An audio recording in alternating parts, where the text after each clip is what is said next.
Hello and welcome to the Netball World Youth Cup here in Gaborone.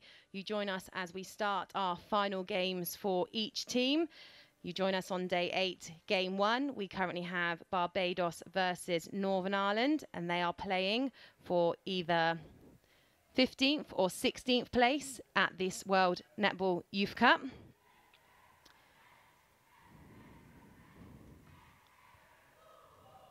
There we can see Northern Ireland team looking ready to take the court. Barbados looking very relaxed as well.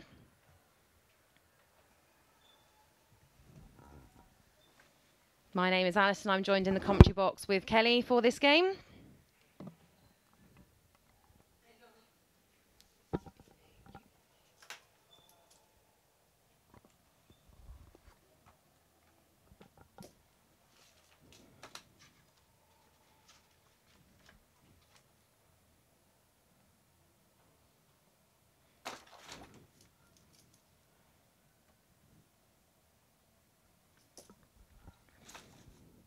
We have our Barbados squad on the screen for you, and the starting 7 today is goal shooter Wharton, goal attack Thomas, wing attack Knight, centre Moore, wing defence Brown, goal defence is the captain Trotman, goalkeeper is Seal, and the coach is Sandra Bruce Small.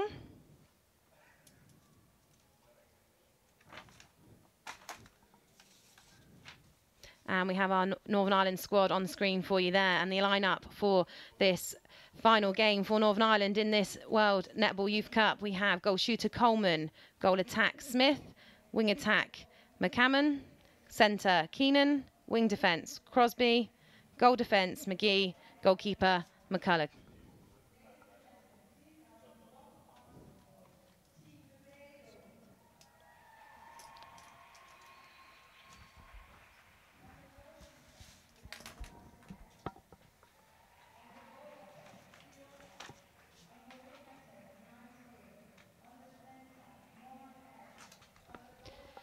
As you can see, we have the team starting to take the court. As mentioned previously, they are playing off for 15th and 16th place here at the Netball World Youth Cup. This will be their final game of their campaign.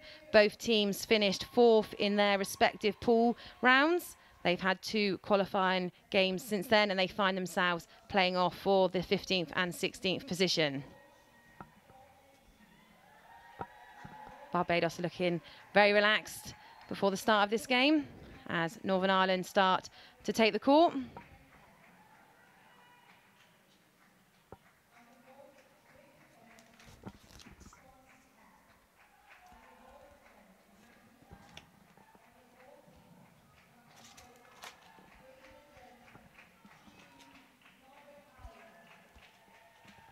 We have our umpires there, Marion Hurley and UB Ling, preparing to take the court for this first game on day 8.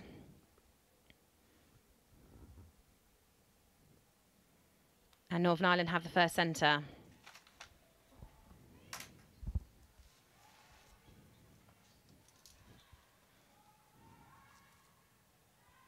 Great shot there, opening up the campaign from Coleman.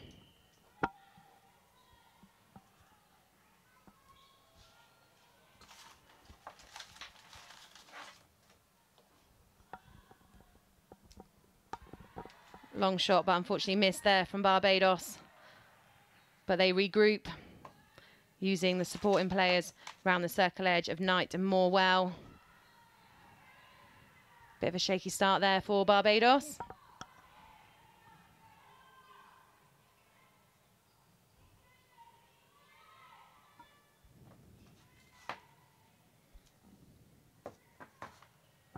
Great build-up play here from Northern Ireland, but a great intercept there from the goalkeeper, Seal.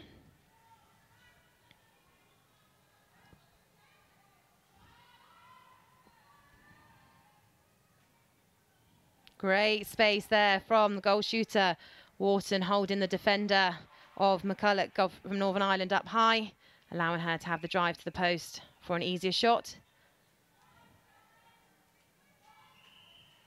Current score is Barbados 1, Northern Ireland 1.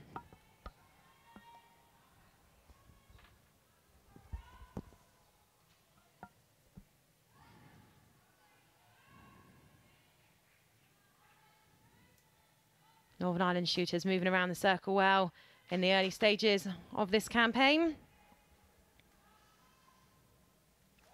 And shooting well as well.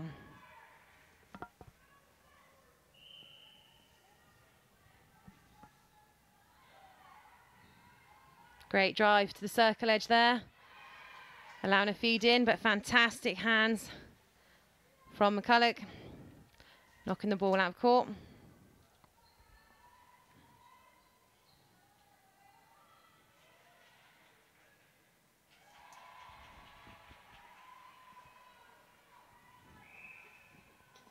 We're going goal for goal in the early stages of this first quarter. 188 centimeters. Again, defenders are working really hard. Both ends making it difficult for the shooters.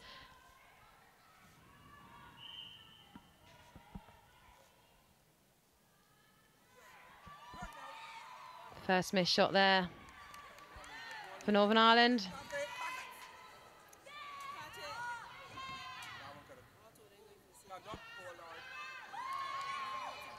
Great strength there shown from the goal shooter. And Wharton gets the shot, pushing Barbados ahead for the first time in this game so far. 3 to Northern Ireland's 2.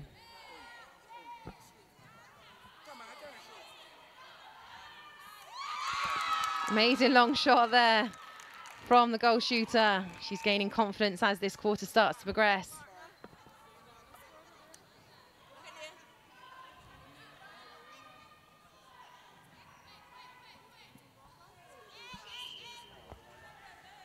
Northern Ireland need to sink this goal to make sure that Barbados don't pull away too far in these early stages. Unfortunately a miss, and Barbados are back on the attack.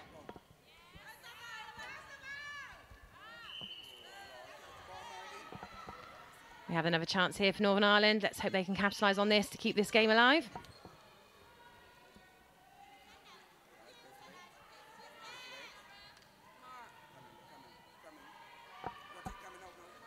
Good hands there from the centre, Moore from Barbados.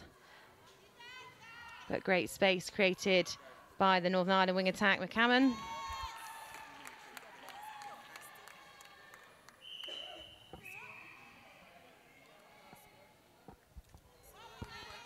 Some fantastic shooting on display here. Both shooters opt in for long shots in these early stages, showing their great confidence they've gained throughout the last 7 days in the group rounds and the qualifiers here at the Netball World Youth Cup in Gaborone.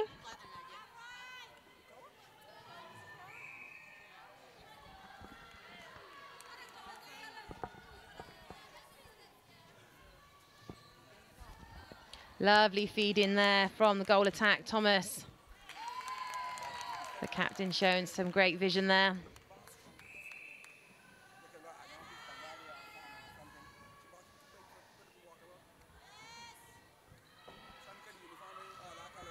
Shooter moving well there, using the circle edge to support.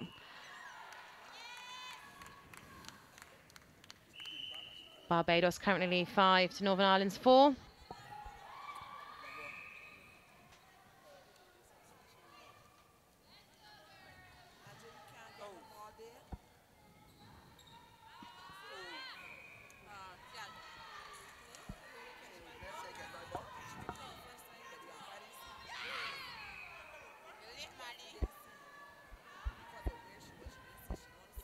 Both teams making a few mistakes in these early stages. I'm sure nerves will settle as we progress through this game.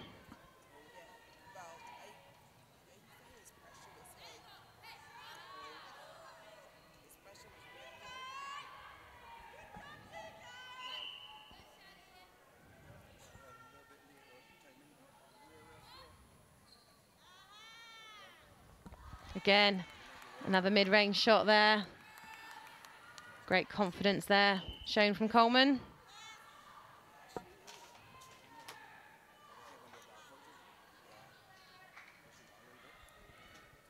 We have a great comeback here in these early stages from Northern Ireland. Barbados had a bit of a lead and Northern Ireland have pulled it back. Not quite able to take the lead And Barbados are back on the attack. Great use of some quick passes there, allowing space to open up in the centre third.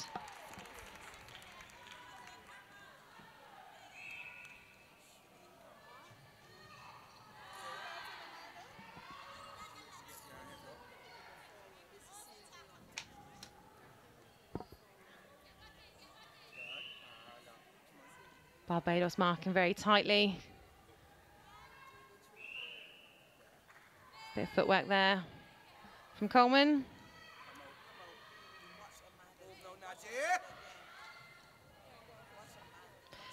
Remember, if you want to keep in touch with us throughout the day today, we have hashtag NWYC2017 and hashtag A Ba Tsaa.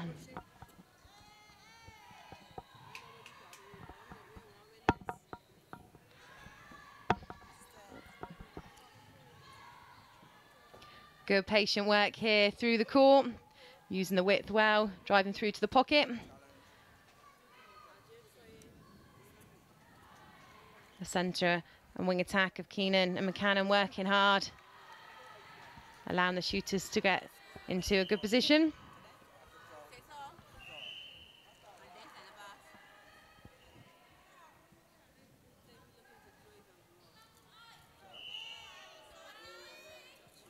Little slip there on court by Coleman, but she gets up, she's okay. We see the Barbados subs watching on there.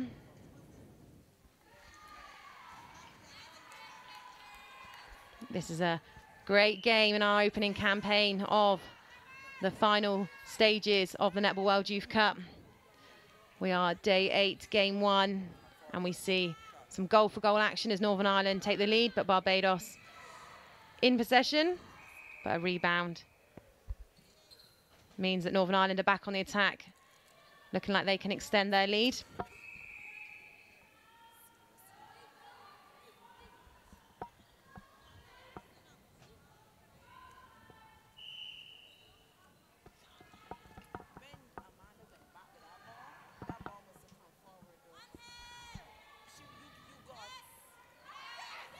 Closeness there, rebound collected by the goal defence. Trotman. Both teams working hard, fighting for the honour of 15th or 16th position. This will be their final game in the Netball World Youth Cup here in Gaborone. The winning team will get 15th place here, and the losing team has still done well to finish 16th. But I'm sure they both want that 15th position here today.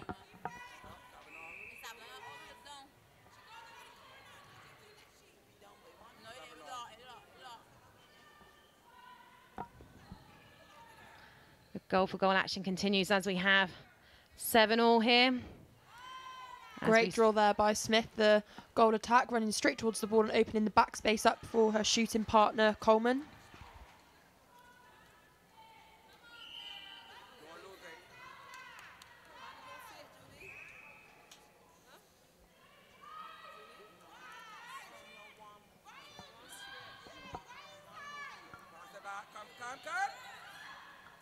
Lovely feed in there from Thomas. And Wharton brings it to 8-all. Really tight game we have here. Goal for goal in this first quarter.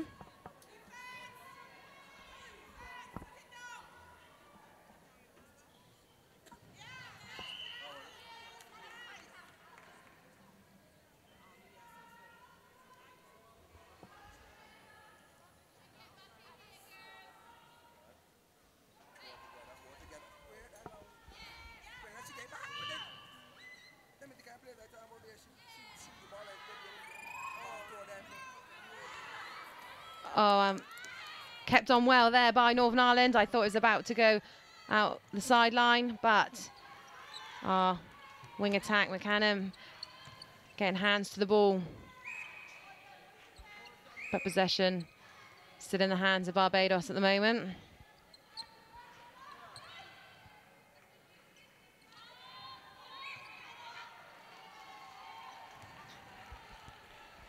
We have Barbados pull to a score of 9, Northern Ireland 8. But so far this quarter, every time a team pulls ahead, the other team responds.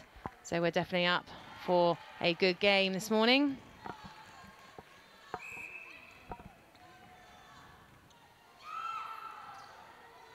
Good hands there from the goalkeeper, Seal.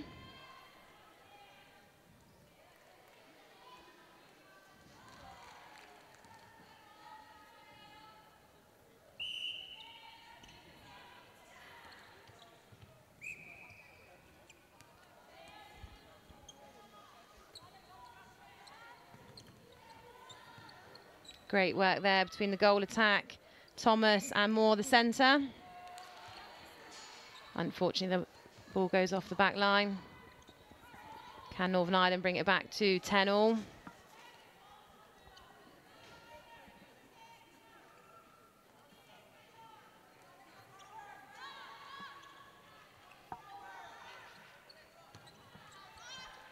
Again, the goal shooter, Wharton, pushing the defender high from Northern Ireland, allowing her to drive to the post for that lovely feed in. We have some youngsters in our crowd already today enjoying the netball. This Netball World Youth Cup has been a great opportunity to inspire lots from the community and watching from back home.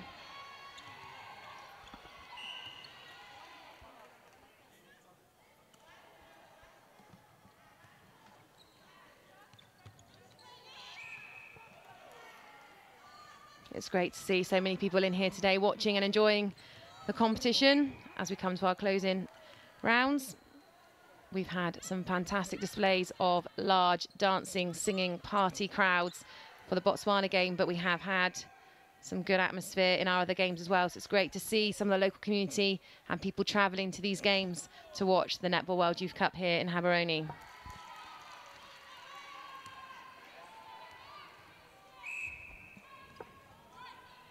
Barbados are just pulling away with a slight lead here, 12 to Northern Ireland's 9. But a long ball off the goal line means that Northern Ireland are back in possession.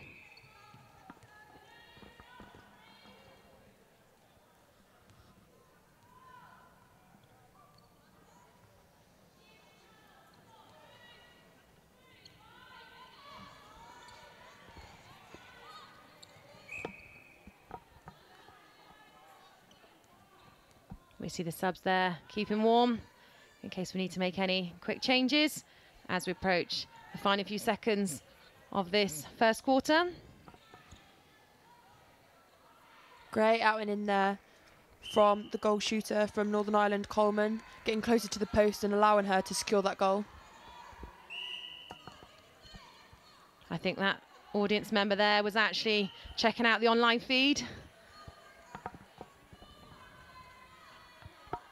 If he is, he would be one of the 1.8 million viewers that we have had over the last 7 days, with more to continue as we have our 2 closing days. Lovely feed in there to the goal shooter. We have our closing few seconds of this first quarter of game 1 on day 8. Is there time? That was our time called there. Penalty shot was allowed. So this is day 8. We have just at the end of the first quarter of game 1. This is the game where Northern Ireland and Barbados are playing off for the 15th and 16th place here in the Netball World Youth Cup in Gaborone. We have a first quarter score of 13 to Barbados, 11 to Northern Ireland. We've been treated to some fantastic end-to-end netball here, with Barbados just starting to pull away in the closing few minutes of this quarter. So this looks to be a good game to watch.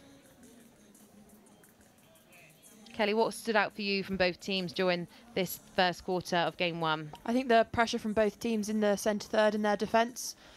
Both teams are one-to-one marking, tight defence, and I think that's putting the pressure on both teams. So let's see if they can keep it up in this next quarter.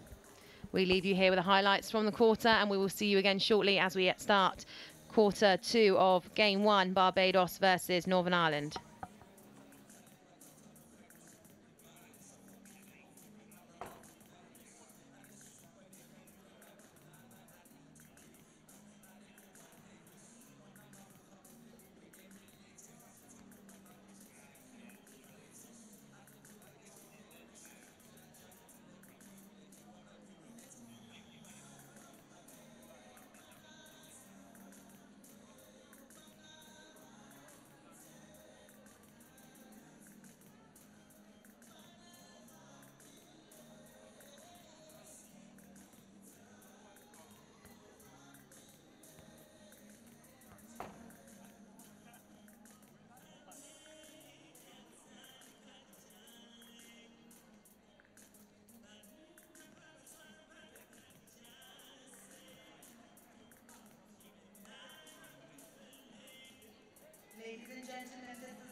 you join us here as Barbados and Northern Ireland take to the court as we're about to start the second quarter of game 1 on day 8 here at the Netball World Youth Cup in Gaborone.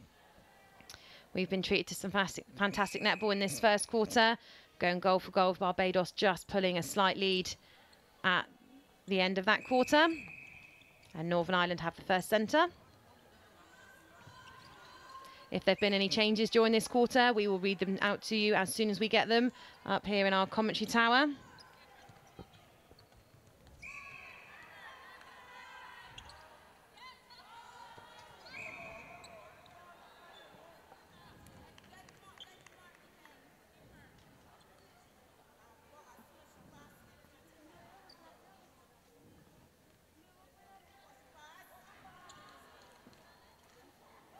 Great start to this second quarter for Northern Ireland. Closing the gap already. Can they get a turnover, bring it back to a draw? They have gained possession.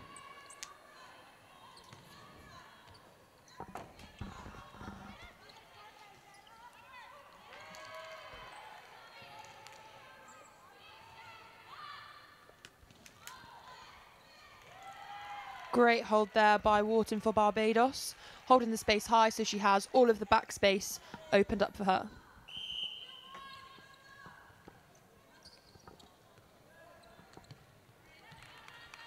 Northern Ireland are driving onto the ball well. Barbados getting tips here and there. There we see some of our fantastic umpires that we've had over the last 7 days sitting and watching on this game.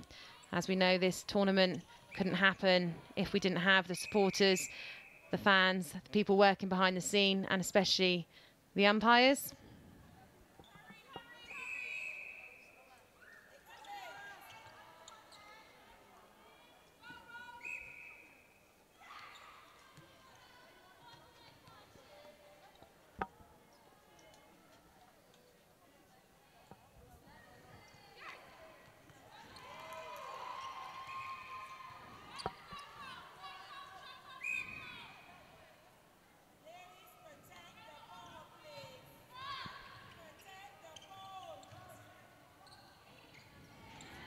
Barbados driving forward onto the ball as well. As we work through the court, some quick transition. I think the bench look pleased with that.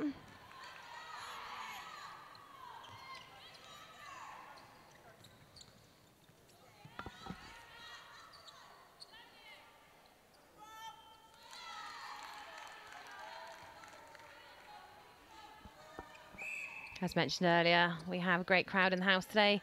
A few Trinidad and Tobago fans there, I think, for the game that follows, which will be Wales versus Trinidad and Tobago for 13th and 14th position playoff. But now we're in our 15th and 16th position playoff game. Barbados versus Northern Ireland. Barbados currently leading 15 to Northern Ireland's 13.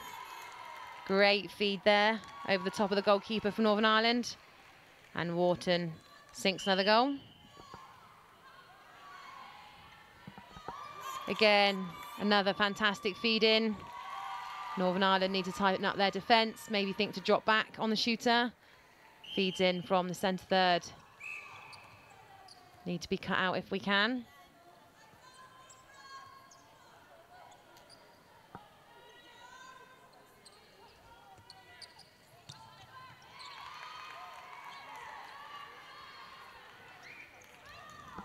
Great hands there from the goal shooter, Coleman. Not only can she shoot, she can defend.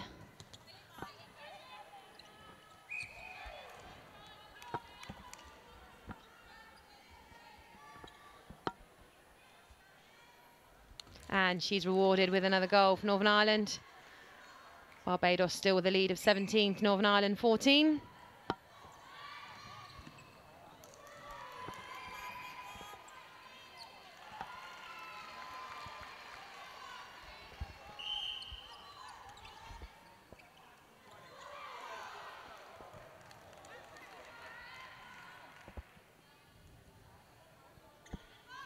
Good attempt there from the wing defence, Crosby, but Fortunately, it's out of play, and Barbados are back on the attack.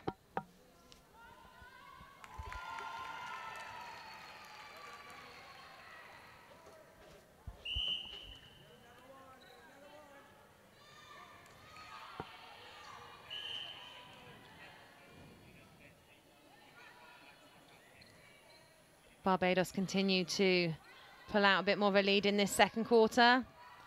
Just missing that shot, but they can still lead 19 to Northern Ireland's 14.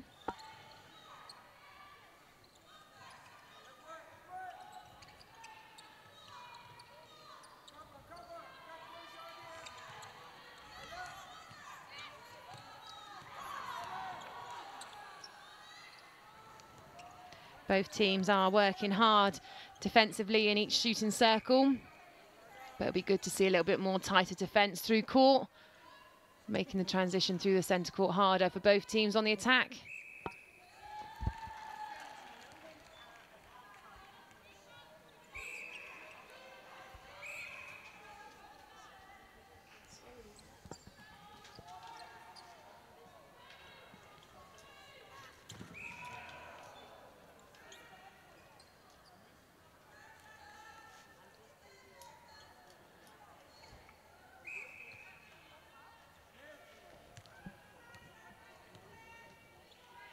Both defenders out. Shooter chooses to take the shot rather than a shooter pass, but sinks the goal. So that takes Barbados 19 to Northern Ireland 16. They start to make their way back.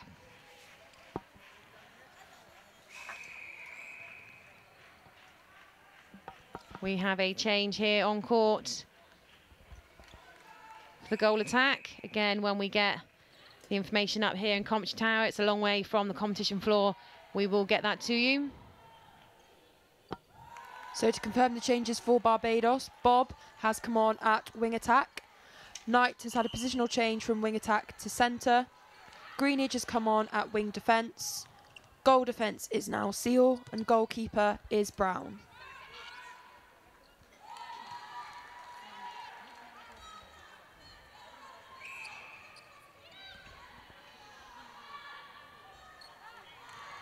Bit too much on that pass, forcing it off the back line.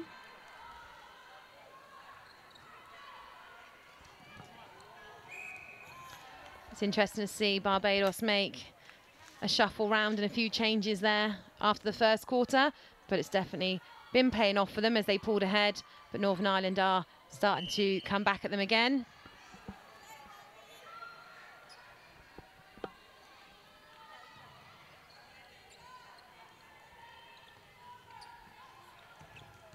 Great read there from the goalkeeper. Brown's moved from wing defence to goalkeeper, saw that ball come in, a diagonal pass across, perfect run in, intercept. Unfortunately, her team couldn't capitalise on that. Can she do it again as the ball moves its way down court?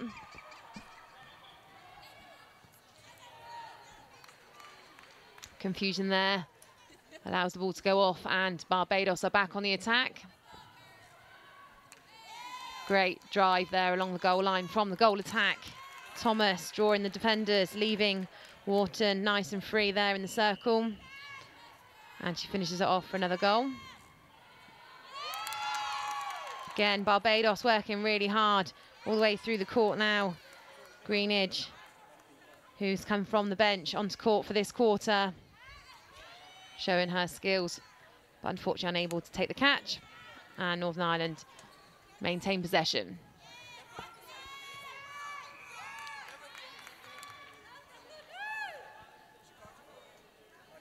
We see our young crowd members enjoying their netball today. We've all been treated to some fantastic displays of netball over the last 7 days.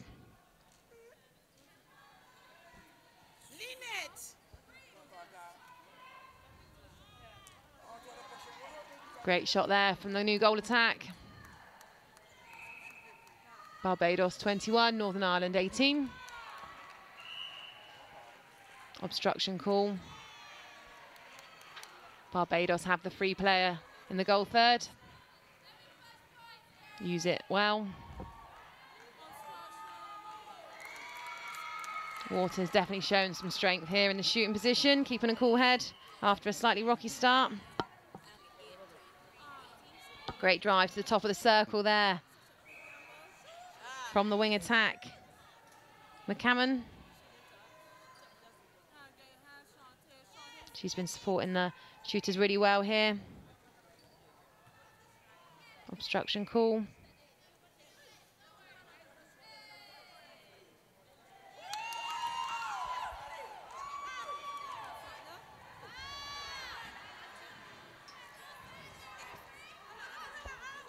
Great pickup by the goalkeeper, McCulloch, allowing Northern Ireland to be back on the attack.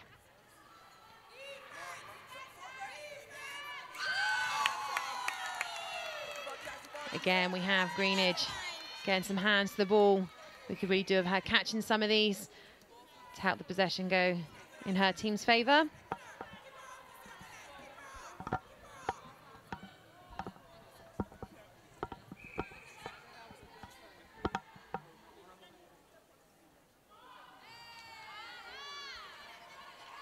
Coleman maybe feeling some of the pressure at the moment.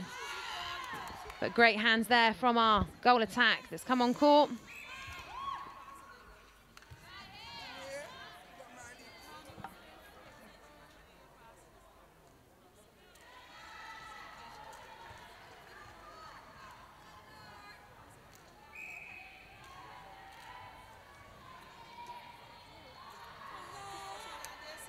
We believe that new goal attack for Northern Ireland is more, but again, when we get that confirmed, when the team sheets make their way to the commentary tower, we will let you know.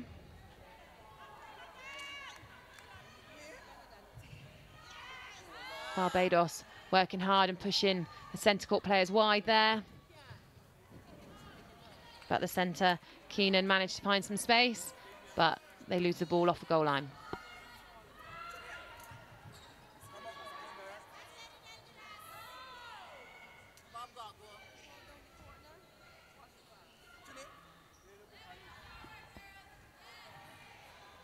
Great hands there from the wing defence. Crosby really working hard in that position, but not able to gain the possession. And Barbados get another goal. That takes it to Barbados 23, Northern Ireland 19.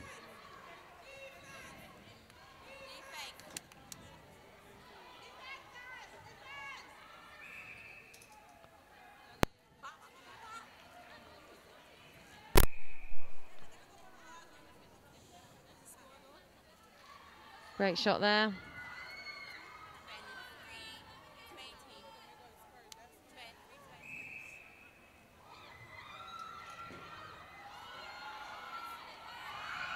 Lovely space created there by the goal shooter by pushing the defender high in the circle. We can hear the crowd delighted with that. We have lots of young children in the crowd due to it being a weekend here. So we're getting more people in to get the opportunity to see this fabulous display of netball.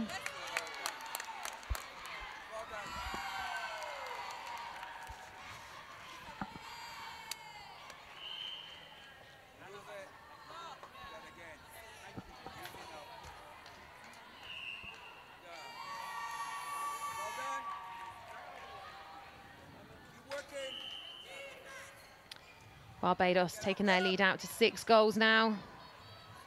Northern Ireland need to work this ball patiently, in which they are doing. Moore showing her strength there at goal attack.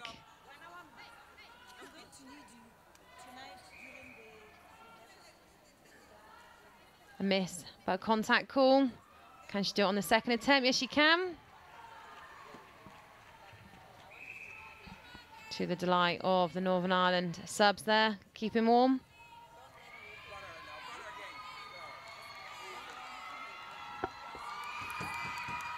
Barbados goal shooter Wharton really working hard, creating lots of space, supported by Thomas, whose drives are drawing some of the defenders off of Wharton.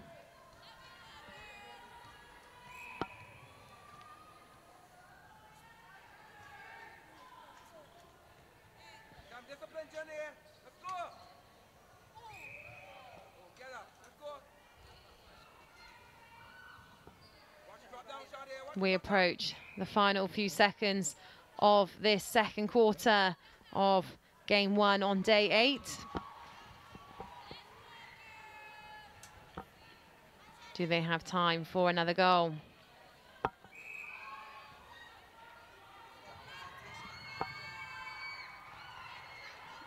Fantastic tip there from Moore, working hard, attacking and defending.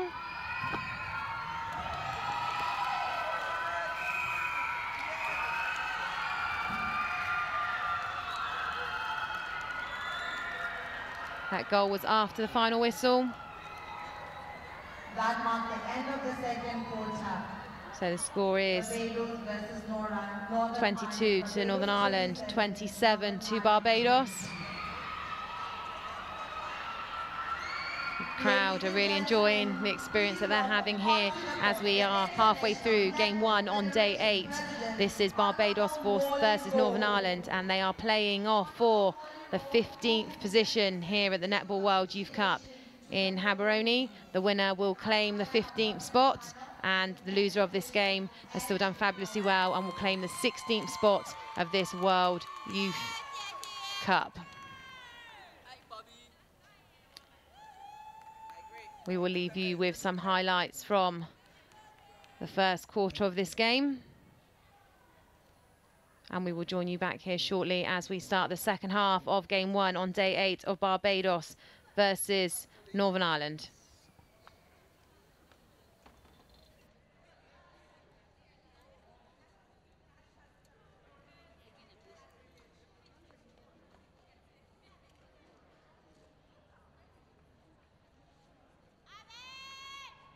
Ladies and gentlemen, those are the umpire appointment panel. And now, ladies and gentlemen, the match official.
ladies and gentlemen, let's take time to appreciate our President, the International Netball Federation President, Honorable Wally Rowe.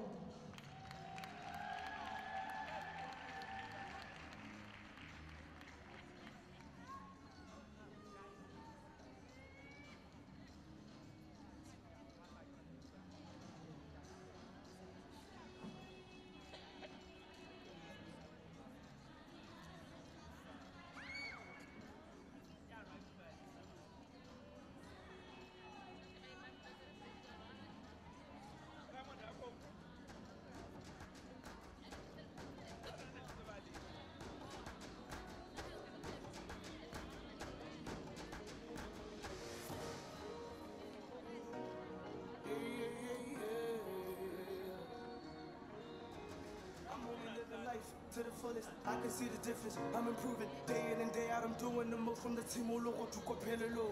Kalija Parana, Buta Paranik, Java Java Power, Aditivanik, Gabuera, who Pajaco Pipe, like a Saliwan, Wabue, Naguarana, Pirana, victory shall come.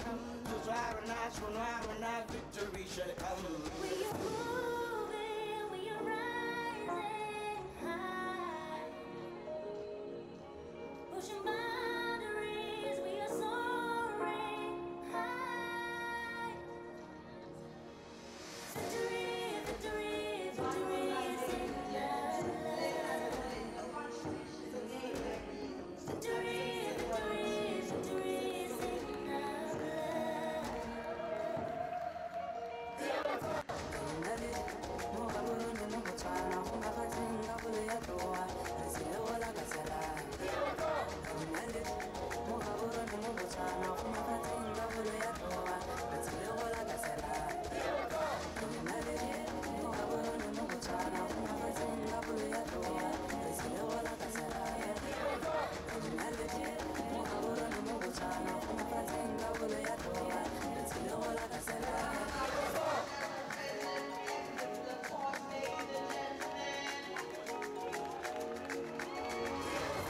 It's the time of the year, and we at it again. Just believe that you can become whatever you see in your head. The time is that we can never look back. When the going is tough, we top it back. On to win, you should never lose that. So fell up in with tough, but you relax.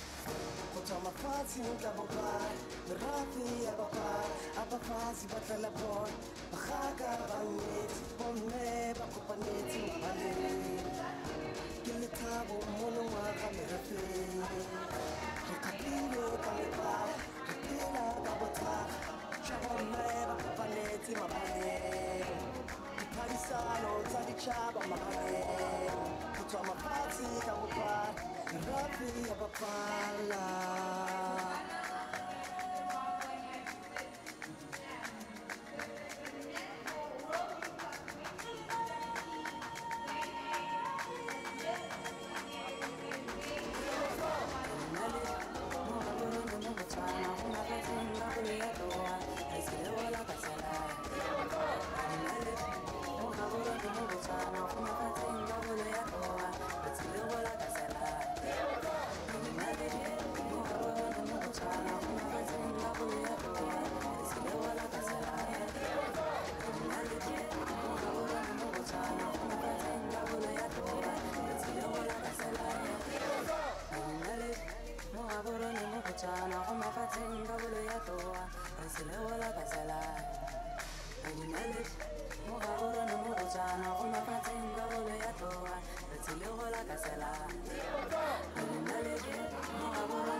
Welcome back to the second half of game 1 on day 8 here at the Netball World Youth Cup in Gaborone.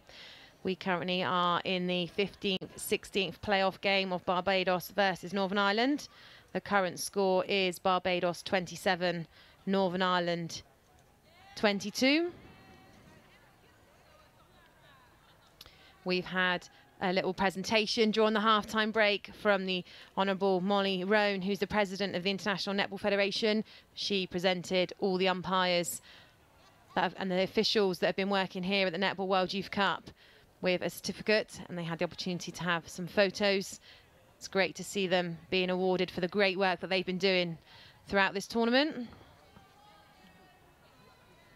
And we see 2 of our umpires there about to take the court for the second half of this 15th, 16th playoff game.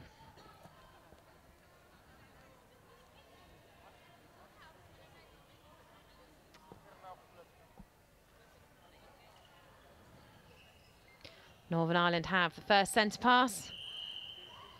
Kelly, what do you think they'll be thinking of doing this quarter after the first half? I think that the Northern Ireland defence really need to try and cut out the feed from the wing attack and centre into Wharton, because she is such a strength in there. So I think the pressure needs to be applied early so that the ball isn't just going over the goalkeeper's head and straight into Wharton. I think Barbados need to cut down on the unforced errors that they're making and be more clinical in their attacking play at the moment. Just a couple of errors creeping in the centre and attacking third. So I think they definitely would want to reduce those in this final half of the game. Great roll off there by the wing attack. Cameron working hard to find some space for the shooter to pass it out. She feeds it in and Moore gets the goal.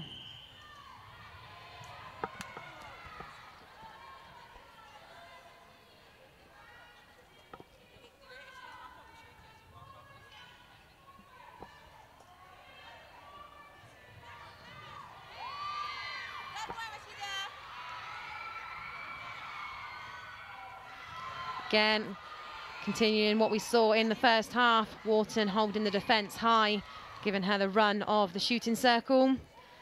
And a long feed in. It'll be good to see the defenders using their feet to get around her.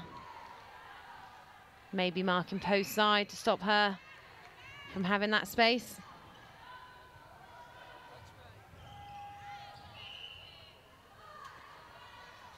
Both teams fighting for the ball here, as they are in the playoff for 15th, 16th position.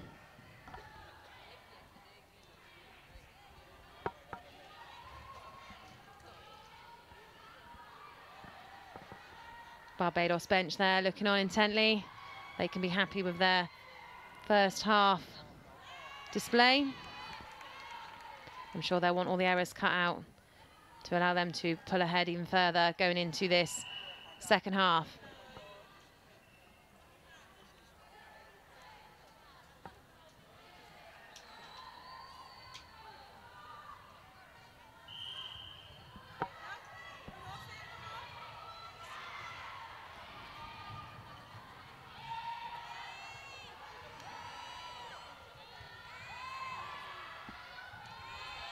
Great.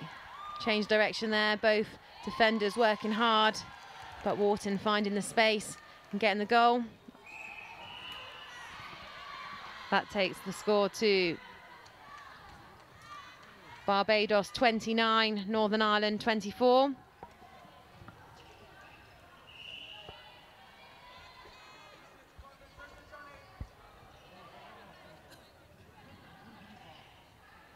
Northern Ireland shooters continue to work hard. Any changes that have happened at half-time, we will get them to you as soon as we can.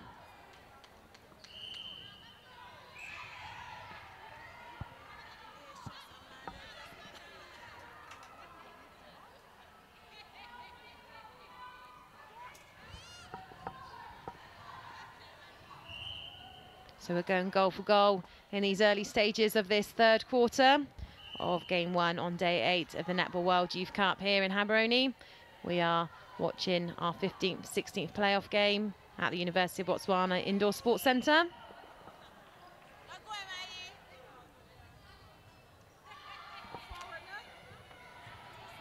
Botswana seem to have quite a bit of space moving the ball through the centre third. We'd like to see the Northern Ireland mid-court players getting a little bit tighter on those, putting a bit of pressure on these players as they move the ball.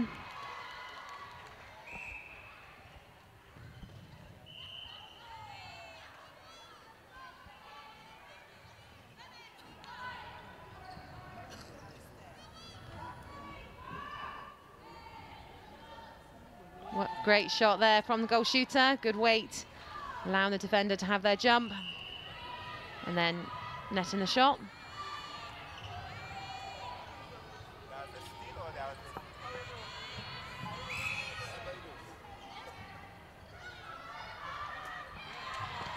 Lovely hands there from the goal defence. Unfortunately, wasn't able to collect that ball in, and it's a sideline throw into Barbados. Defenders attempting to double mark the goal shooter there. I'm sure that's something they've talked about at half-time, trying to stop her from creating the space. Maybe need to be a little bit tighter there to put more pressure and make the pass have to be more accurate to try and force some errors.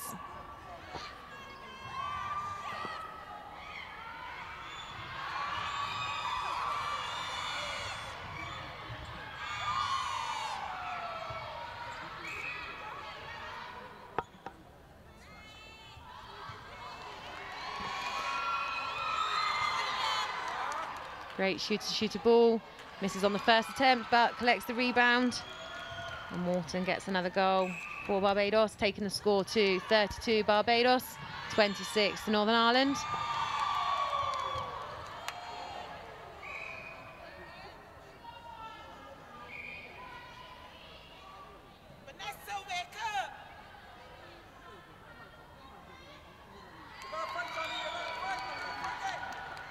We just saw Walton have a heavy landing there. She's hobbling a little bit. We'll keep you updated on that. She signaled to the bench that she should be okay. Pressure, pressure!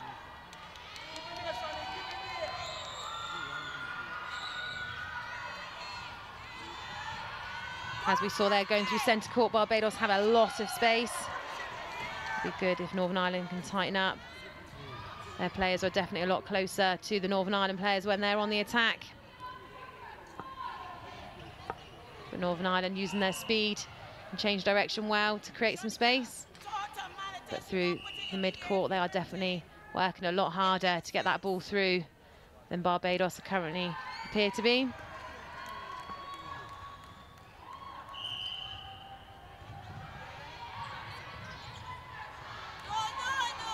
Great feed there and drive to the circle edge. Great run in from the goal attack. Barbados definitely in the flow of their game currently.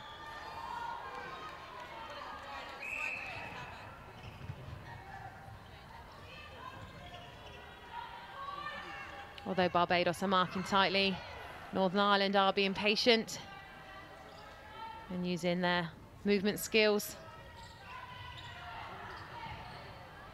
ensuring that they're getting the ball through to the shooter.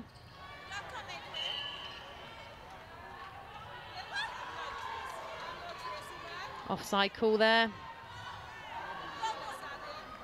Not quite able to feed the ball through to the shooter.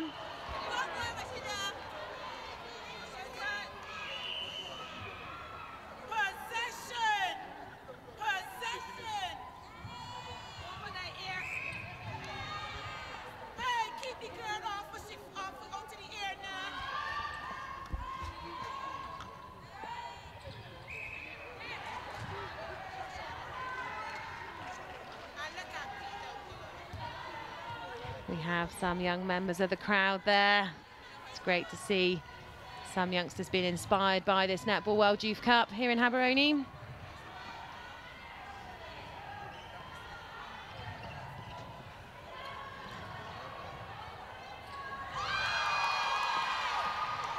Great read there from the goalkeeper from Barbados. And an amazing feed from the early stages of the centre third through to the goal shooter, Walton. That was far too easy. definitely need to work the defence tighter around Wharton. Currently creating lots of space for herself in that circle.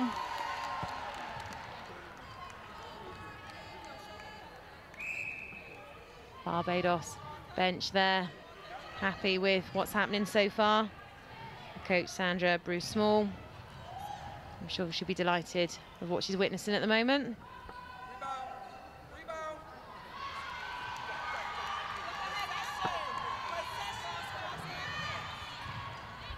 We have a Northern Ireland player warming up there with a bib on. There may be a change afoot.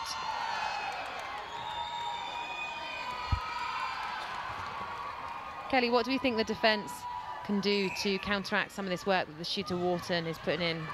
I think the pressure needs to be applied earlier, as I said. There needs to be strong arms over in that centre third, so it's easier for the goalkeeper, McCullough, to read the ball. And I think as well, just changing up the position and our body angles in there to confuse the space so the feeders aren't sure where to feed Wharton.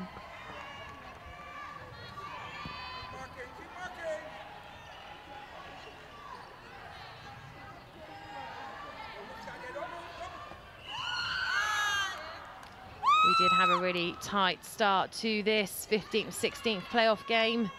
Goal for much of the first quarter, but we definitely have a slight breakaway here for Barbados.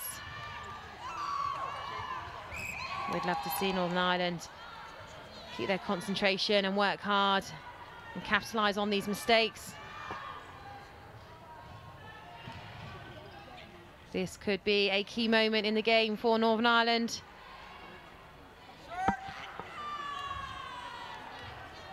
Unfortunately, it's a missed shot. Maybe the two shooters feeling a little bit of the pressure in there, as we've seen a few missed shots creep in this quarter.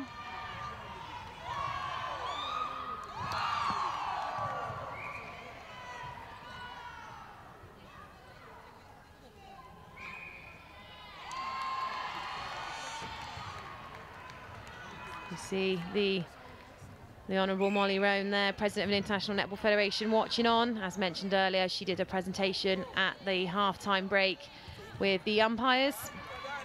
Fantastic to see them awarded after all the hard work they've been putting in over the last 7 days. We've seen Molly at a number of games throughout the tournament, and it's fantastic to see her supporting the netball here in Gaborone. Lovely space there created by Moore, the goal attack, and she gets the goal. Yeah, that was definitely a key moment for Northern Ireland to get that goal, because previously Barbados had scored 8 goals unanswered to Northern Ireland, so I think that's definitely going to settle them a little bit and get their confidence back. So hopefully now we'll see some more feeds into the shooters and securing some goals.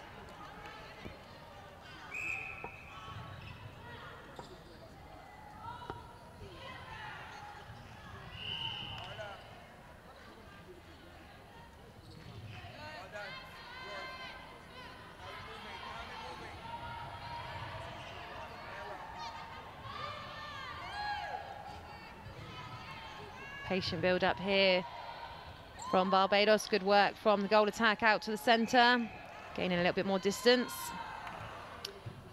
Misses the shot, but an obstruction called. We have a little Botswanan fan in the crowd there. The weekend has allowed our crowd members to come in today.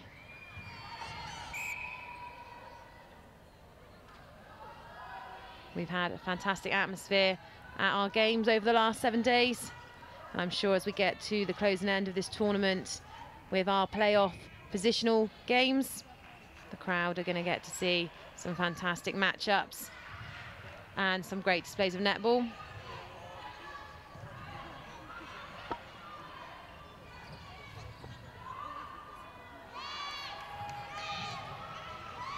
Defence working hard there for Barbados.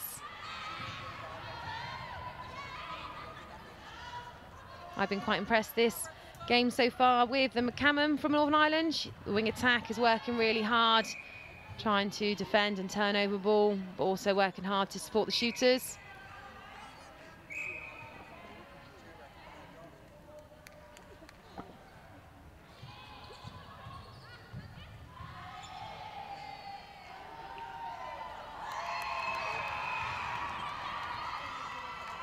Crowd are enjoying this matchup. Barbados continue to pull away.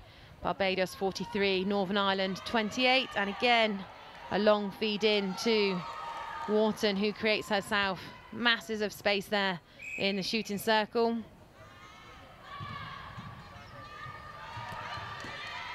But well read by the goalkeeper from Northern Ireland, getting a tip on that ball, but Barbados are still in possession.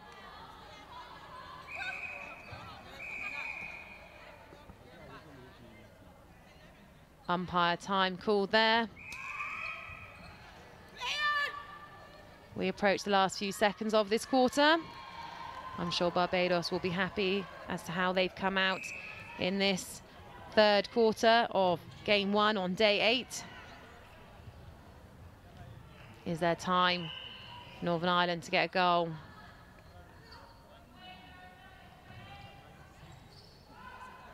Great shooter to shooter ball there. And Northern Ireland get another goal this quarter.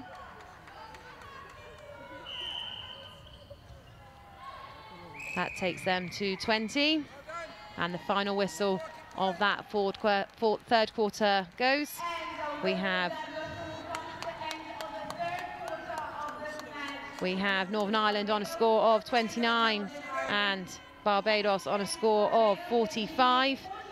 We've seen some great netball here with Barbados starting to pull ahead in that quarter. This is our 15th to 16th playoff positional game at the Netball World Youth Cup here in Gaborone. And we leave you with some of the highlights from this quarter. And we will see you shortly with our final quarter of this game.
I'm only living life to the fullest. I can see the difference. I'm improving day in and day out. I'm doing the most from the team all over to Copello.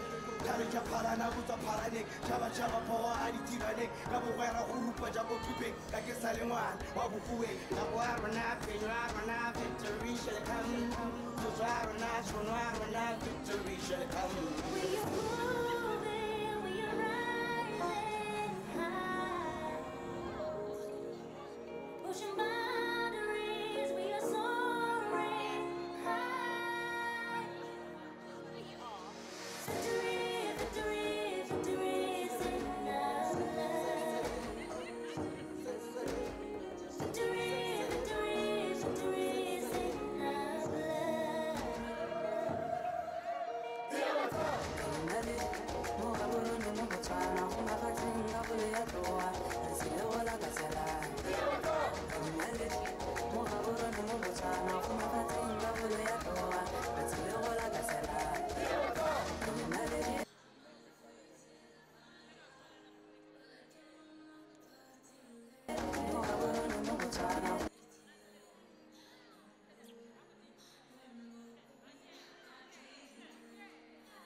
You join us back here at the Netball World Youth Cup in Gaborone.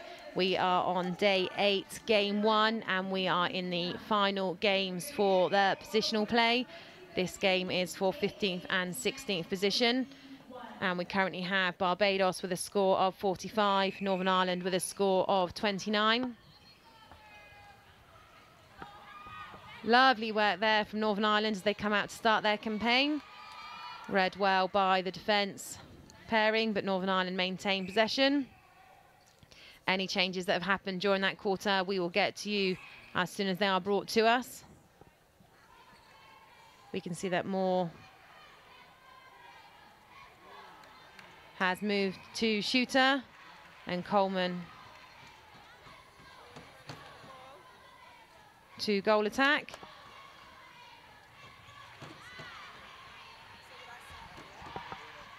But we will confirm these when we get the forms through. Wharton starts her 4th quarter campaign, holding space, but a missed shot gives Northern Ireland another chance. Good transition through centre court. Good use of speed there.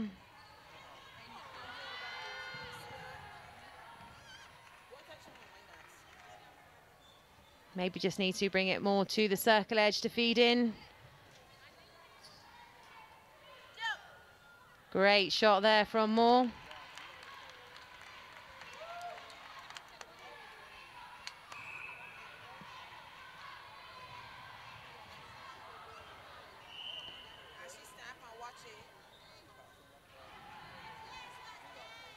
Northern Ireland are working hard at the start of this final quarter. It's great to see the teams fight until the end. Just to let you know how these two teams got here. They both came 4th in their respective pool games. They then had 2 qualifying games to find out where they would end up in this positional playoff. Unfortunately, both teams lost both of those games. So they are now here fighting for 15th and 16th position, which is a fabulous opportunity. A number of these players that we witness on court here today are young players, as young as 16. And they are working hard and gaining experience. I'm sure that we will see them in the future playing for their countries again. So to confirm the changes for Northern Ireland, Moore has moved to goal shooter. Cartmill is on at goal attack. Jess is on at centre. Lewis is on at goal defence, and McGee has moved to goalkeeper. And for Barbados, Curlon has come on at goal attack and Davis on at wing attack.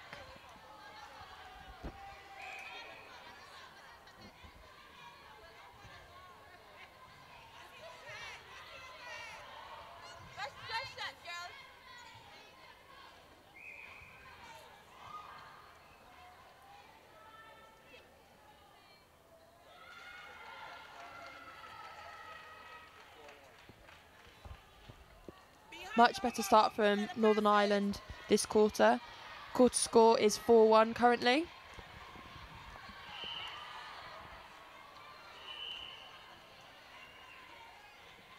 They are definitely moving the ball quicker through court, putting a bit more pressure on defensively. Barbados, however, keep their cool and get a great shot there from the goal attack. Curlon.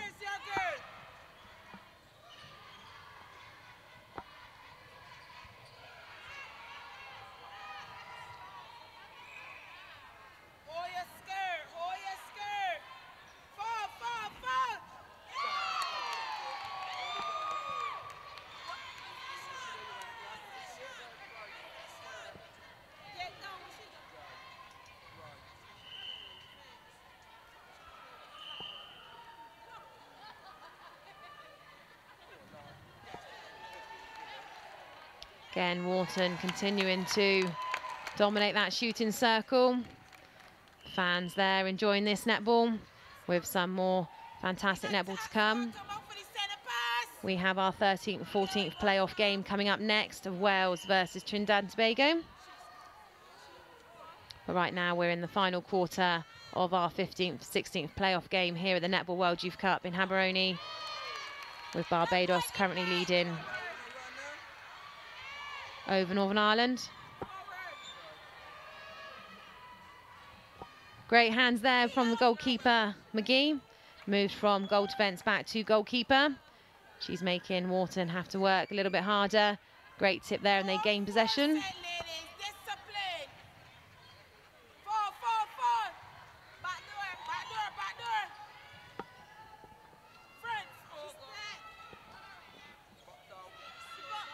Lovely shot there from Moore. Northern Ireland has definitely come out fighting, and the bench are happy with that. I'm sure Jackie Portis gave them a good talking to at quarter time, because they have come out firing in this final quarter. Lovely feed over from Moore. Cartmill gets the shot.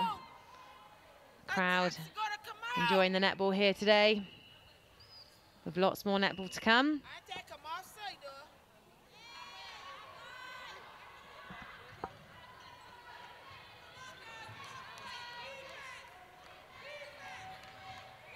Good support round the circle edge, as we've seen a lot throughout this game for Northern Ireland.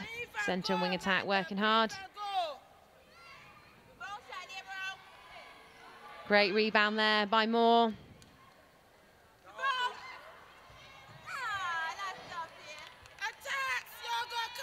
Northern Ireland still in possession.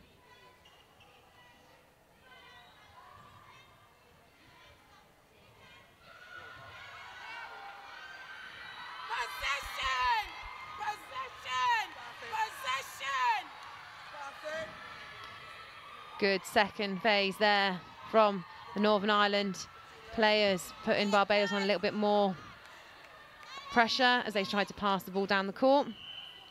The Barbados bench, they're definitely looking a little bit calmer than the Northern Ireland bench.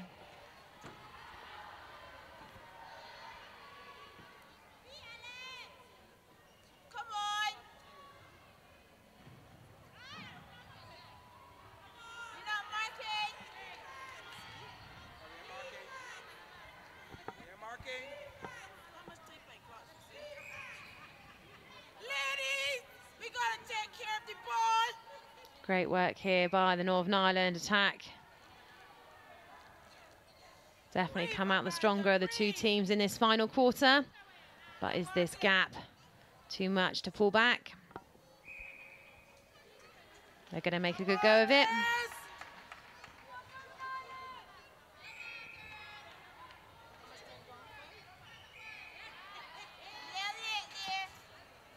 Contact call there on the wing defence. Chase.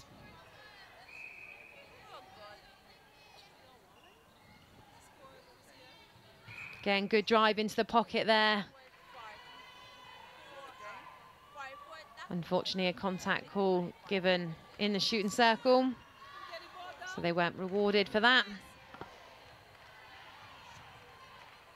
Northern Ireland at the minute just giving Barbados too much room in that centre third and hanging off, so Barbados are finding it quite easy to drive through that centre third into their shooting end. So I think if New Zealand tighten up in that centre third on their defence, they will force some errors and get some turnovers.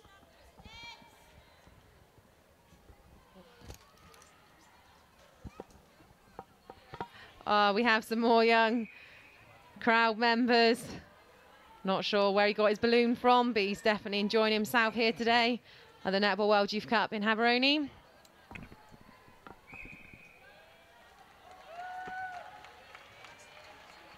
Come on, ladies, man, dig deep.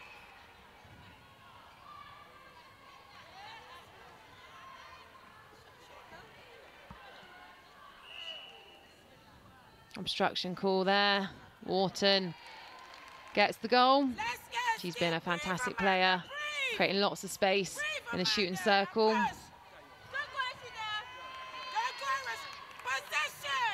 McCammon drive into the pocket again, but unfortunately asking a bit too much for the long ball.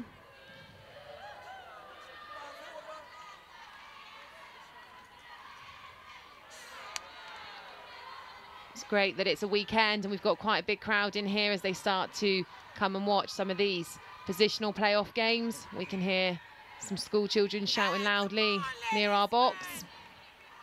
They sound like they're definitely enjoying this game and enjoying themselves here at the University of Botswana Indoor Sports Centre.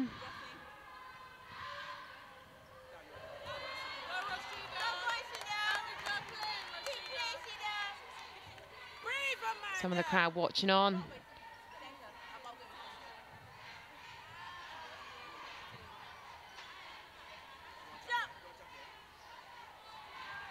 Fantastic shot there from Moore.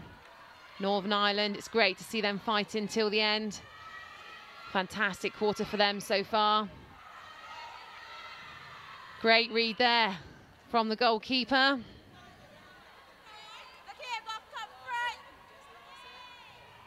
McGee's worked hard as she's moved back to goalkeeper. Committed to that intercept. But unfortunately, Barbados are back on the attack.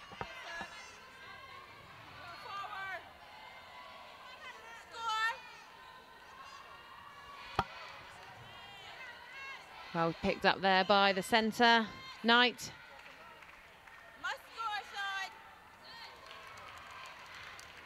She's only 16 years old, and before this tournament already had 6 caps for her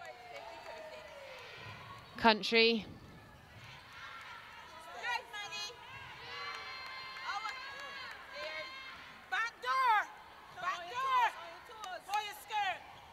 Moore's working really hard in the shooting circle, did well to keep that ball on. Cartmill with a shot. Northern Ireland continue their strong quarter.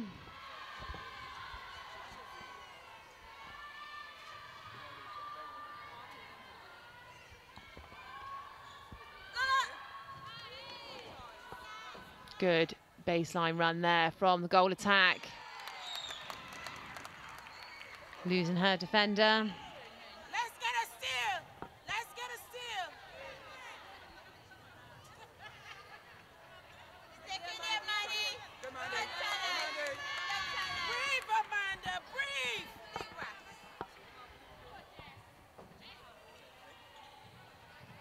Barbados defence working hard here, but the Northern Ireland shooters moving their feet well, creating space, and Moore with a fantastic long shot there.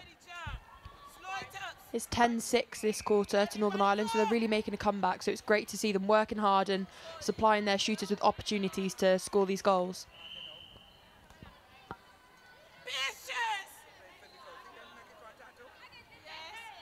Great hands again there from the goalkeeper. McGee, she's definitely fighting hard as we enter the last few minutes of this game. I remind you that the winner of this game will claim the 15th position in this Netball World Youth Cup here in Gaborone. The loser of this game will claim 16th position, which is still a fantastic achievement.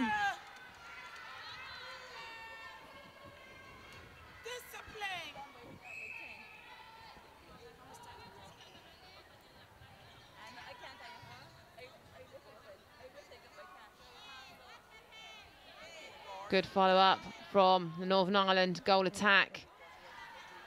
Cartmill, she gets the rebound, gets the shot on the second attempt.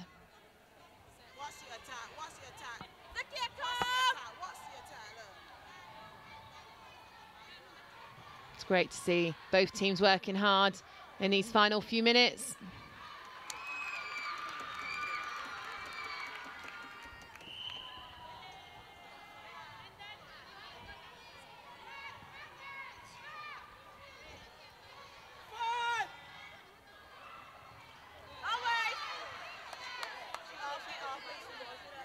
Couldn't quite get the ball over to Moore that time. Barbados are back on the attack. Northern Ireland are marking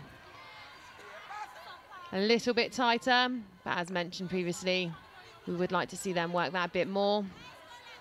But one-on-one marking is tiring. And we are coming to the final minute or so of the game.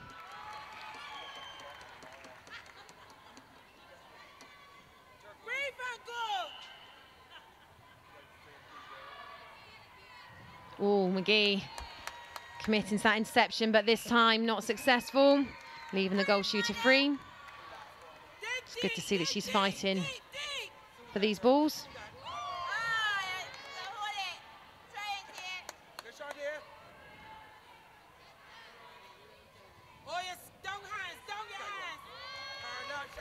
Barbados goalkeeper showing that she can do just as well and comes out fighting for a ball, only gets a hand to it. And Northern Ireland are in possession with a fabulous feed over to Moore, who unfortunately missed the shot. And that is our final whistle here of our Netball World Youth Cup 15th, 16th playoff game. Our final score is Barbados 54, Northern Ireland 42. So Barbados have secured their position as 15th team in this Netball World Youth Cup here at Gaborone, and Northern Ireland will finish in 16th position.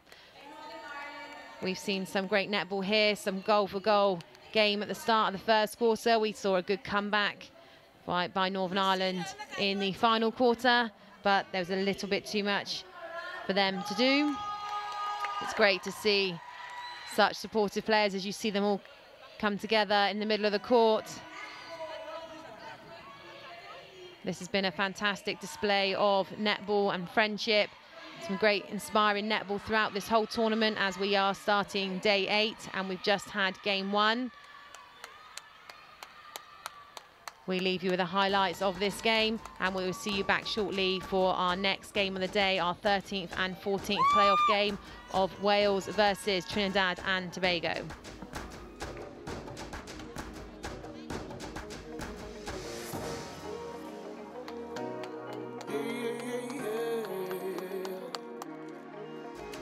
I'm only living life to the fullest. I can see the difference. I'm improving day in and day out. I'm doing the most from the team all over to Copello. Kalija Parana Buta Paranek, Java Java Power Aditi Vanek, Gabuera Hurupa Jaco Tupe, Gagesaliman, Wabukue, Naguarana, Penuarana, victory shall come. Tuzarana, Sunuarana, victory shall come. We are moving, we are rising high, pushing boundaries, we are soaring high. Victory, victory, victory is in our blood. Victory, victory, victory is in our blood.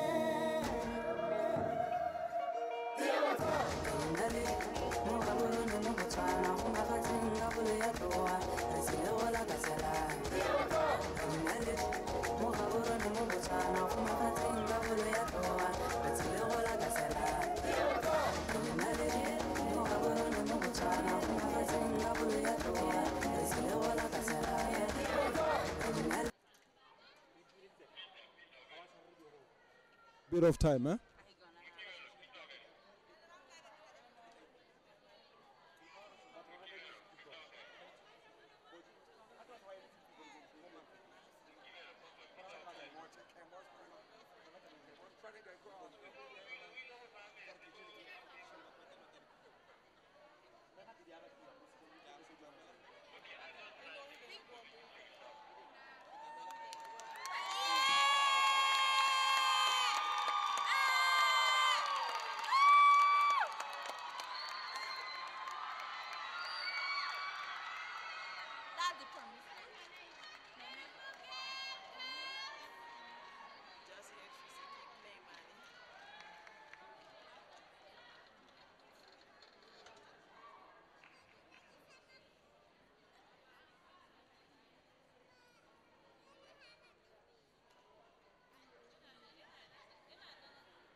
I'm only living life to the fullest. I can see the difference. I'm improving day in and day out. out, I'm doing the most from the team all over to Copello.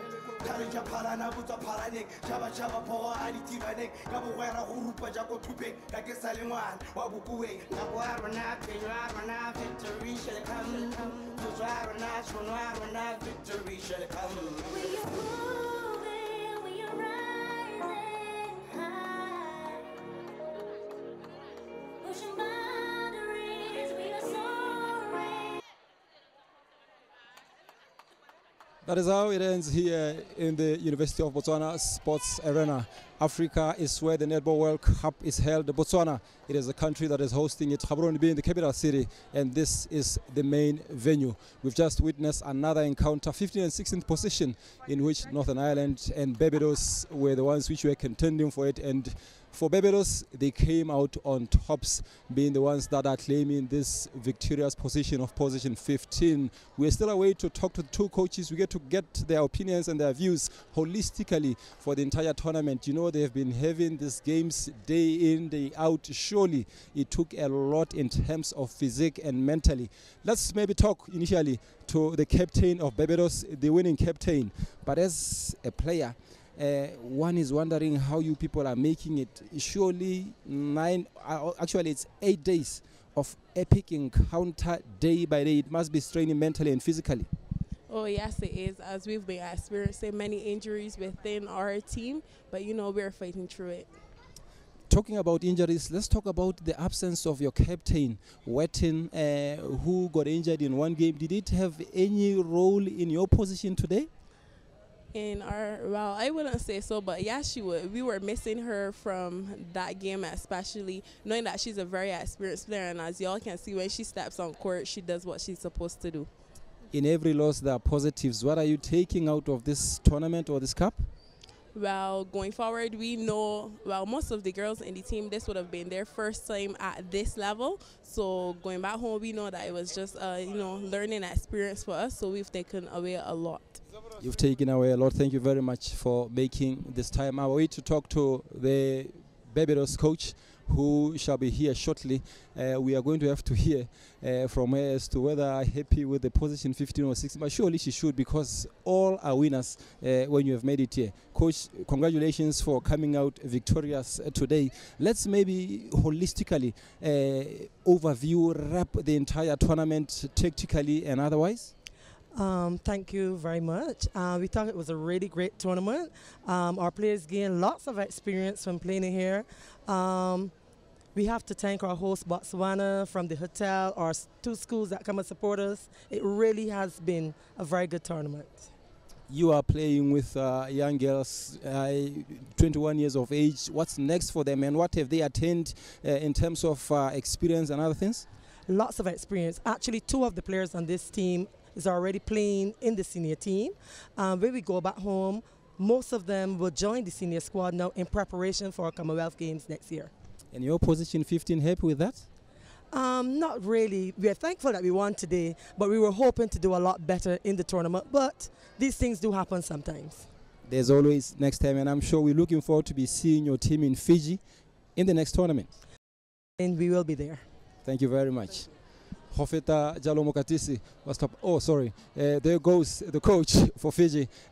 Now I await to talk to the captain of Northern Ireland, who shall be coming here soon. You know, they made it all out. They started in the pool games in which they played so well. But as the tournament continued, you could tell that fatigue had an element of surprises in them. Coach, Captain, let's get your view, your impressions of the whole tournament as a team, and what have you taken forward from this tournament? It's definitely been difficult throughout the tournament, but I mean, I think the girls played right to the end, and we've learned so much from defeat as well. Let's talk about your last game. You didn't seem to be gelling like in the past games that you played here? Well, there was a lot of changes throughout the match, but I mean, again, the girls didn't stop till the very end. They actually won the fourth quarter, which it was immensely so good. And I think we've just learned so much in this past tournament. You've learned so much, and we look forward to be seeing you in the next tournaments. Thank you, yeah. There goes the captain of Northern Ireland. I'm looking forward to talk to the coach, who doesn't seem to be here, but surely he shall be here soon. there they go. They have gained so much experience. 8 days of competitive, epic games. It's what has been happening here. Let's talk the coach. Coach, thank you very much for making it. Let's maybe first talk about the position that you attained. All our winners today, 16th position. 16th position. We are disappointed we didn't come to the tournament. We came to the tournament expecting to be in the top 12. But we took injuries early on in warm-up matches, and then we took an injury to our captain, concussion, and she was ruled out. So we've been playing under par. We've lost key players due to injury. So I think if we had had a full squad, we possibly could have been up in the top 12. Top 12, that's where you wanted to be. I'm looking at your last game today. Not much as we have seen your team doing physically and otherwise. There was lacking. Yes, well, the girls knew that it was going to be tough against a Caribbean team. They have a different style of netball that's more an aerial game, and they have such jump that they can take balls off us. We set out to keep coming forward, taking short passes, hopefully getting a long pass, which they did. At times they played very well and they stuck to the game plan, but I feel that just the Barbados team, who deservedly won the game, I just thought, yes, they, as you say, they came out strong, they came out tough, they knocked the girls off the ball. We don't play netball like that, so it's a learning curve for Netball Northern Ireland. That is my next question. As tacticians of the game, you rub shoulders against different opponents. What are you taking home, having played different continents, different styles of play? Well, I have been before to World Youth tournaments, so I was able to tell the girls what it was like, what they would be up against. Certainly this tournament there were a lot more African teams in, and which is very good, and you could see a different style of netball, and they've been very successful.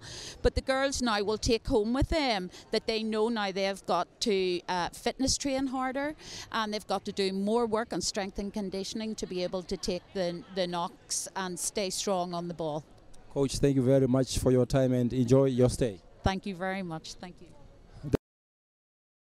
Coach, who in brief or to some hair, it's basically about the knowledge attained from meeting all the different teams, especially African teams, which are playing a different style of play, which is more physical and robust. It is something they are attaining from this tournament. We're still looking forward to a lot more. But tomorrow, what an epic encounter that is expected here, as we shall be crowning the champions. Is it going to be New Zealand or Australia? Back to the studio, we are waiting to hear that.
game 2 on day 8 of the Netball World Youth Cup here in Gaborone. You are about to witness Wales versus Trinidad and Tobago in the 13th and 14th playoff roles.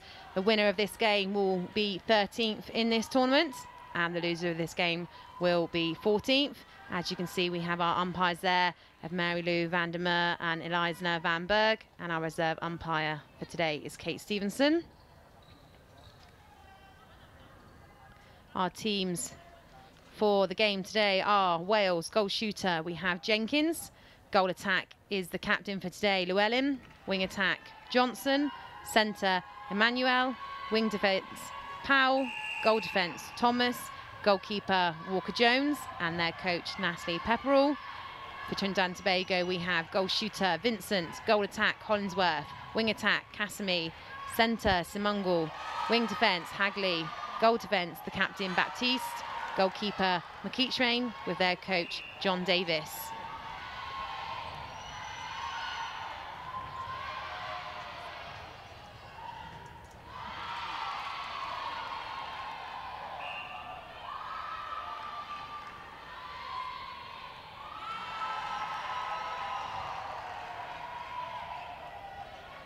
Great start here for both teams in our first quarter.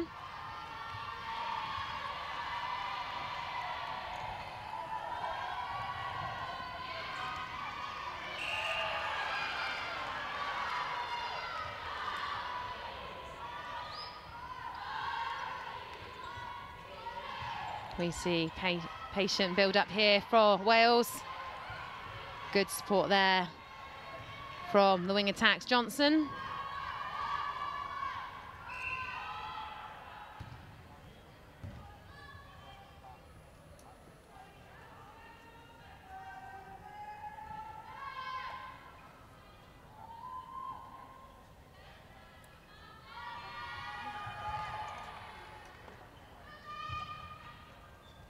Great shot there from Llewellyn. These two teams have met each other previously. Trinidad and Tobago there coming off with a narrow win, so it looks to be a good game for today. Trinidad and Tobago working hard.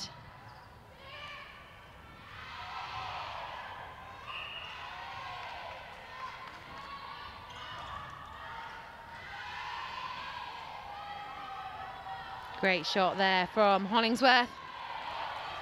We are going goal for goal in the early stages of this quarter.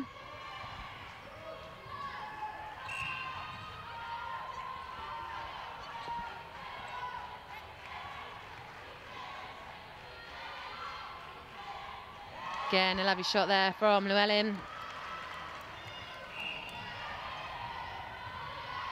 Good pressure from Wales, putting up a zone, making it difficult for Trinidad and Tobago to find their way through, but they have. Goalkeeper Walker-Jones pushing the shooter up high there.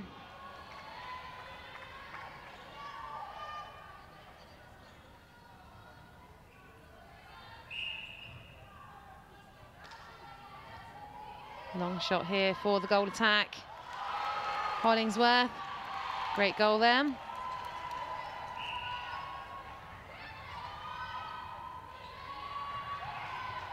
So you join us today as we have our playoff positional games. Each team has come through their pools. They have had some qualifying games, and then their final game, they are looking for their final position from this tournament. This game is looking for positions 13th and 14th, so the winners will be 13th in this Netball World Youth Cup in Gaborone, with the loser of this game finishing in 14th position.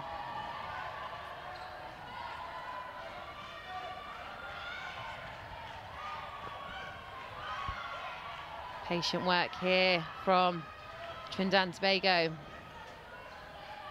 Driving through the zone of Wales, but Wales putting some good pressure on.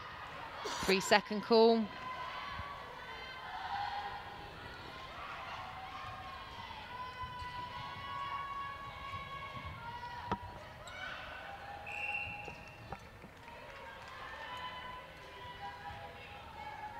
I'm sure Jenkins will probably elect to put this ball up. We saw her in a previous game. She loves a long shot, and as we can see why.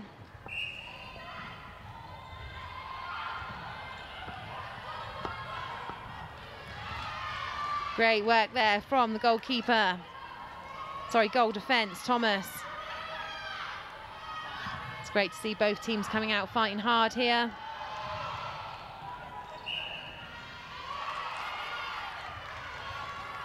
Wales gain possession. Could this be the first lead that we see? Good pick up there from Llewellyn.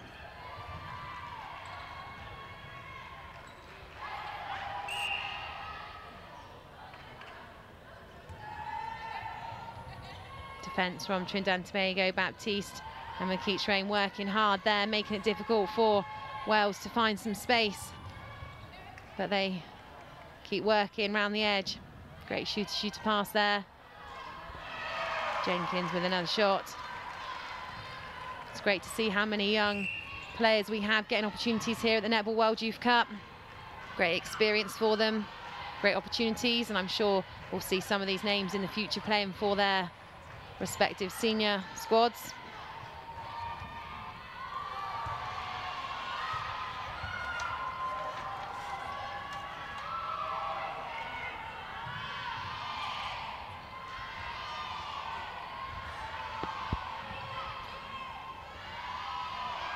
We have, I hope you can hear, a fantastic crowd in here today. Weekend, so we're getting lots of audience members in, enjoying the netball that they're seeing. There we have some of the Welsh contingent.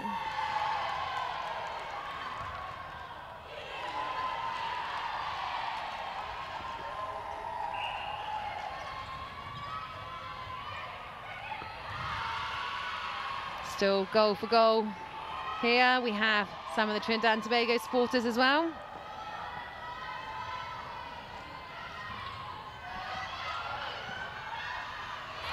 Well read there by Walker-Jones.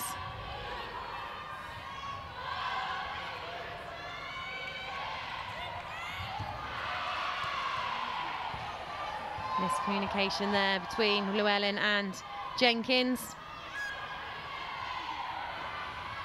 As you can see through the centre court, Wales have a zonal defence. But Trinidad and Tobago find their way through.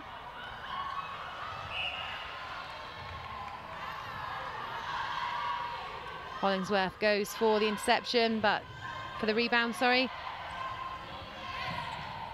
But Wales come out with possession. Great use of the bounce pass and the low ball by the Welsh attacking players. Trinidad and Tobago are very powerful, and aerial balls easily get intercepted. So again, as Kelly mentioned, a great choice there.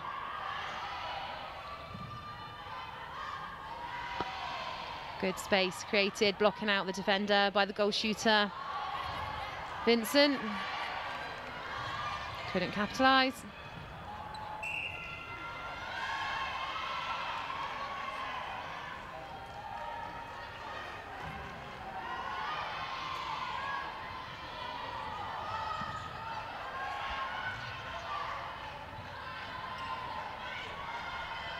So can Trinidad and Tobago bring this back to 6-all?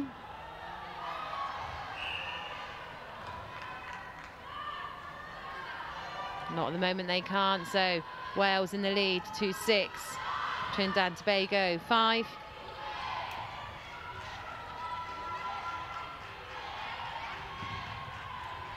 Lovely drive through to the pocket there. Feed through to the centre, Emmanuel. And again, a lovely long shot from Jenkins. We've seen her play a couple of times this tournament. She loves a long shot and often is very successful.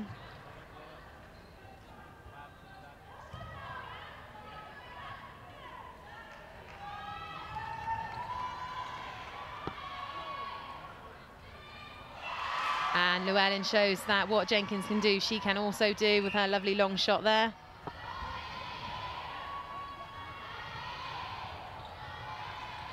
And Natalie Prepper was very happy to see that, as we have Trinidad and Tobago on the attack.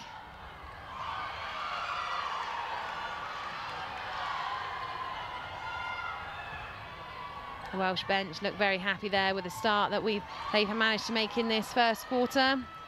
Taking the lead out to Wales 9, Trinidad and Tobago 5. As mentioned, this is a playoff for 13th and 14th position. The winner of this game will end up as 13th in this tournament. It was great play there from Llewellyn and Emmanuel, playing the 1-2s down the court to make Llewellyn close to the post to secure that goal. So that was great work by both of those attacking players. We have a change here for Trinidad and Tobago in the goal attack position. So Hollingsworth has come off. When we get the names up here in commentary tower, we will get them to you. Great tip there from the wing defence, Powell.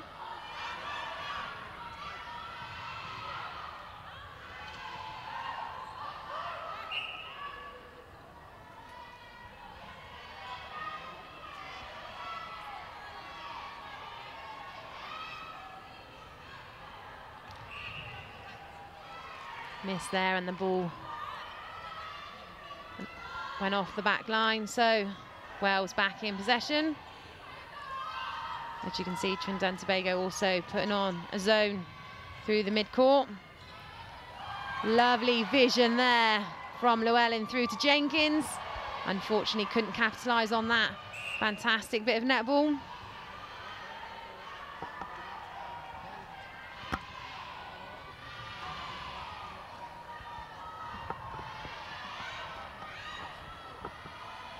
As mentioned, both these teams have already met this tournament. They know their gameplay. Trinidad and Tobago came out top in that game, but Wales definitely having the better start in this quarter.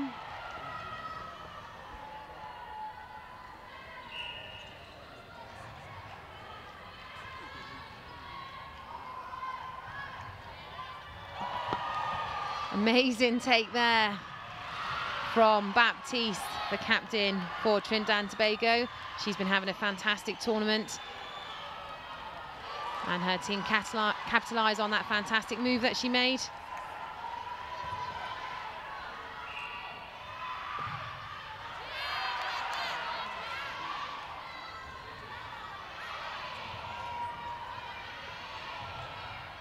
Good defensive pressure here from Wales, but Trinidad and Tobago driving through, keeping patient, but Wales force a free second and are back in possession.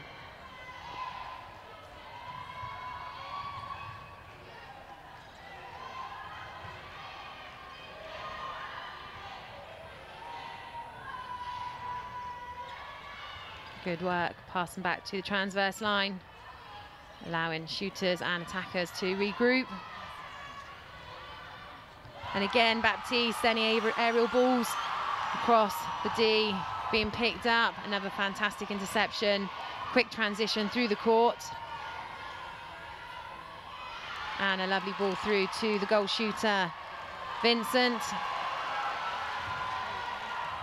This takes the score to Wales 10, Trinidad and Tobago 8. To confirm the change for Trinidad and Tobago, it's now Dylan on at goal attack, who replaced Hollingsworth.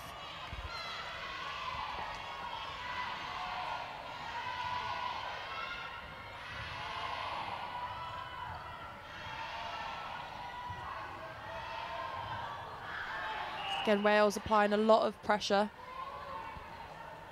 on Trinidad and Tobago as they try and work their way through to the shooting circle.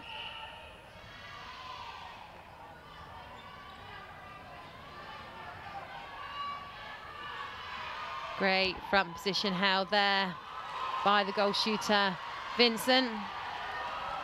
Fabulous shot there of some of our Trinidad and Tobago supporters. And then our Welsh coaching team. It's a long way to go in this game.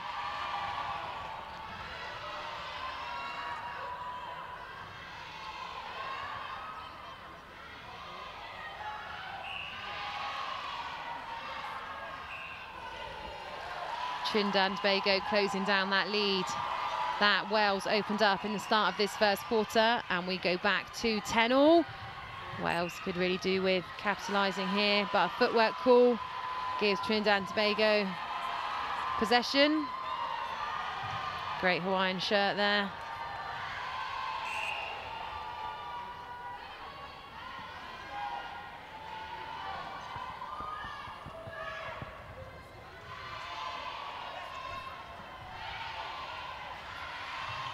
We've had some fantastic experiences during this tournament. Netball definitely brings lots of players together, but we've had some great opportunities to meet people, families, friends, coaching staff around, and there on screen we see some of the Welsh contingent. We actually went on a safari with them the other day and had a fantastic morning. So I know that they are feeling nervous about this game, but they are also really excited to see netball play well. That brings us to the end of the first quarter. We have Wales with a score of 10 and Trinidad and Tobago just netting a goal to go to 11. Very close goal for goal quarter. This will be an exciting game to continue. You join us here at the Netball World Youth Cup in Gaborone. This is game 2 on day 8, and these two teams are playing off for 13th and 14th position in this tournament.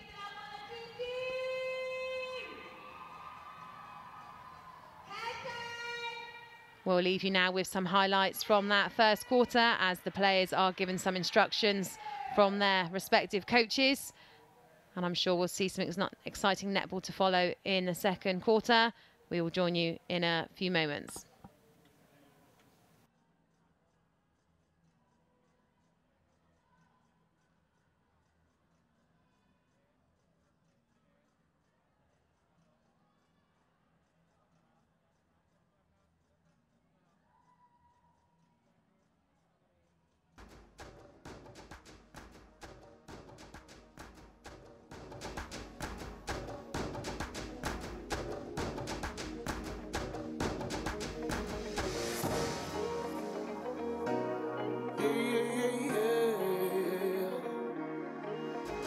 I'm only living life to the fullest. I can see the difference. I'm improving day in and day out. I'm doing the most from the team all over to Copello. Kalija Parana Buta Paranik, Java Java Power, Aditi Vanek, Gabuera Hurupa Jaco Tupe, Gagesaliman, Wabukuwe, Naguarana, Pejuarana, victory shall come. Tujarana, Shunarana, victory shall come. We are moving, we are rising high, pushing boundaries, we are soaring high. Victory, victory, victory is in our blood. Victory, victory, victory is in our blood.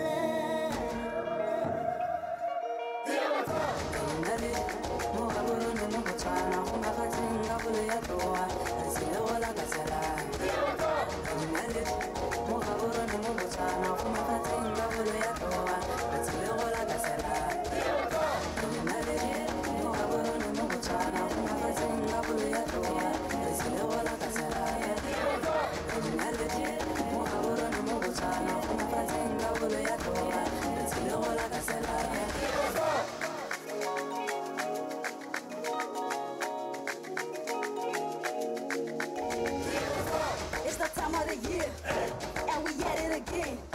Just believe that you can become whatever you see in your head.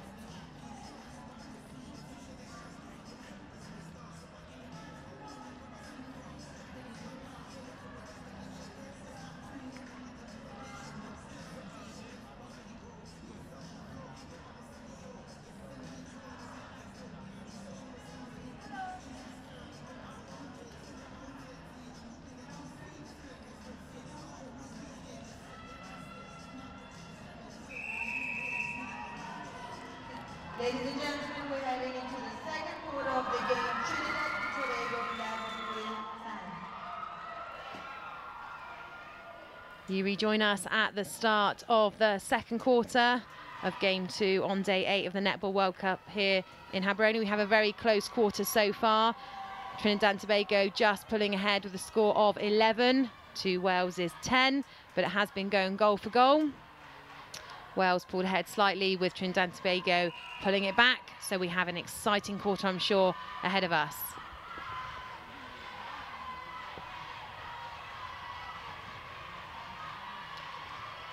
Great fast feed through there to Jenkins, who unfortunately misses. Quick transition from Trinidad and Tobago through to the centre court.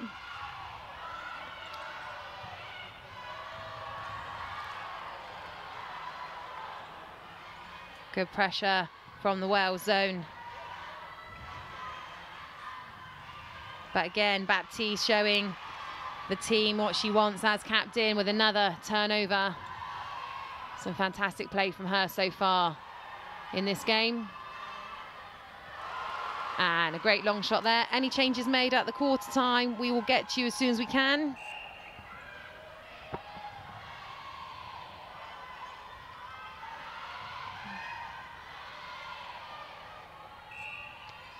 We have a lot of Trinidad and Tobago fans in the house today. We can hear them every pass that Trinidad and Tobago makes, giving out a cheer. It's creating a very good atmosphere. Lovely swing ball there, width to width. Jenkins with another miss. Maybe needs to work that ball a bit closer. I know she likes the long shot.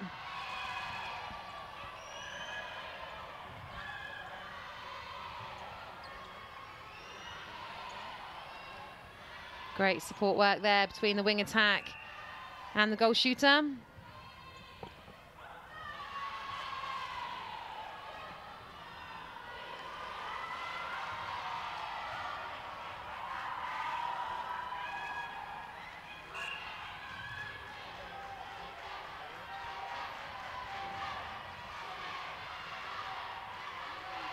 Trinidad and Tobago just having a better start to this quarter, extending their lead slightly, 13 to Wales' 10.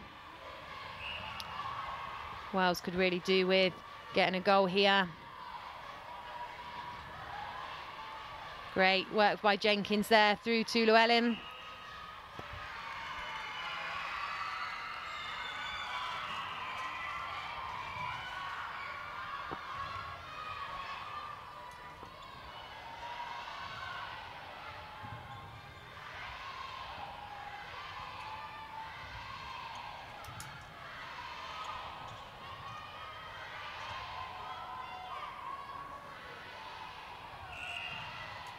So the changes for Trinidad and Tobago this quarter. Casimir has a positional change from wing attack to wing defence, and Chantel Seamungo comes on at wing attack.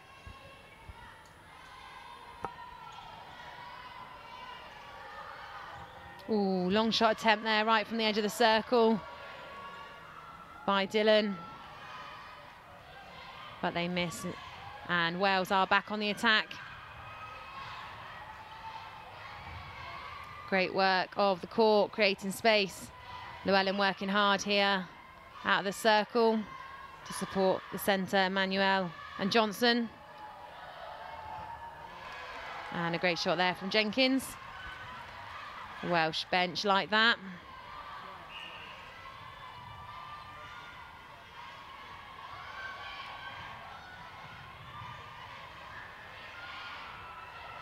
Not much to put between these teams. Trinidad and Tobago started to pull ahead, but Wales are closing the gap.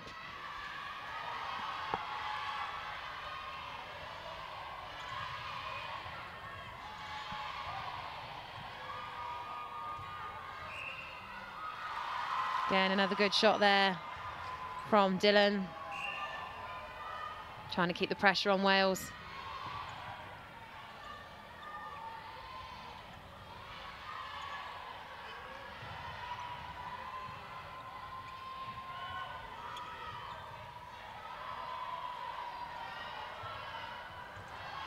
Nice little shooter pop.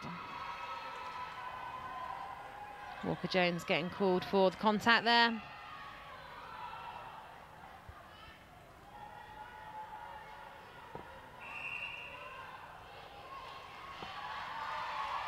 The umpire having a little word there with the goalkeeper. It's very early stages in this second quarter, so she needs to be careful.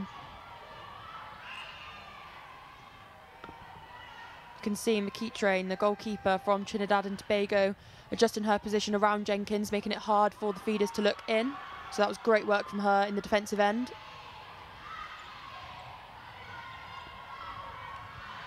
Little tip there from Llewellyn, working hard on the defence and attack, but not quite enough to gain possession.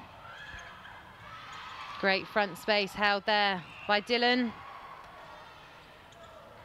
The defence of Wales. Thomas and Walker-Jones working hard.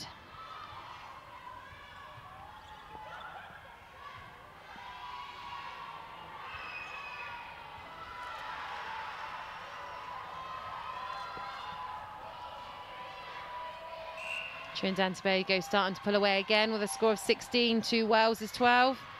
But a great take there from Walker-Jones.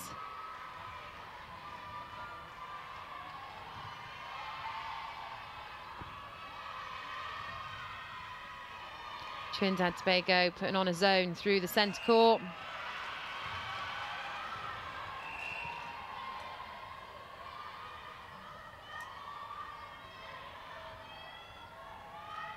We've had some fantastic umpires working throughout this tournament. This couldn't happen without the officials, so we thank them.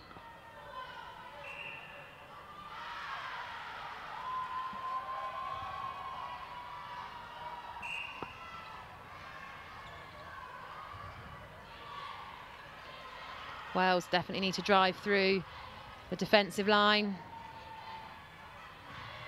They're getting caught a little bit behind, which is making passes difficult. Coming through centre court.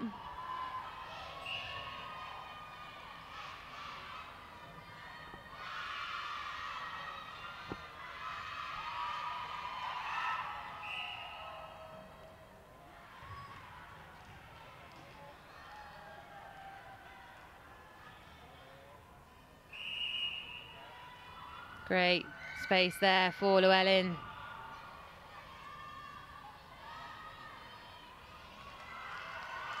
And a goal to get Wales' momentum back underway.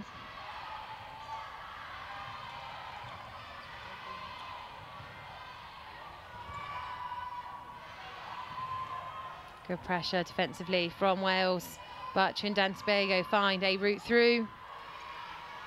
Lovely shooter-to-shooter pop there from Dylan to Vincent.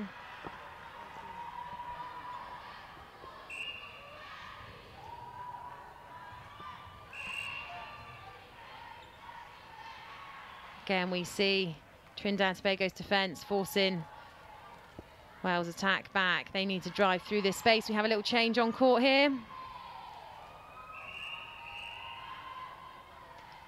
When we get those names, we will get them to you.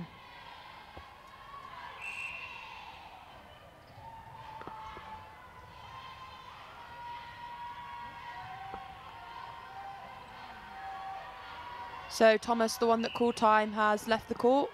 Powell moves from wing defence to goal defence, and Davies is on at wing defence.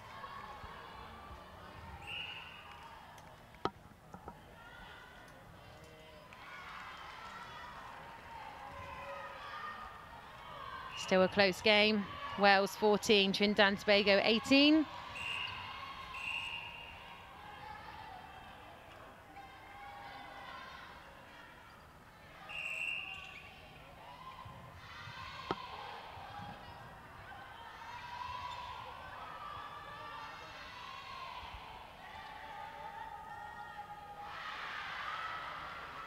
Great shot there. Dylan working hard in that goal attack position.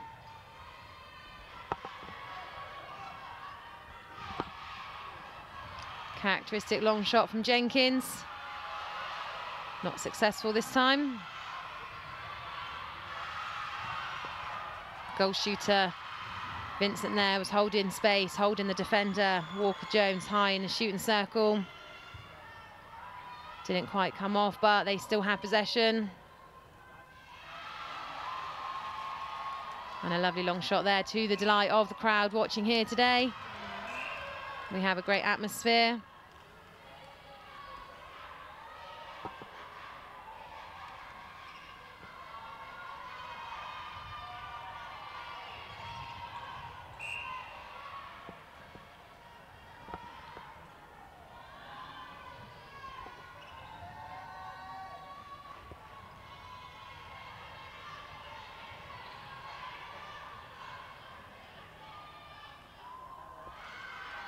Jenkins with another goal. Wales are maintaining within touching distance.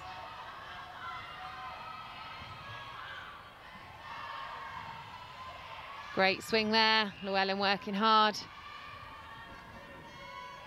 Using Johnson well at the wing attack.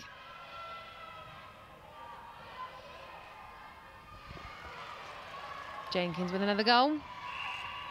That takes Wales to 16, Trinidad and Tobago to 20.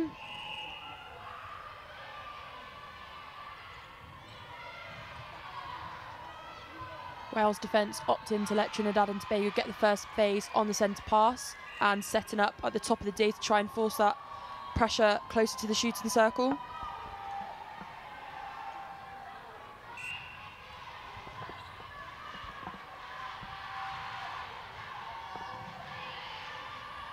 Wales are starting to drive forward through that defensive wall now, which is helping them get the ball through to the circle edge. Great move there by Llewellyn. She really is working hard, bringing the ball through the court and in the shooting circle.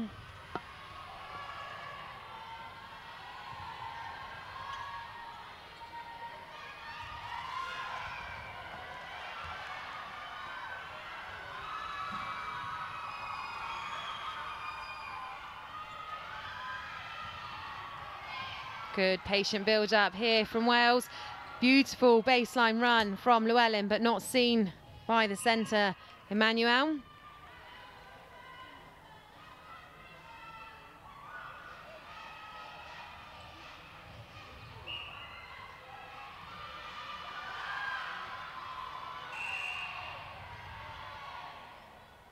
We have time called from Trinidad and Tobago. We have a new goal attack coming on. Again, when we get that information, we will get it to you.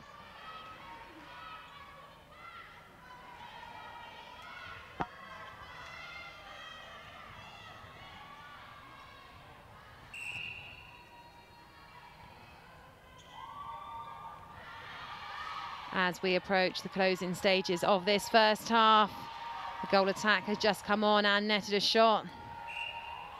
So Trinidad and Tobago go to 22, Wales at 17.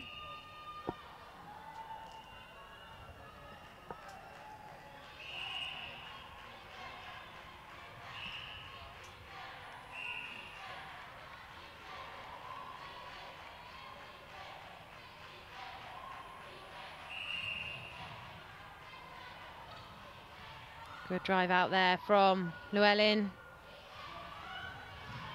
Unfortunately unsuccessful.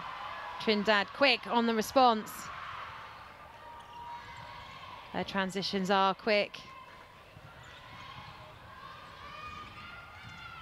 Well kept on there.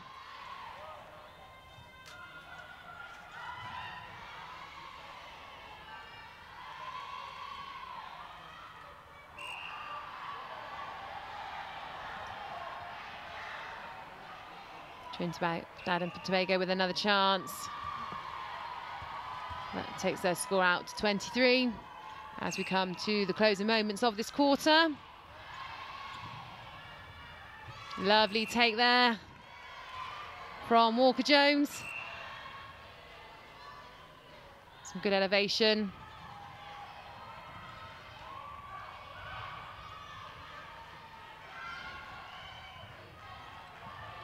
Great drive through and vision from the wing attack Johnson through to Llewellyn. We're seeing some fantastic displays of netball from both teams. The Welsh bench still asking for more as Wales are down 18 to Trinidad and Tobago 23.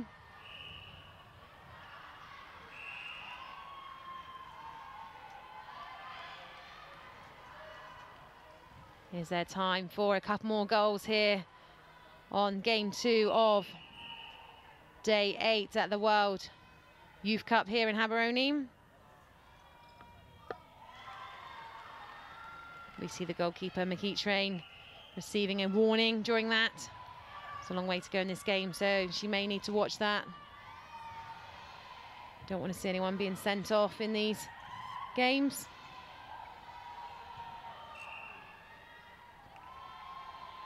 Obstruction call.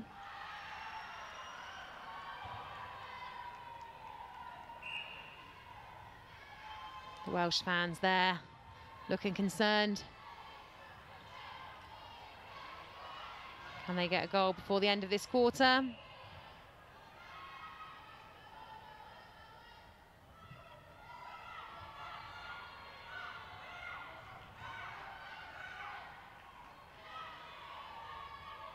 Shooters are working hard there. Jenkins with the support of Emmanuel through to Llewellyn.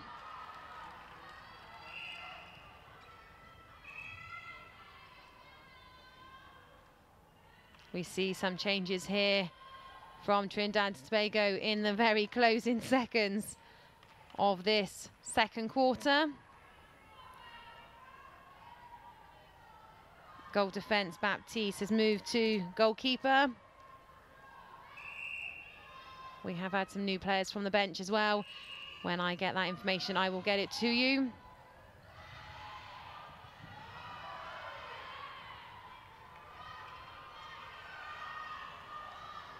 We are in the dying few seconds of this first half of the 13th, 14th playoff. A little mistake there by Walker-Jones, and it's capitalised by Trinidad and Tobago. We see them going off for their half-time break.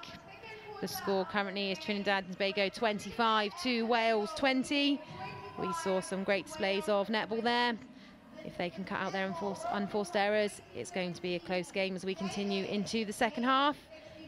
You join us here as we see Wales v Trinidad and Tobago and the Netball World Youth Cup playing for 13th and 14th position here in the tournament. This is both their final game of this tournament. Both teams are making their way off court for their half-time talks and preparations. We see the coaches from Wales having a discussion there. Natalie Pepperell, Rosie Pretorius and Jamila having a quick discussion about what they want to say to their team as they now start to leave the court. The umpires having a discussion. They've had a few conversations with players and a warning already in the first half of this game. But it is still anyone's game with a score of Wales 20, Trinidad and Tobago 25. We will rejoin you shortly as you get to see some of the highlights from the last quarter, and we will see you as we go into the second half.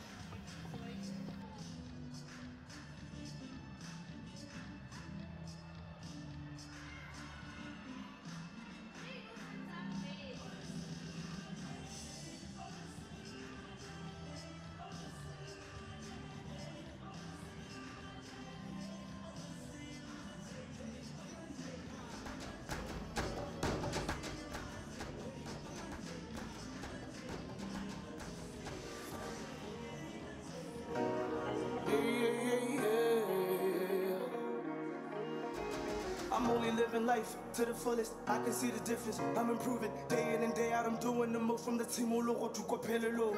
Kalija Parana Buta Paranik, Java Java Power Aditi Vanek, Gabuera Hurupa Jaco Tupe, Gagesaliman, Wabukue, Nabuarana, Penuarana, victory shall come.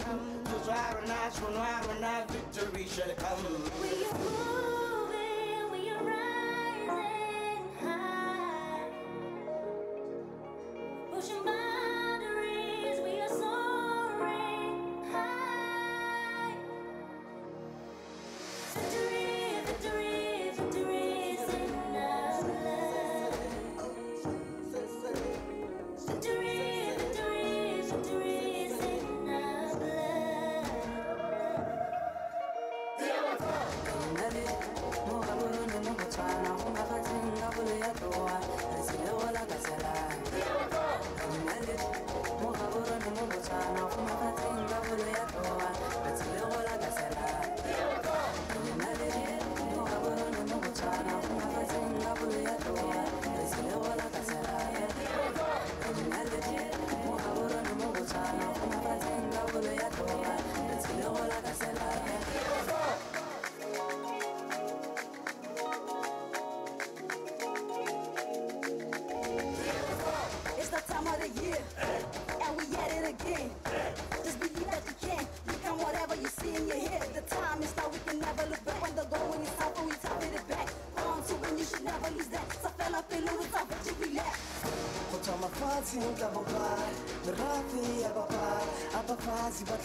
form of help or resources they may have provided in concerning this tournament.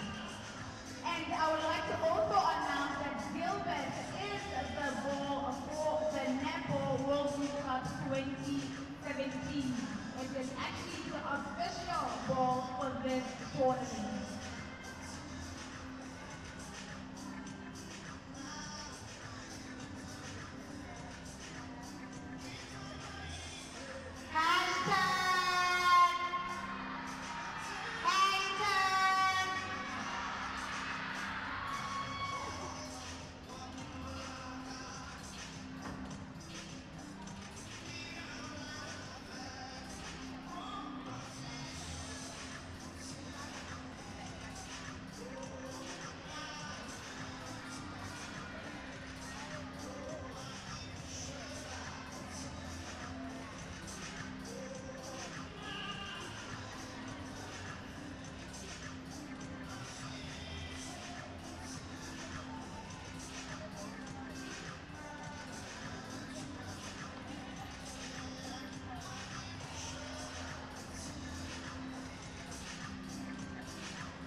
لا سيا لا سيا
Ladies and gentlemen, let's welcome back Team WALvT.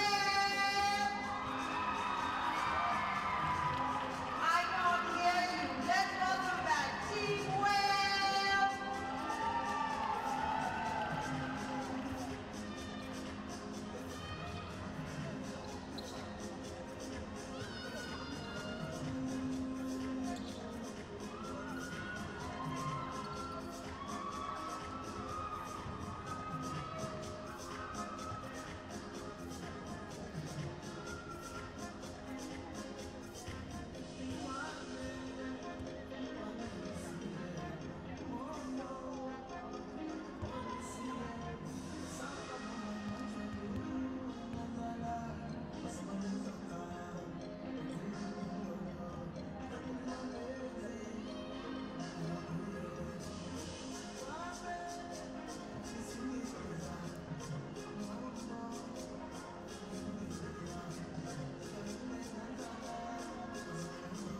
And now, ladies and gents, let's welcome back Trinidad and Tobago.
Ladies and gentlemen, we're heading into the third quarter of the game. Trinidad and Tobago 25, WALvT 20.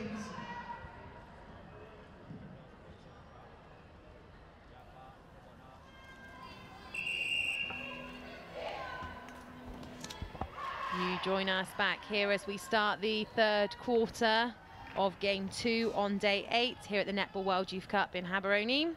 We've been treated to some fantastic netball already today. We currently have Trinidad and Tobago in the lead with 25, Wales with a score of 20.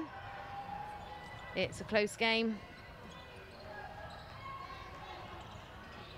The winner of this game will claim 13th position in this tournament.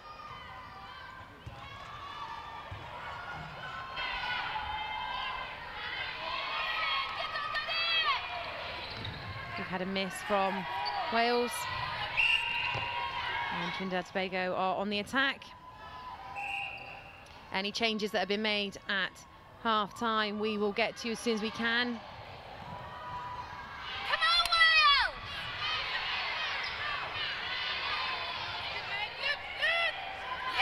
Well read there by Walker Jones, that goalkeeper. The shooter was making a goal line run and she read that well.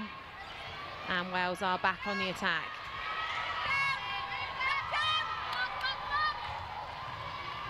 Trinidad and Tobago filling the space well there in the mid-court, making it difficult for Wales, but they made it through, and now Trinidad and Tobago are back on the attack.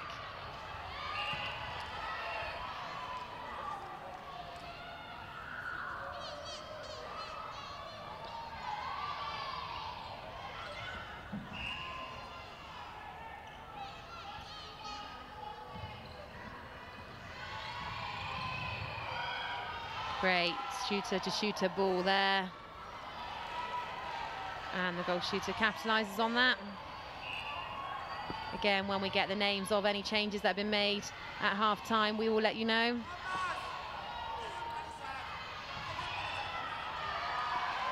We can be sure that that is still Walker Jones. And she makes a great interception. Baptiste there at goalkeeper for Trinidad and Tobago, getting a good hand on that ball. But Wales still come out with possession. Great move there by Llewellyn. And a fantastic shot.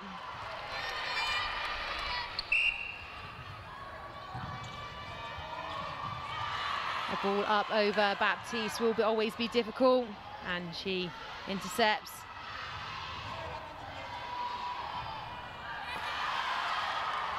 Anything they can do, Wales can also do. And Powell takes a great intercept. She's now helping move the ball through centre court.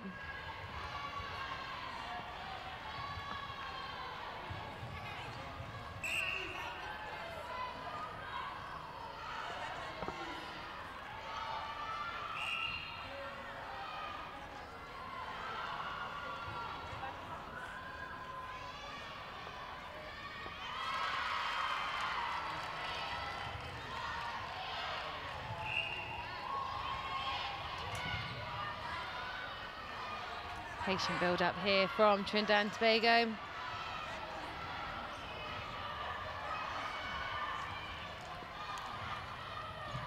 To confirm the changes for Trinidad and Tobago that they made at the end of the last quarter. Baptiste has moved to goalkeeper, Casimir has moved to goal defence, and Hagley is back on at wing defence.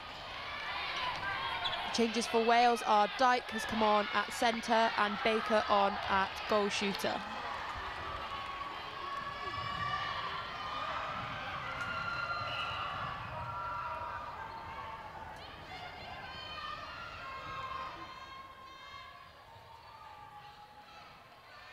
Long ball there from Powell.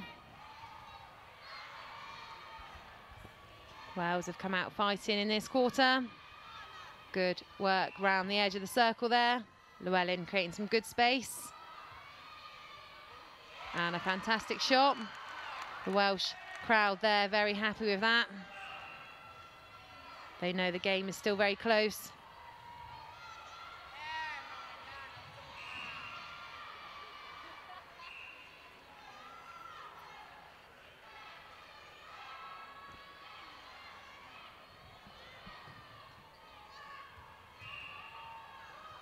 Llewellyn linking well there with Dyke. Trinidad and Tobago defence of Casimir and Baptiste trying to make it as difficult as possible, but Wales come out with the shot. Great jump into it there from Baptiste, but they were unfortunate not to come out with the ball. And Wales had another go. And Llewellyn scores.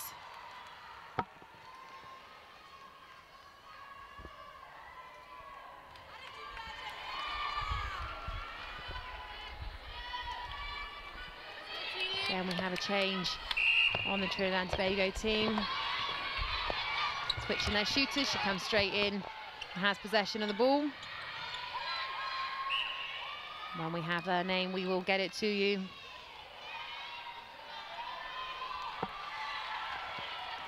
So we can confirm that is Dylan now on as goal shooter for Trinidad and Tobago, replacing Vincent.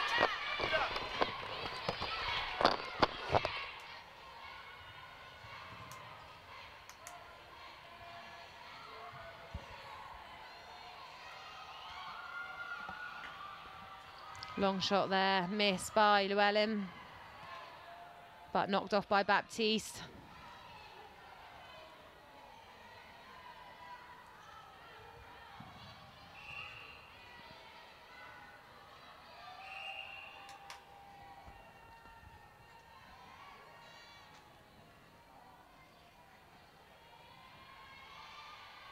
Wales have started a strong campaign in the start of this second half with a 5-1 lead for a quarter score. Great take there by Walker-Jones. Overall score is Trinidad and Tobago 27, Wales 25.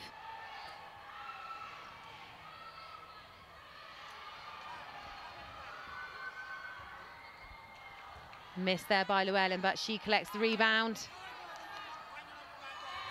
This time Trinidad and Tobago have the rebound. Good work there. collecting the ball from Dyke.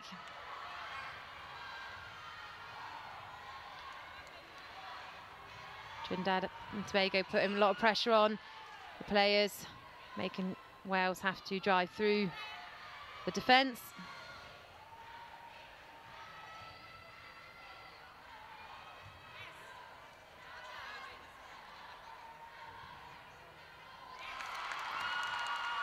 This takes it back to within a goal. That was the injured goal shooter that has come off. We do hope that she recovers quickly. Great hands there from the wing defence. Hagley and Trinidad and Tobago are back on the attack. They could really do with this ball and this goal as Wales start to close in on them.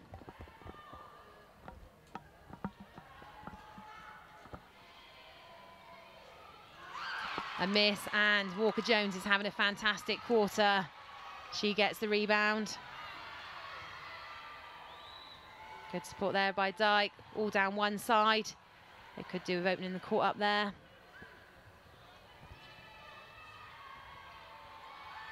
Llewellyn working hard in the shooting circle. The defence, Casimir and Baptiste, making it difficult, but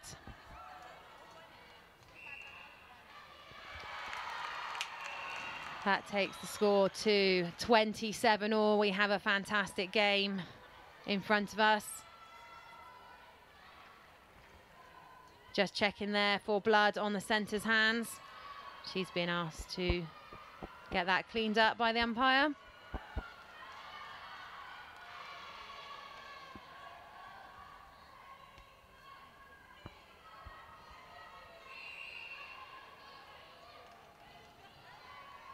Trinidad and Tobago using that opportunity to make a couple of changes. Hagley going to centre, as we could see on our screens, while Simungu gets her blood wiped off her hands, and McReacham going to wing defence.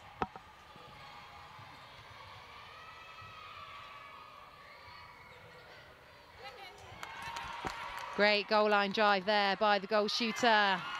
And Wales, for the first time in a long while, take the lead in this game.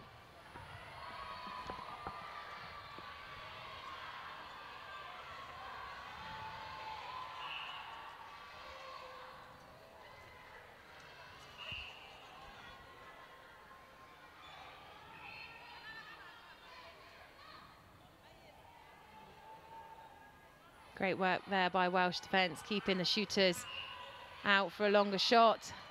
Walker-Jones there getting called for obstruction, and Dillon getting the goal. Good choice to bounce there past Baptiste, but Trinidad and Tobago got a hand to it, but Wales still in possession.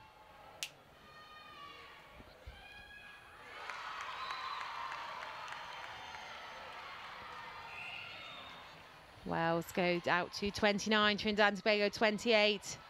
We have been treated to some fantastic netball. A really close game here. Long shot miss there by Dillon. And Wales are already back in their shooting circle. As mentioned previously, these two teams met in some earlier games. The crowd and the bench for Wales enjoying that. In that game, Trinidad and Tobago did come away with the win.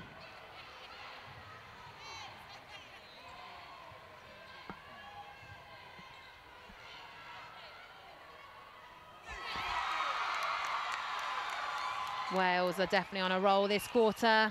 They extend out to 31 to Trinidad and Tobago's 28. Trinidad and Tobago have currently only scored 2 goals this quarter. And Wales have scored 11.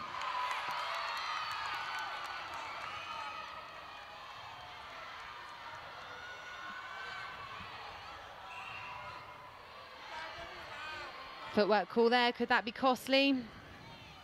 The Welsh crowd definitely enjoying their time here now that Wales are making a comeback.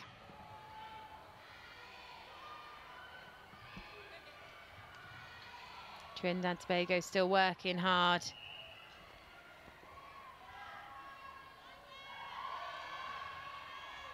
Great shot there from Hollingsworth, keeping them in contention. Baptiste coming out for another flyer. Great interception there. Good transition from Trinidad and Tobago. Long shot miss there. Can Wales capitalise on that? We've got an exciting quarter happening in front of us.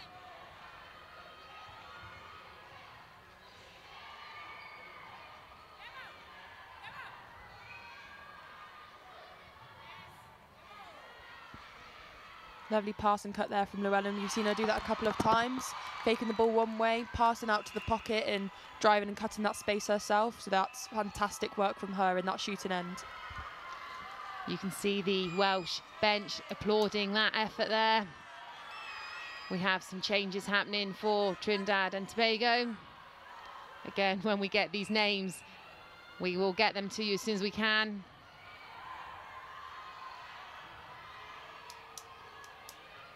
Great hands there from the wing defence, Davies. Good drive in onto the ball through the defence line. Wales have definitely come out fighting for this third quarter. We'd love to know what they were told at half-time to give them this motivation. Llewellyn with another fabulous shot. The crowd are enjoying this game. That takes Wales to 33. Trinidad and Tobago 29.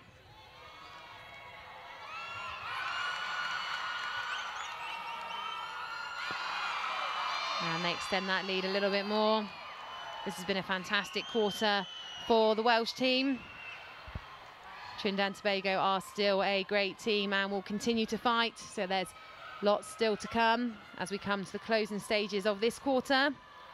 But you'll be pleased to know we have another quarter coming up of this action. Goal shooter held some great space there. Ball wasn't quite to her and she ended up doing footwork.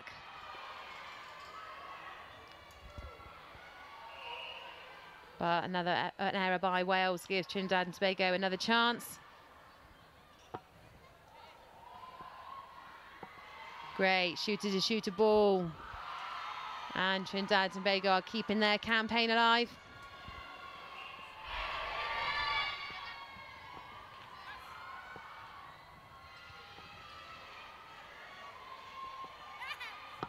Great dodge there by the goal shooter Baker, but it wasn't seen, so the ball goes back to the transverse line.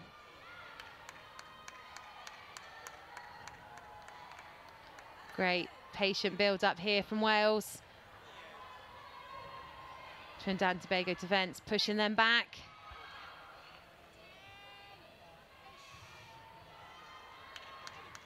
Good supporting work there by Dyke and Johnson.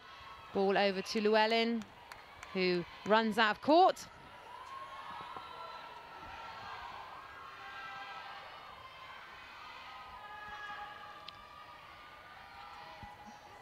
Wales zoning their defence. Trinidad and Tobago having to go sidewards, slowly building their game forward. Great take there from Walker-Jones. She really has been amazing this quarter, turning lots of ball, reading the game well.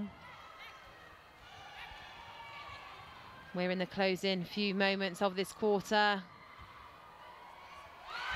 Wales get another goal. And that's the final whistle of the third quarter. What exciting netball we have witnessed. We have Wales with a score of 35. Trinidad and Tobago with a score of 30. The bench and the coaches of Wales there clapping them off the court. They really dug in there from being behind to push into a 5-goal lead. Some great work from the Welsh defence, especially Walker-Jones. Great work through court. And Baker and Llewellyn continuing some fantastic shooting. Baptiste was also fantastic in Trinidad and Tobago, making it difficult for the shooters. but Wales come out with the win for that quarter with a slight lead. We can see the crowd are really enjoying this game today. This is the 13th, 14th position playoff game. So whichever team wins this game will end up with 13th in the Netball World Youth Cup here in Gaborone. And the team that comes second will end up in 14th. We have another quarter for you of this exciting netball here at the University of Botswana Indoor Sports Centre. We will leave you with the highlights from this quarter, and we will join you shortly with the final quarter of this game.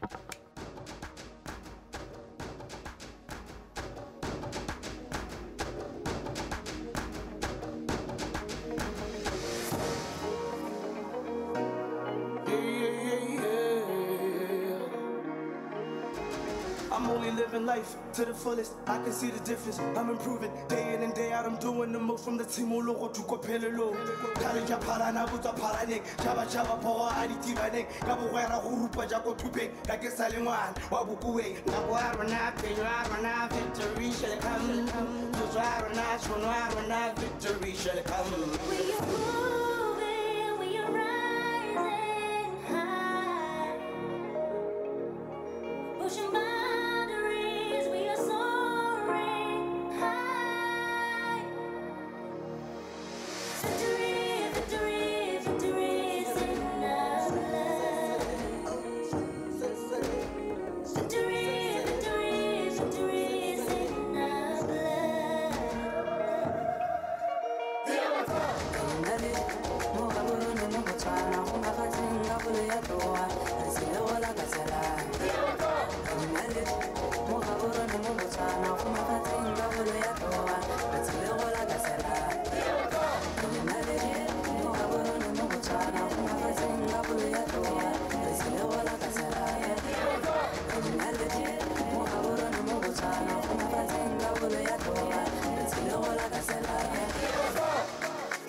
One more time, ladies and gentlemen, let's give it up for Team Wales!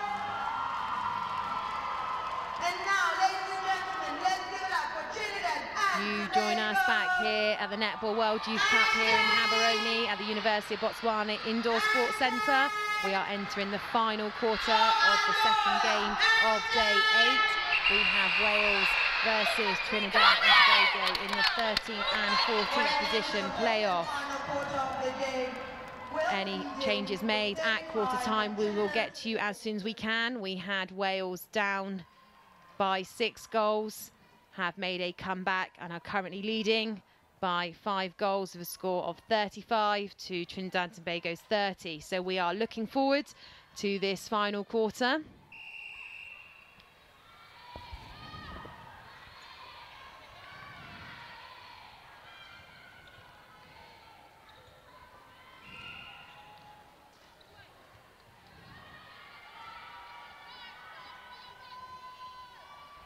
Good rebound there by the Trinidad and Tobago shooter.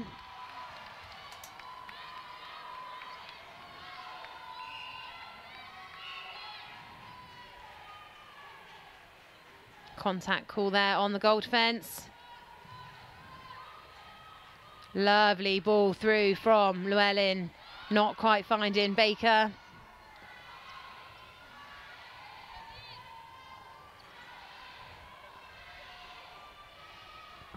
Patient build up here from Trinidad and Tobago, using their supporting defenders before putting the ball through.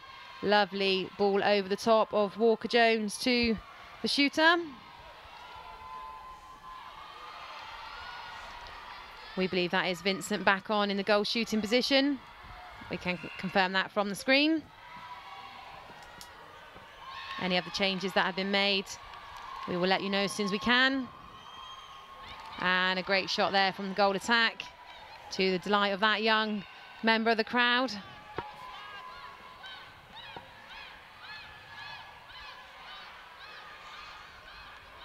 We have a number of different games happening today for the playoff positions. It's great to see the crowds coming in early for games and enjoying the netball that they're witnessing.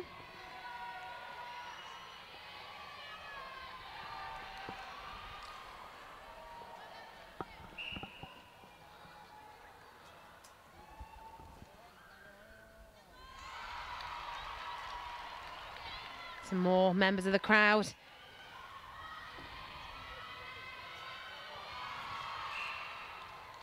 Being treated to some fantastic netball here from both teams. We are on the edge of our seat in our commentary box as we watch the game.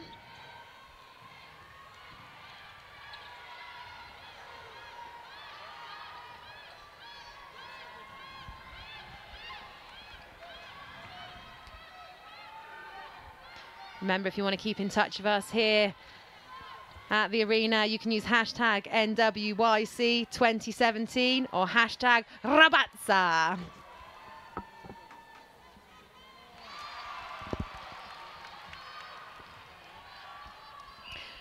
As mentioned previously, there are 2 more games of fantastic netball to follow today. The next game up after this game will be for 11th and 12th place playoff. That's Samoa versus the Cook Islands. We also have 9th and 10th place playoff today. Botswana versus Zimbabwe later on.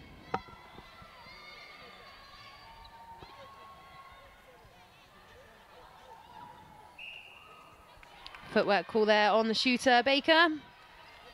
Trinidad and Tobago back on the attack. Current score is Wales 37, Trinidad and Tobago 33.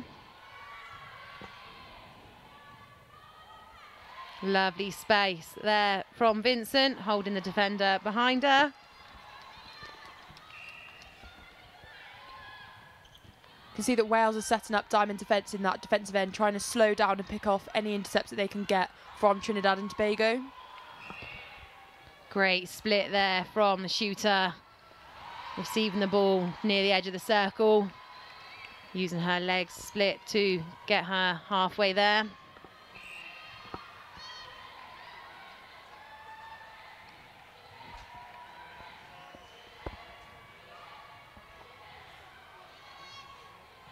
Baker working hard, but Baptiste covering that move.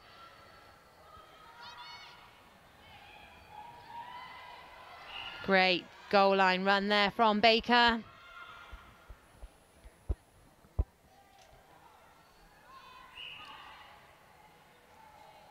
Both the defenders out on a penalty.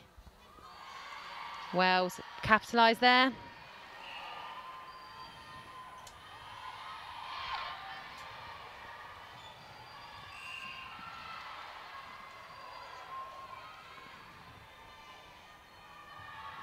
Great elevation there shown by the goal attack. And a fantastic shot in from Hollingsworth. The Welsh crowd are starting to look a little bit nervous as Trinidad and Tobago close the gap to 2.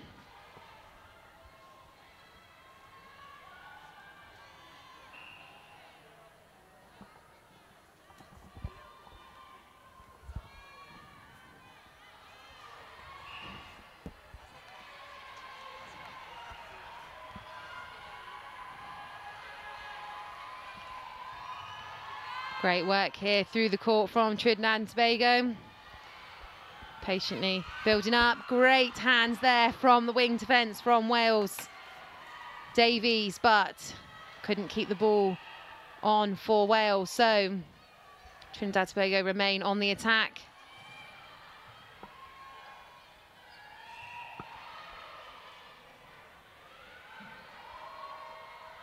Great work there. And they bring it back to within 1 goal. This is getting exciting stuff here in our game 2 on day 8 in our 13th and 14th playoff match. Good commitment there from the goal defence. Powell, but contact being called against her, leaving a shooter free in the circle. And Trinidad and Tobago capitalise. That takes the score to 38 all in this final quarter. Trinidad and Tobago having a fantastic start to this final quarter of our 13th-14th playoff. A missed shot there from Baker, but the rebound was not collected by Trinidad and Tobago, so Wales are back on the attack.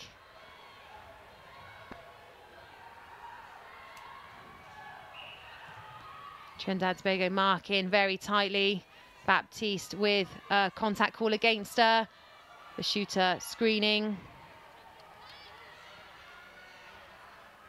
Well weighted there from the drop from Baptiste, but a missed shot. Could that be costly?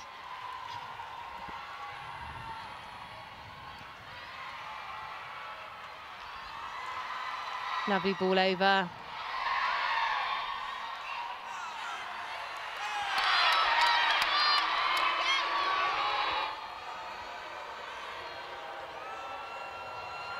Rush ball through there. Baptiste picks it up. And the wing defence of Davies responds with a great interception. We have some fantastic netball going on here. Both teams fighting to the end. The crowd are loving this, as are we, as we make our way onto the screen.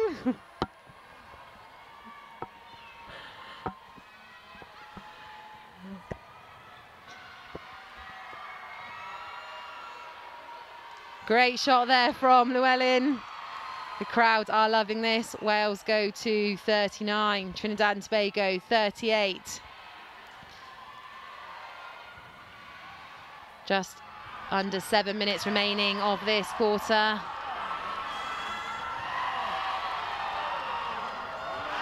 Missed shot there, but the rebound collected. And she gets it on the second attempt. 39 all.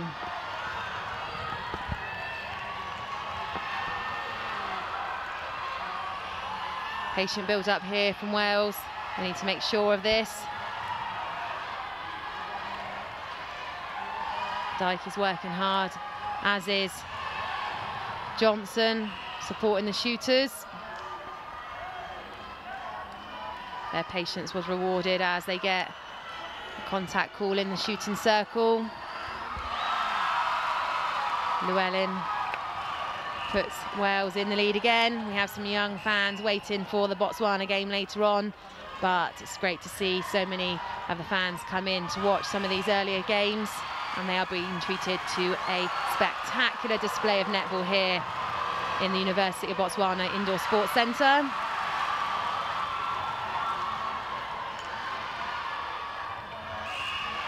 Some great interceptions from both teams.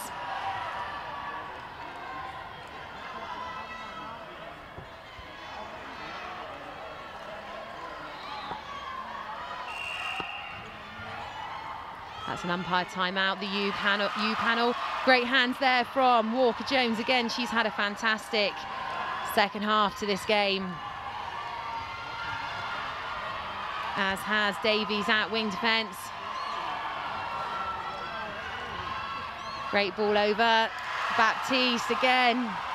You need to make sure of that ball into the shooting circle. Obstruction there from Llewellyn.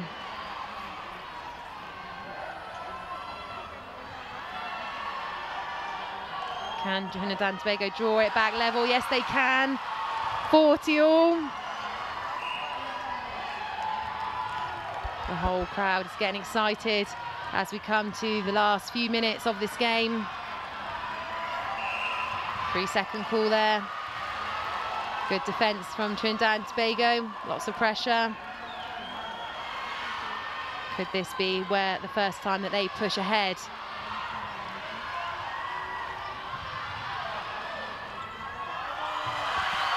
That high ball in over Walker-Jones is not going to work. Again, a fantastic take, but equally a ball into the circle like that is not going to be successful past Baptiste.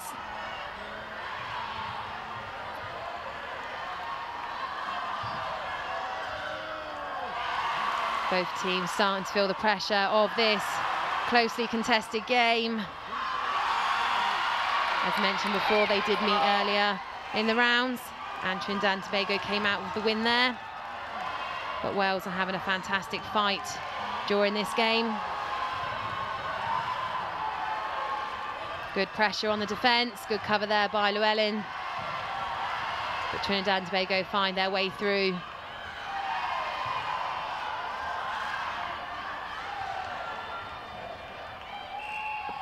Can start to see some unforced errors and missed shots creeping in from both sides, and you can definitely see that the pressure of this game being so close is starting to get to both teams vying for that 13th place position.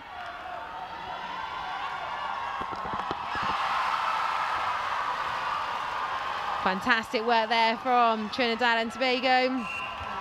They extend their lead by 2, 42-40. Run out of space there. Wales need to be more patient.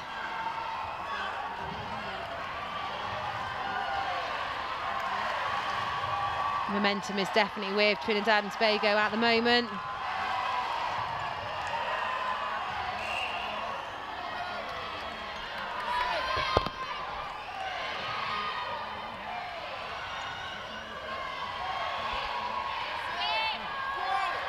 Trinidad and Tobago being very patient with their play and no rush to get the ball down to their shooters at the moment, with only 2 minutes on the clock and up by 2.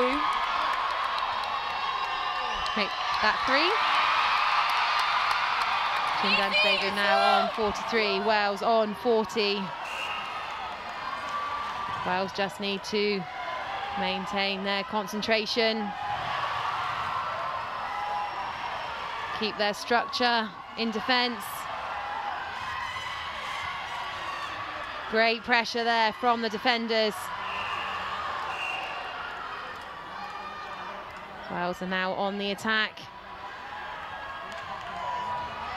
Great feed through to the run of Llewellyn. And they come back to within 2 goals. Trinidad and Tobago 43, Wales 41. Again, great move by Llewellyn. That brings the game to within 1. Trinidad and Tobago centre. Last minute or so of this quarter, of this game in fact. The winner of this game will be given 13th position in this tournament, with second place taking 14th. The Welsh crowd weren't happy with that decision, but they're rewarded with a mistake anyway, and Wales are back in possession. Trinidad and Tobago still fighting strong on the defence. Great long ball there from Powell. We've seen that a lot from her today. Cutting through that zone, overseeing it and overlooking it and going straight down into the centre or the goal third. Unlucky shot there from Llewellyn, but Baker picks up the rebound and gets the shot, bringing the score in the closing few seconds to 43 all. I will remind you that if this does end in a draw, there will be a 4-minute interval, and then we'll have 2 halves of 7 minutes of extra time. But Wales take the lead by 1. We may not need that, as we have only seconds remaining. The Welsh coaches are on their feet. Trinidad and Tobago coaches are on their feet. A footwork call gives Wales possession. They need to be patient with this build-up. The score is 44 to Wales, 43 to Trinidad and Tobago, with seconds remaining. And that is the final call for this game, game 2 on day 8 of the Netball World Youth Cup here in Gaborone. We witnessed some great netball here and a great comeback from Wales, to the delight of the Welsh crowd. We have a final score of Wales 44, Trinidad and Tobago 43.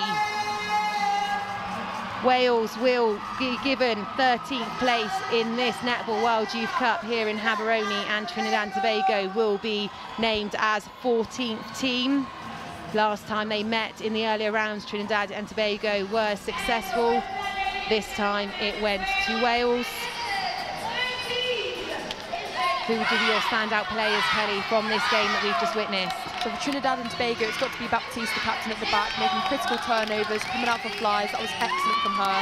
And for Wales, Llewellyn and Walker Jones are my standout players. Walker Jones, especially against someone as tall as Vincent, taking those overhead balls off of her, and Llewellyn's calm and composure in that shooting circle, and being captain today has definitely won that for her team. So very impressed with all those players, and a fantastic game and win for Wales. Fantastic tournament for both teams, and I know that Wales are extremely happy with that result, and they are thanking their crowd, who are equally as delighted. I think myself and Kelly will need to lie down before the next game. Remember, if you want to stick with us, NWYC 2017. And we have hashtag A Ba Tsaa. The next game to follow, I said, will be Samoa versus the Cook Islands in 11th and 12th place playoff. And following that game, we have Botswana versus Zimbabwe for a 9th, 10th place playoff. So lots of netball still to come here today in the University of Botswana Indoor Sports Centre. We'll leave you with the highlights. To the fullest, I can see the difference. I'm improving day in and day out. I'm doing the most from the team all over to Kopelelo. Kalija Parana, Buta Paranik, Java Java Power, Aditivanik, Gabuera, Hurupa Jaco Tupe, Kakesalimwan, Wabukuwe, Naguarana, Penuarana, victory shall come. Tuzarana, Sonarana, victory shall come. We are moving, we are rising high. Pushing boundaries, we are soaring high. Victory, victory, victory is in our blood. Victory, victory, victory is in our blood.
This is how it ends down here in UB Indoor Sports Arena, whereby it was a 13th place playoff, whereby Wales, or the Welsh, they have relegated down Trinidad and Tobago down to position 14. This means this is the time now we get the views of both the coach and the captain from both sides. Let's start with the Trinidad and Tobago, who happens to be the losers, or who happen to fall down to position 14, to hear their views about today's game. Coach, what a game you had today, 13th place playoff, and then you end up at position 14.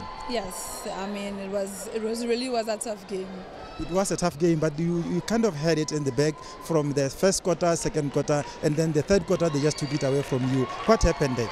Well, throughout this whole tournament, we struggled with turning over the ball, and it's the same thing. We started to make a lot of errors, and they capitalized on it.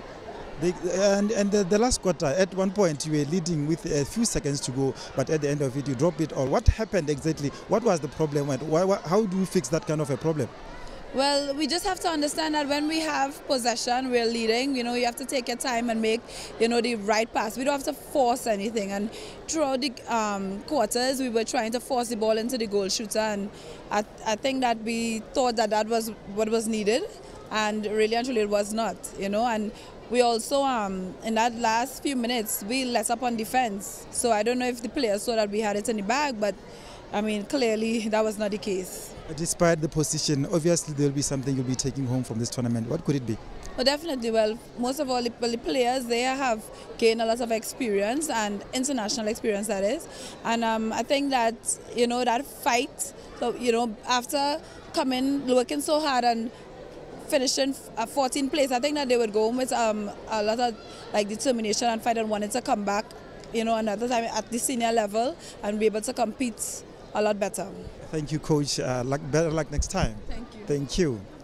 That's the Trinidad and Tobago coach as she was sharing with us her views of today's game. Let's now switch over to the captain who has to share with us what her views could be. Captain, what could be your views for today's game? I would say it was an incredibly amazing game. It was fight for fight. I take nothing from my girls. We went out there, we played hard, we played our game, and it worked for us. It was an amazing game to be our last, and I value it to the most. But at one point, this game looked like it was in your bag from the first quarter and then the second quarter, but the third quarter was the twist there. What exactly happened? I think that both teams really brought a fire, and there's a lot of things that happens in these games. There are some ups, some downs, and we went through it in that quarter, unfortunately for us, but I think it was just immense. And then what would you be taking home as an experience from this tournament? Oh, I have so many things I could take home. It's so hard to identify one, but it's the first time I've played some of these teams, and I think the experience and the growth that I had personally and with the team was just amazing, and that will be it to go home with. Thank you, Kepi. Let's talk again maybe next time. We wish to meet you in the other games in the future. Thank you very much. Thank you. That's a captain from Trinidad and Tobago. Now we have to switch over to the winners who happen to be position 13 this time around. Coach, what could be your views after such a very nice game? My views? Yes. Just fantastic game. The girls worked really hard. Trinidad and Tobago were an amazing opposition. We're just really relieved to come out with a win. Yeah, and they were leading first quarter, you were drawing, and then they were leading the second quarter, but you took it away in the third quarter. What did you really change there? To be fair, it was more looking at what they changed in terms of their defensive structure, so we changed our attacking structure. It was very much a battle of tactics, and we were just lucky that we managed to pull it out of the bag at the end, remain calm and consistent, and play it through. Apart from the position, what could you say you have learned from this tournament? Oh, we've learnt loads. I think the fact that we all need to be playing the same game plan would be one thing that we've learnt. But they've come together as such a great team. They've got memories now that will last them for forever. Thank you, Coach. Good luck with the future. Thank you very much. Thank you. That's how the Wales captain goes on, and now we have to switch over to the captain. Let's say get her views. Kepi, what could be your impressions after there's such a big fight? Oh, we're just so happy. I mean, we played them earlier on in the week. We lost to them, but we knew we didn't perform well then, so we had to come out with a vengeance, and we did. And it was just such a good feeling to finish on a high. We're just so happy. And third quarter was the turning point. What did you change there? I think just half-time we just refocused in the changing room. We knew what we had to do. We had different combinations coming on. We had to change our game. And we all just did what we had to do, and it just came together, and we just bossed it. Apart from the position, obviously you'll be taking something learned from this tournament. What could you say it was? I think just learning to be resilient, because we've had a few games that we've been disappointed with. They've been positives, and we've taken those positives. And then to regroup and come together for that game just then, that's what we're going to take forward then in the future. Thank you, KP. Let's wish you best luck for the future. Thank you. That's the captain, and that's how we wrap it up to this side. And now we'll be sending it over back to the studio where Miss K is standing by to share the views of today's game.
Welcome to the Netball World Youth Cup, and it's business as usual. Fantastic netball games being played on today, day 8 of the competition. And we're about to bring onto court the Cook Islands and the team from Samoa. So this is a placing game, playing for 11th and 12th in placing. So crowd are in, all to play for.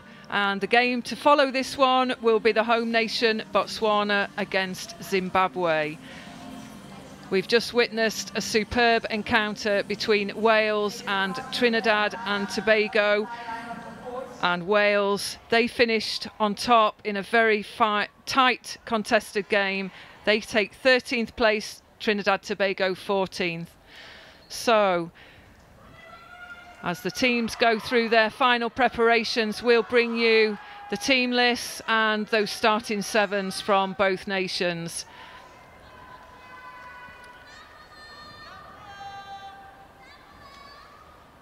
So from Samoa, full squad list on your screen, the starting 7. Goalkeeper, Solia. Goal defence, Sasega. Wing defence, Soleis. Centre, Ropati. Wing attack, Southon. Goal attack, Salanoa. Goal shooter, Muliaga. The captain is Soleis and the coach is Lee Edwards.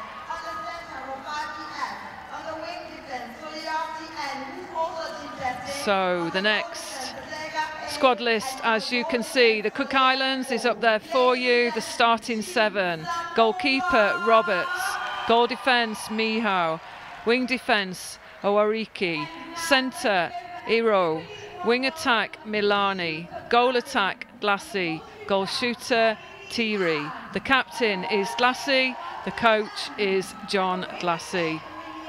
Our umpires for this game, Chikatsa Lepole, Janet Edeling, and the reserve is Gareth Fowler. So all players on court ready, and Denise Egan joins me in commentary, and it's all to play for. These two teams will eagerly want to finish on top, Denise. Yes, certainly we're looking for a sizzling, sensational match today for 11th and 12th place here at the indoor arena. So Chikatsa, the umpire, delivers the ball. If it's anything to go by, the last game was electrifying. T&T and Wales fought to the final whistle. It was just a 1-goal ball game. So Samoa with the intercept. Great start from Ropati.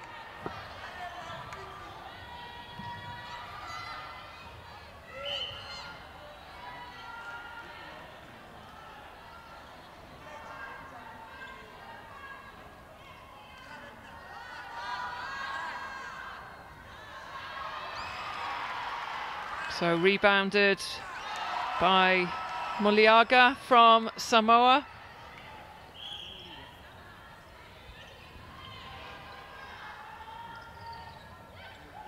So Samoa in the blue, take an early lead, disrupting Cook Islands centre pass, but a turnover gained by the Cook Islands in green.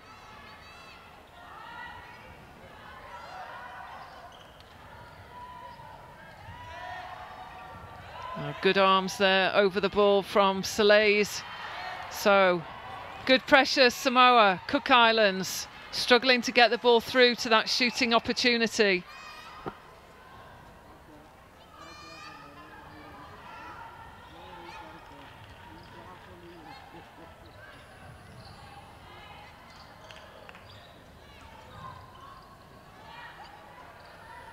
Samoa building this attack very steadily, looking for the straight line into the goal, being very patient.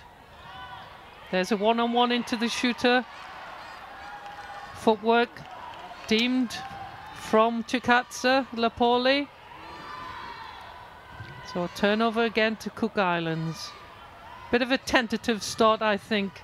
So just the 1 goal in for Samoa. Both teams will be desperate for the win. These placing games, obviously the last games for the countries. They want to finish confidently.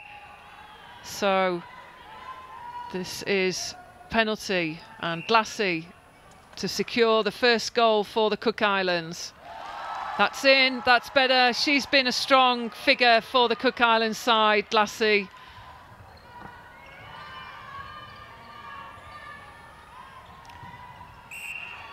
So that's good sighting of the front position of the goal shooter, Muliaga. Just bobbles out. A quick rebound by Samoa. So just disrupting play again in the mid-court. So both teams just probably need to reset themselves as they bring the ball through the mid-court area. Nice shooting. That's the captain, Glassy, for the Cook Islands, taking an early lead there by 1 goal. So, mid-court posing problems for both teams, Denise. Yes, they certainly are. We've had high error rate catching, footwork, but that's a good shot there under the post, sealing off a 3-1 lead to the Cook Islands. We see some tough contests as they're going for the ball. So Glassy, she likes the mid to long range shot. Another successful one in for her. So 4-1 in favour of the Cook Islands.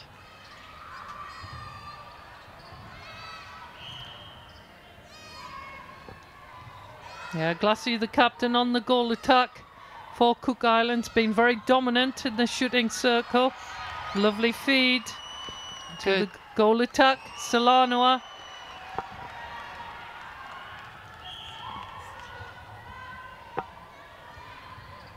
Oh, nice long ball. Good vision by the Cook Islands attack, but again, just couldn't creep in. And that's some good pressure from Solia, the goalkeeper. She's got this good strength. She's got that ability to close off the post and take the rebound.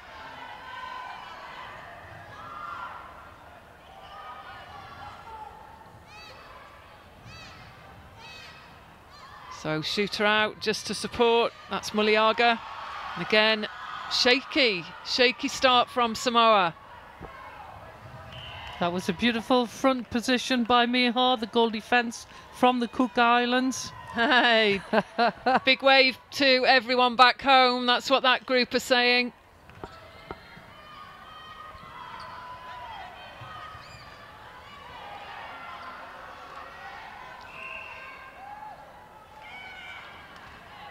So again, it's broken down by the Samoan defensive pair in the circle.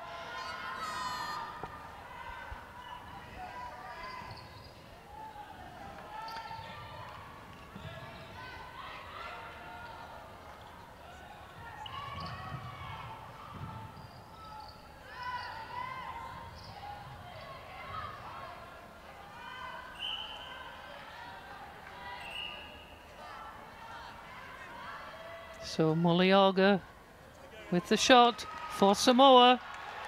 Takes them to 3 goals.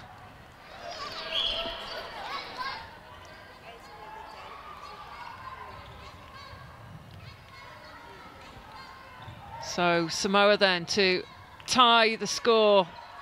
And just playing a one-on-one in the circle there. The shooter moving out, just delaying that move in, and that's proving successful for Samoa in attack.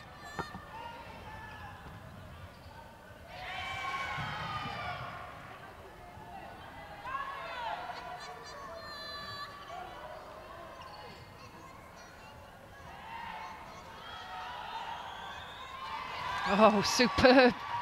She's really breaking it down. She's taking the rebounds equally. She checked the shot there. That's the goalkeeper, Solia, from Samoa. Excellent timing and elevation. So here we go again. Steady build up, taking the ball to the top. Chooses to go out. There we see circle rotation, ball shooters One to the top, one to the post. Feeder's not comfortable yet. Looking in on the one-on-one. That's their chosen delivery at the moment for Samoa. Yes, changed up their attack there. They've played a one-on-one in the circle. They were just struggling to put the ball in, so clever play. They've adjusted against the defence of the Cook Islands.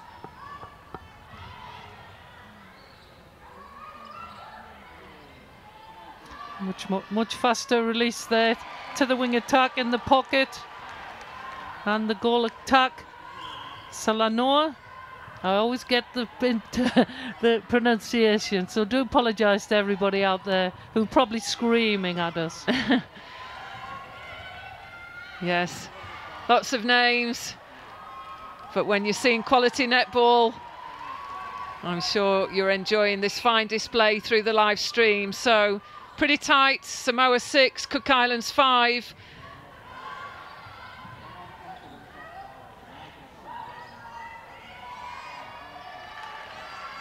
That's good out and in work by the goal shooter from Samoa. Muliaga sealing it off, making sure she's got it in. So Cook Islands got the early lead. Samoa, they've worked hard. They've reset the structure in attack, playing a different game, taking the ball to the edge, and they've got through that early defensive pressure of the Cooks. So chance again. It's always interesting when you see a shooter nearer to the post offload to a goal attack behind, but she likes the mid to long range shots, Denise. Yeah, she certainly does, and she has a high percentage. That's 4 to 4 so far for Glassy, the captain of Cook Islands. Beautiful vision into the post for Muliaga. So Samoa 8, Cook Islands 5.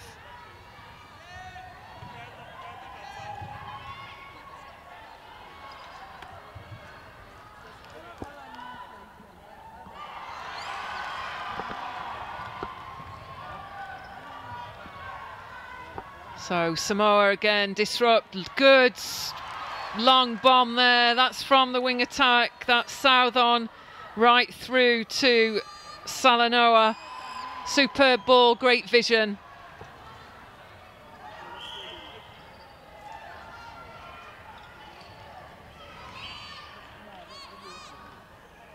Samoa 9, Cook Islands 6. Takes that to 10.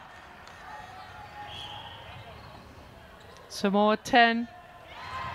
Excellent interception, putting a lot of pressure on. Goal shooter having to come out for the Cook Islands.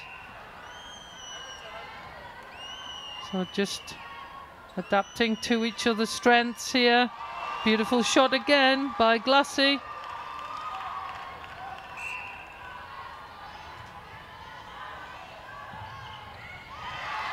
That diagonal ball, well read by Miha on the goal defence.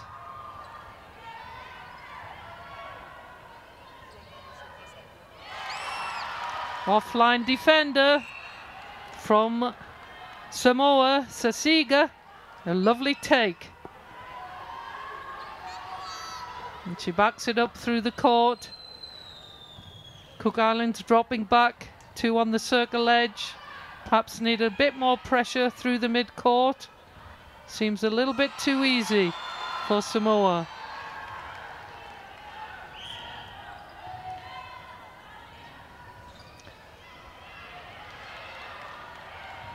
Great from position from goal attack. Salanoa. It's always good when the goal attack takes interceptions in the mid-court.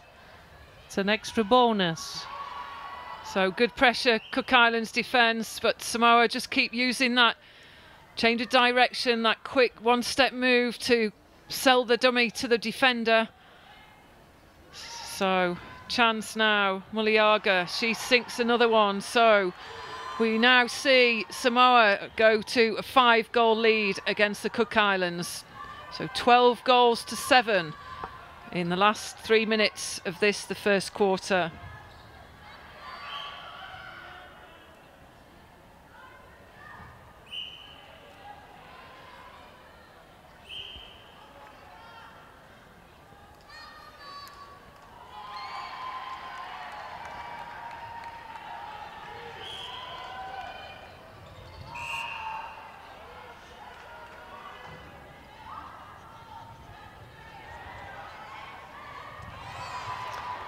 So wing defence, goal defence, really tracking their players very hard for Samoa.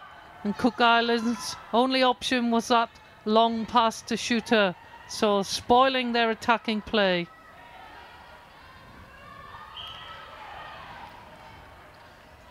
And can't fault the tenacity and the speed of Miha. She's doing all she can, the goal defence for the Cook Islands, to disrupt what is a good shooter pairing from Samoa.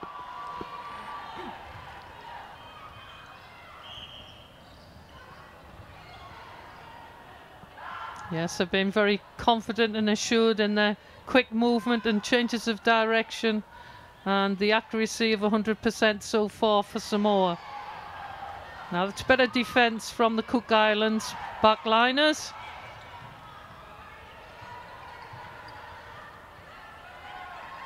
Got to work hard to get Glassy in. There she is.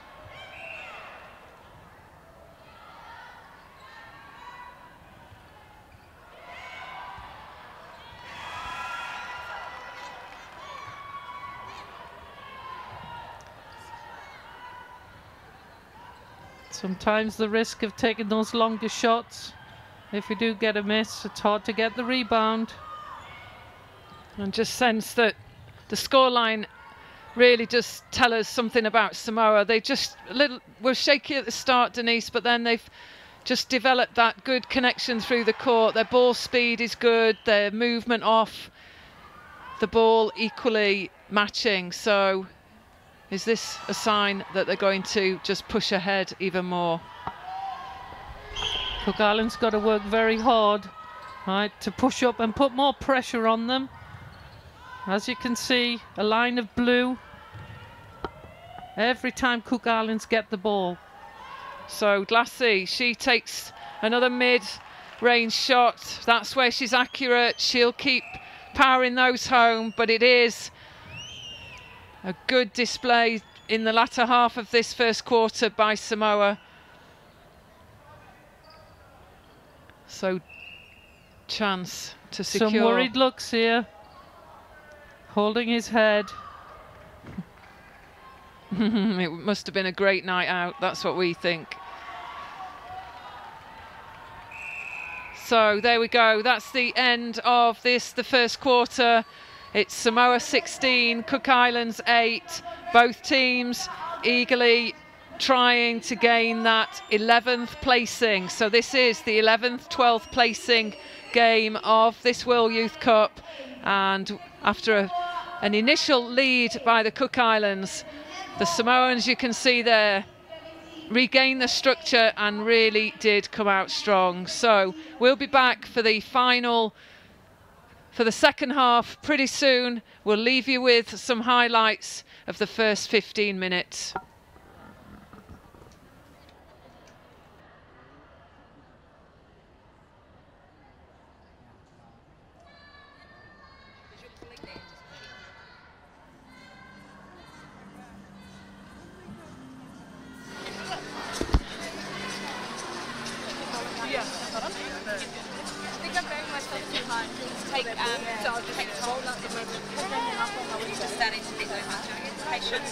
If it's not on, they're on time for the reset. We'll get in a bit of position, so give it a try.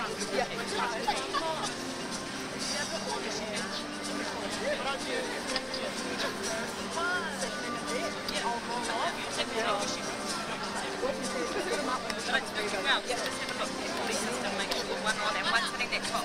We're getting good feedback.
So welcome back for quarter two of this, the 11th, 12th placing game at the Netball World Youth Cup. So Cook Islands, lots of information being given down on their bench. A little bit more relaxed, as you could see from the Samoan coach, as we get ready to go with Chikatsa Lephall.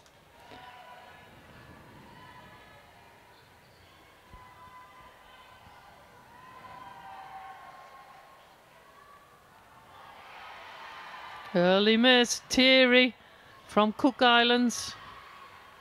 That's a good defensive movement by wing attack from the Cook Islanders. Milani. And we need Glassy to get this long range shot in. But a good sweep off the rebound. Take us to the second goal.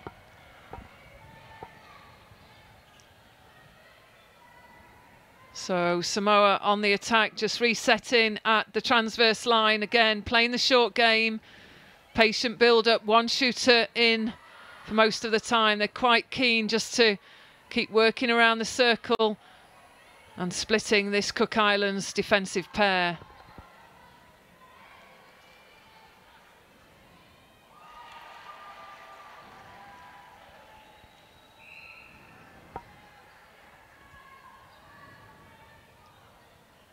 Good step around the defender by wing attack. See shooter in, and that's a great shot under the post. So Thierry lands another 7-goal difference. Samoa 17, Cook Islands 10.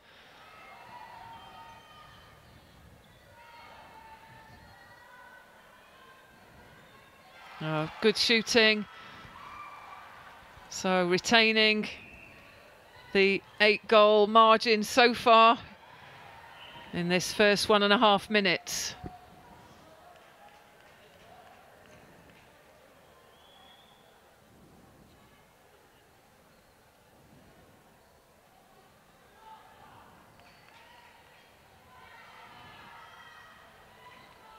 And did well there, Lassie, just to keep that ball in. Lands in the hands of the Samoans, so fast on the transition. Delayed a little bit now in the mid-court with the pressure from the Cook Islands.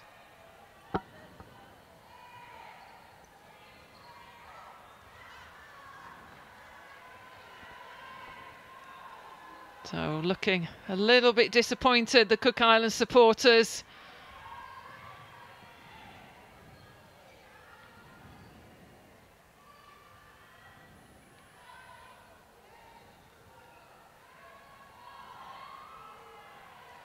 And just couldn't quite land that one. She'll take another. For Lassie, that position is like being under the post, so she does like those mid-rangers. Come on, show us the sign. Hashtag Botswana, go Cookies.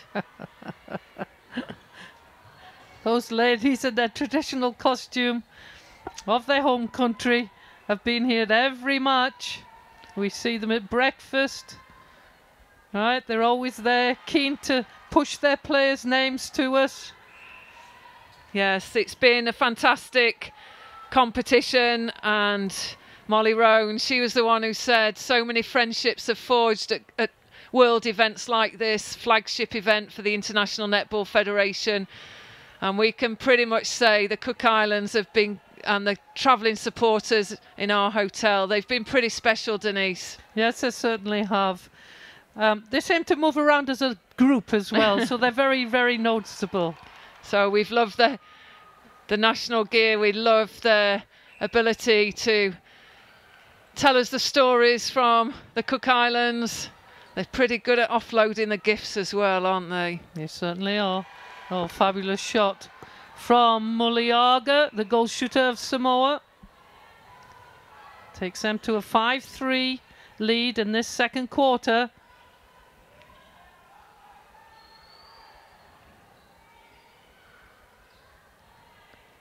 Samoan defense really forcing Cook Island shooters to go further and further away from the post.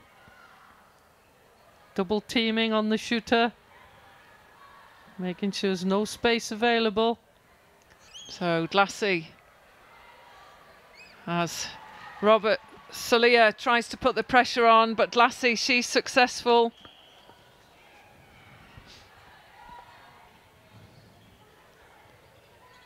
Still the game opens out for Samoa. They've got a 9-goal lead, just winning this quarter by the single goal.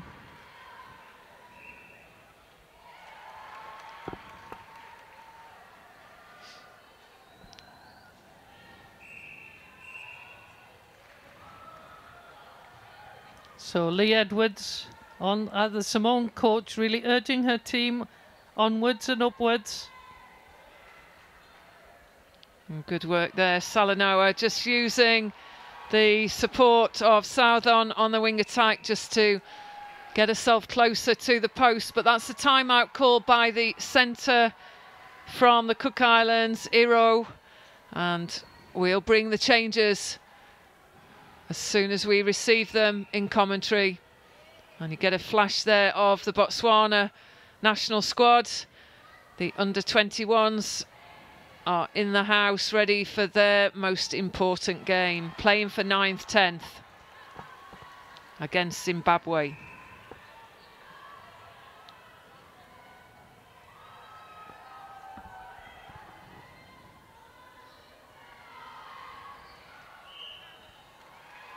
So contact and Samoa in possession.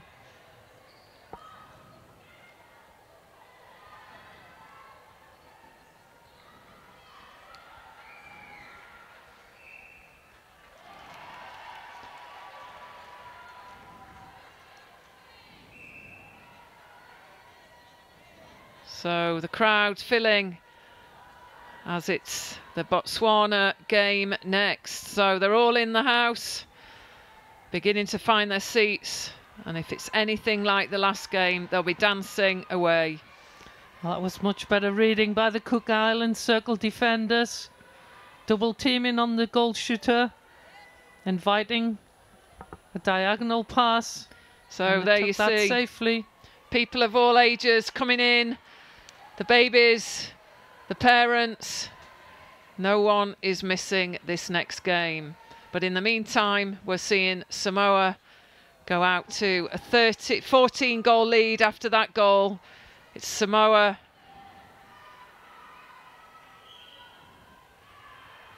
And the Samoans.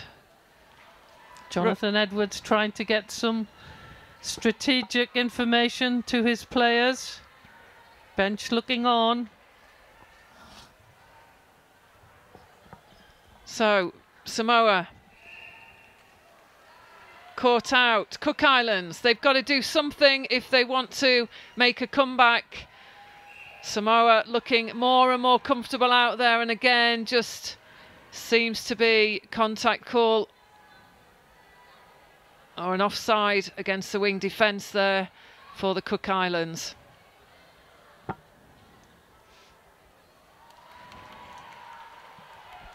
Salanoa, she puts another one in. There we see smiles all round in the crowd.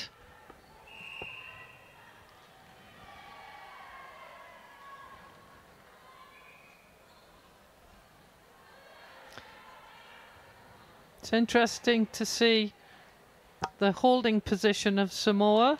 So they have two shooters coming together and doing a split lead, one to the top, one to the post, using their bodies very well to protect that space that the ball has to be passed through. So change in the goal shooter position and the goal attack. So Glassy, she goes off to the bench, and again we'll bring the names, bring the changes to you as soon as possible, as we see a superb disruption there, but deemed to be an obstruction. So Cook Islands get another chance with a new shooter pairing. And just sense that there's some tired legs there. It's unusual that Glassy would leave the court for the Cook Islands, but just receiving a bit of treatment courtside. And this is where players will start to feel the fatigue.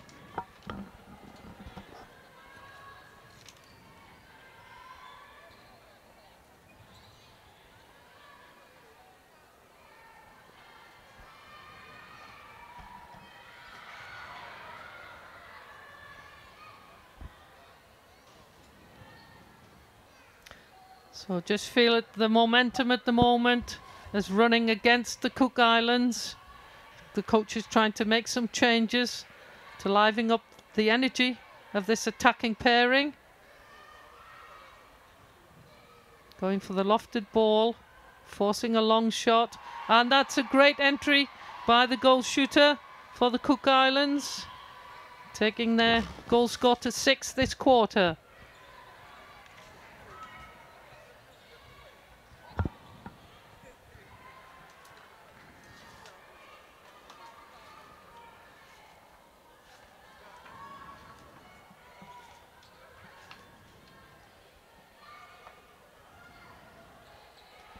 So to bring you the change at centre for the Cook Islands, Iro goes to the bench, Tumu Makara comes on, and we'll bring you those other changes as soon as possible. So Jonathan Glassy choosing to ring the changes, and that's, in our view, it's about fatigue and some of the players just needing a bit of recovery time. And for someone like Glassy, the goal attack, she's pretty much played the full 60 minutes, Denise, of each of their games so far. Yeah, she certainly has. Some of the key players who sometimes they have to leave on because of their greater skill and tactical knowledge, but it does pay a price later down the line in these playoff games.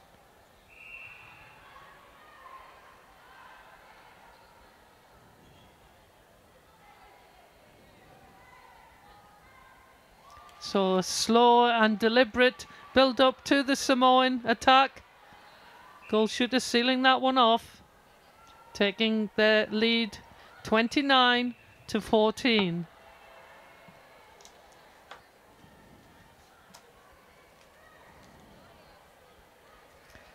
There you can see the split, base and top.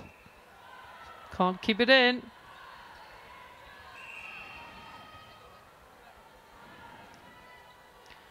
So the young families are in. Give us a wave. Just missed it. Next time, perhaps. That's a better lead through the middle for Cook Islands. Oh, excellent defending, arms over. Great steal from the wing defence. And that's Soleil's from Samoa.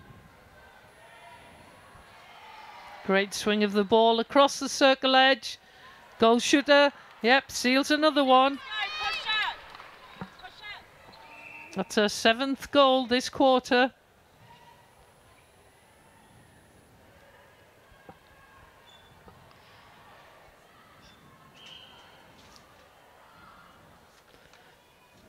So lots of tactical information coming from the benches, and it's all about the defence and just really trying to keep the players high up the court.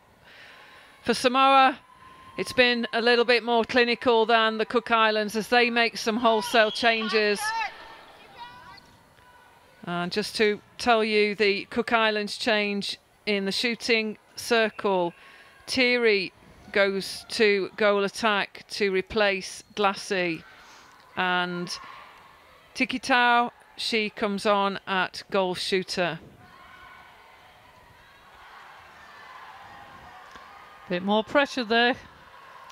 We're going to only need Cook Islands to take this ball through. All have got to work to get some space. Leg work of the centre court. They have a high volume of court to cover. Lots of endurance needed as well as speed. Good straight lead.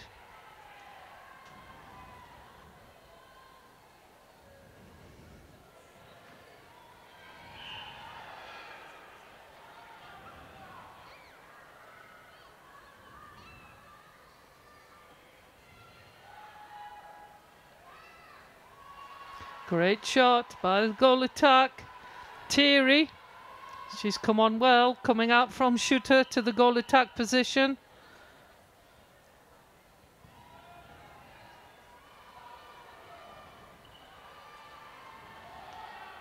So the big question, Denise, as we go into the final few minutes, can the Cook Islands bring back 14 goals to get anywhere near this scoreline of Samoa?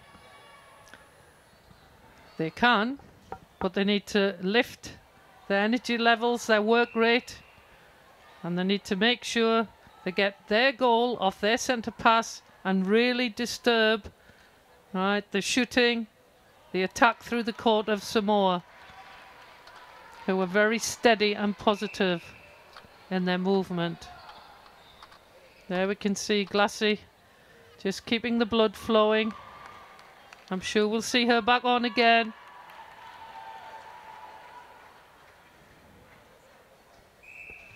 So into the last minute, 32-16, Samoa lead, the Cook Islands. And there we go. So consistent is what we would say for that scoreline for Samoa, because it is a 16-8 quarter again for them. So they now take a 32-16 lead against the Cook Islands. So not what we expected after the first 5 minutes, where the Cook Islands were leading in the first quarter, as both teams leave the competition arena just to reset, rethink. It's Samoa leaving the hall, Cook Islands staying put. There'll be some tactical discussions from the Cook Islands. It's not without reach, this score, but an awful lot to do from the Cook Islands to break the fluency of Samoa. Confirmed scoreline, Samoa 32, Cook Islands 16. And we'll be back in 10 minutes for the second half. Here's just some of the highlights of that.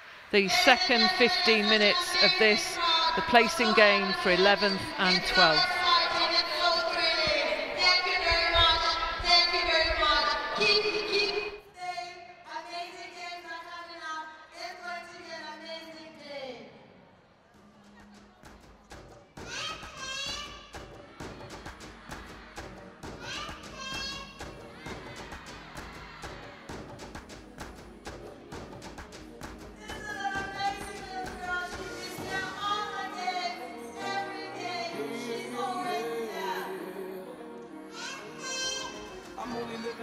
To the fullest, I can see the difference. I'm improving day in and day out. I'm doing the most from the team all over to Copello.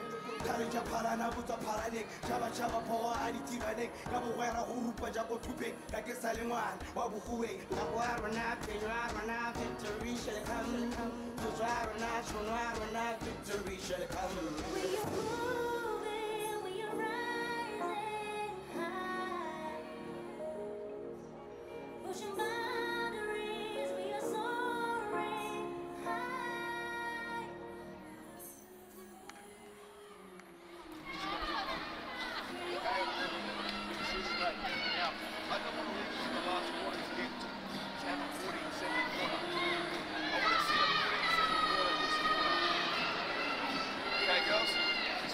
We've got to fight in this next quarter. Don't leave it to the last quarter before we start going.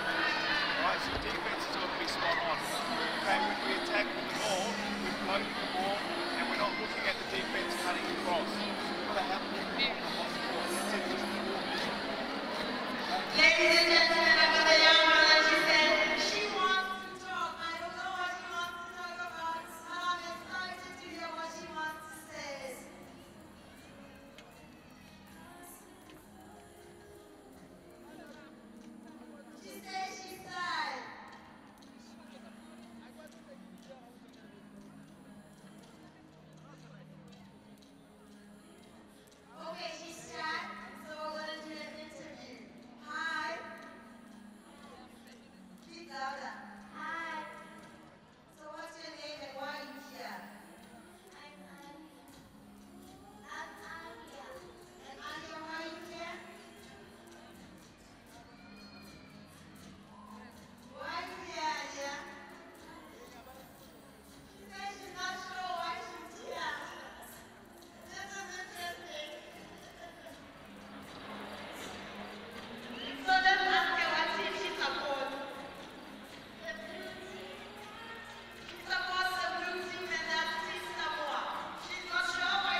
So welcome back to quarter 3 of this, the 11th, 12th placing game on day 8 of the Netball World Youth Cup. It is the Cook Islands versus Samoa, and Samoa 16 goal margin they developed in the first half. It is 32 goals, playing 16 from the Cook Islands. So teams onto court, umpires about to start the game.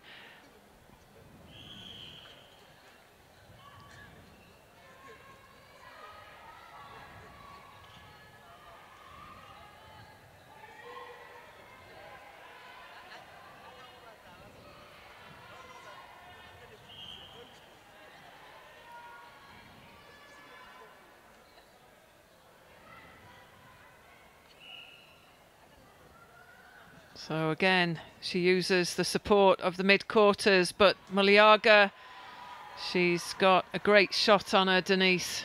She certainly has. The scoreline within each quarter has more or less been 16-8, 16-8. So a very consistent attacking side, Samoa, keeping the Cook Islands down to 8 goals. So the percentages, 16 to 17 goals scored for Samoa, 8 to 11 for Cook Islands, and that's a good one to start with. A good mid-range shot.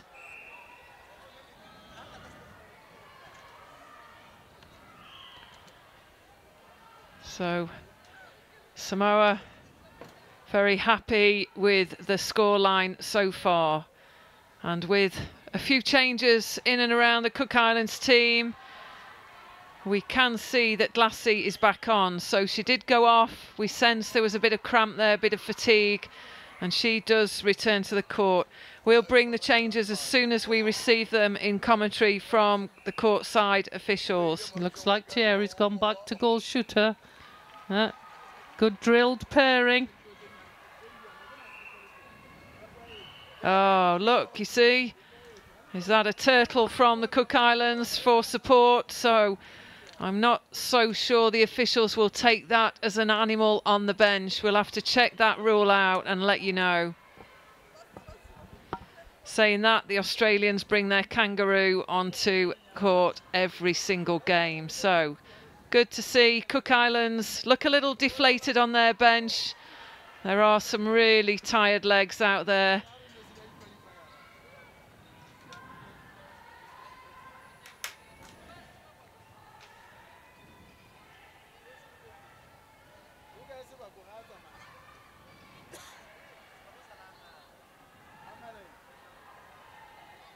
Here she comes, Glassy.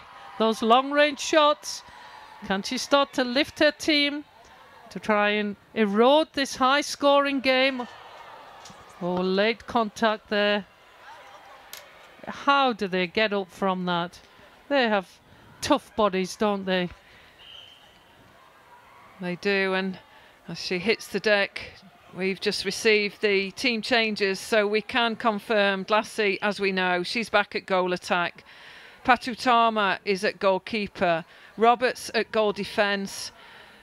Rongakia at wing defence, and Thierry, as you mentioned, Denise, back at goal shooter. So Cook Islands ringing the changes, doing all they can just to keep themselves in this game. They're trying to claw back some of this margin that has developed from Samoa, but it's a tough ask. Samoa just look the fitter side on court as we watch in this, the third quarter.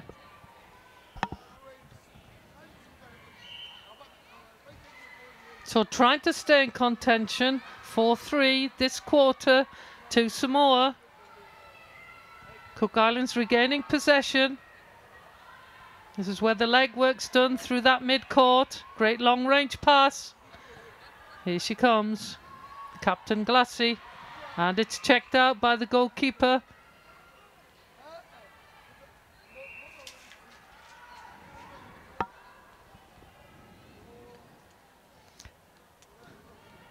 Come on, ladies, give us a smile. They're very concerned.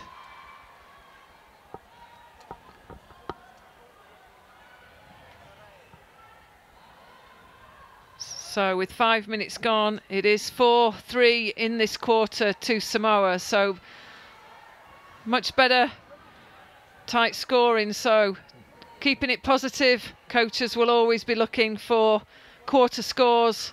And for the Cook Islands, they've just got to try and keep breaking down this margin. But it's looking tough out there for the Cooks. They do look a little bit tired.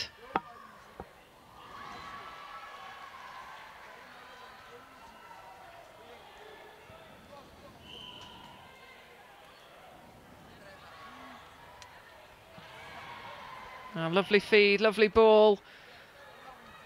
The ball into the space right under the post for Muliaga to pick up for Samoa. She's taken a lot of shots. That's 5 out of 5 this quarter. Good leading ball by Glassy.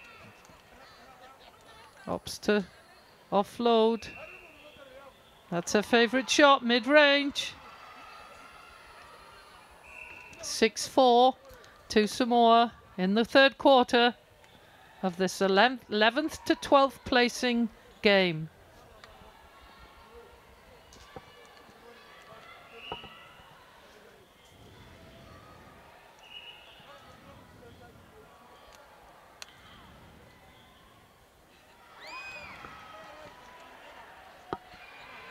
Oh, totally dedicated to this wonderful sport of netball. Look at them, they're in the crowd. The blue seats to our left and right in commentary are starting to fill as the locals are coming in their Botswana colours. And we've got everybody painted blue all over. So inside and out. The tongue, whatever it was blue that she was eating. So next game up is Botswana versus Zimbabwe. And it's incredible to think that in the top 10, there are 4 African nations, and just credit to the development that's gone on in this continent for netball.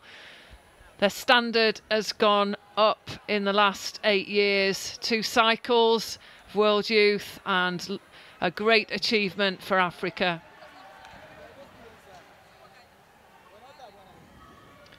And let's not forget Botswana. They've hosted this fantastic competition, the inaugural Netball World Youth Cup, and for anybody looking on, you will have witnessed a great display of netball. We've met some outstanding volunteers. The people of Botswana are just full of smiles. They're passionate people, enjoy life. Their health, a taxi driver said to me, was far more important than money. And if that's anything to go by, then I'm going to take that motto back home.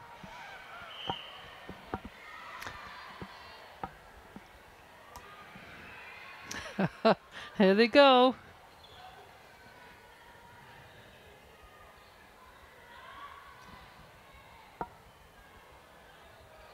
That's good fast ball through the midcourt by Cook Islands.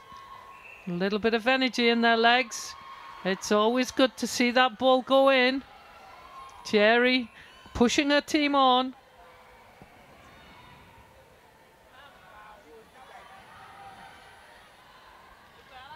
So 9-5 so far in this quarter to Samoa, as that one casually reaches the shooter of Muliaga.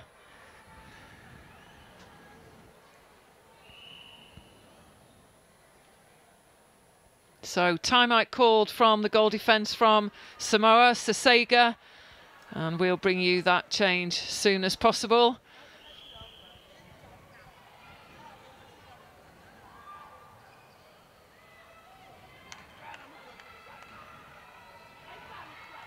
Good heavy arms over.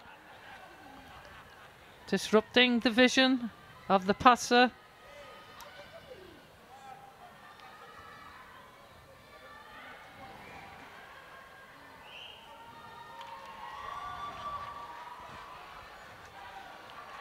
Just failed. You can see the Botswana cultural costumes.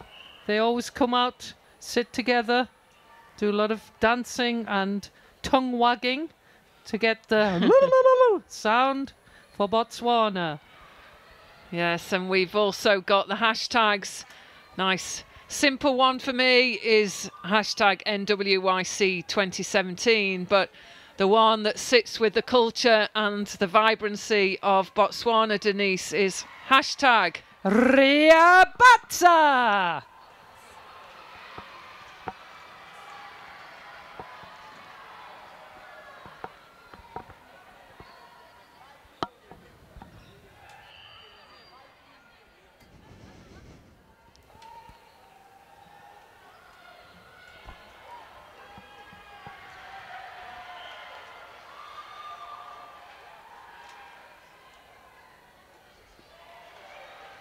So solid performance, just cruising now to a 23-goal difference, Samoa.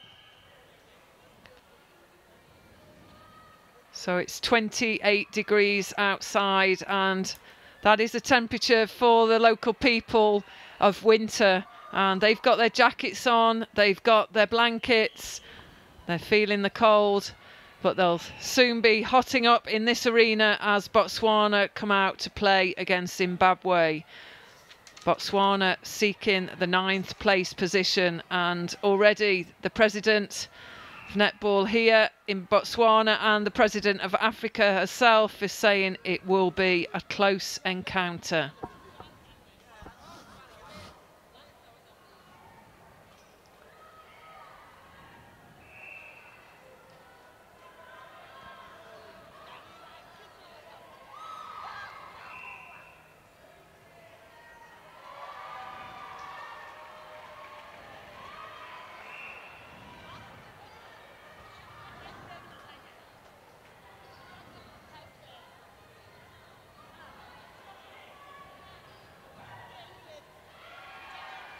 Oh, lovely draw by the goal attack, pulling space for the shooter under the post.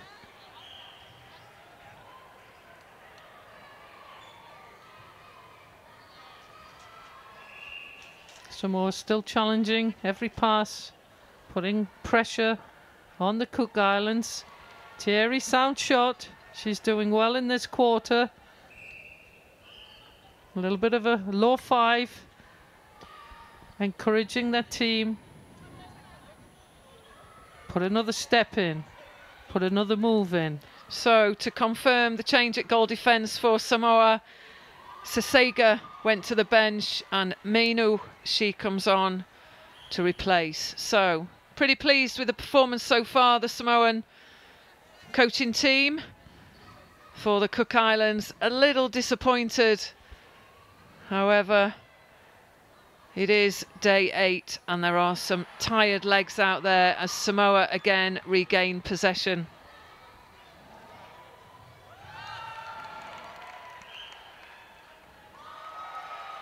Some beautiful movement and timing through the court. 2 beauties we have on camera. It's infectious, the Botswana smile, isn't it, Denise? They smile at you and you want to smile for the rest of the day. Yes, they do. Even though they don't know you, you can be outside, inside, right, moving along in your transport, and everybody's smiling and waving. So another change for Samoa at wing attack. Southon, she goes off the court, and To'ia, she comes on at wing attack.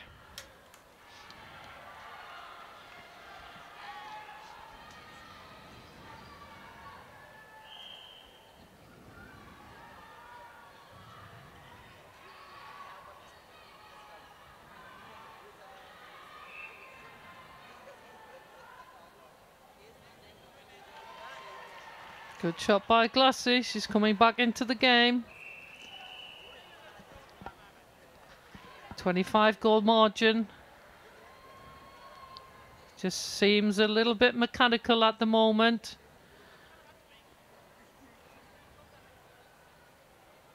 Primary carer looking on. Looks like we've got some subs late on. About 2 minutes to go.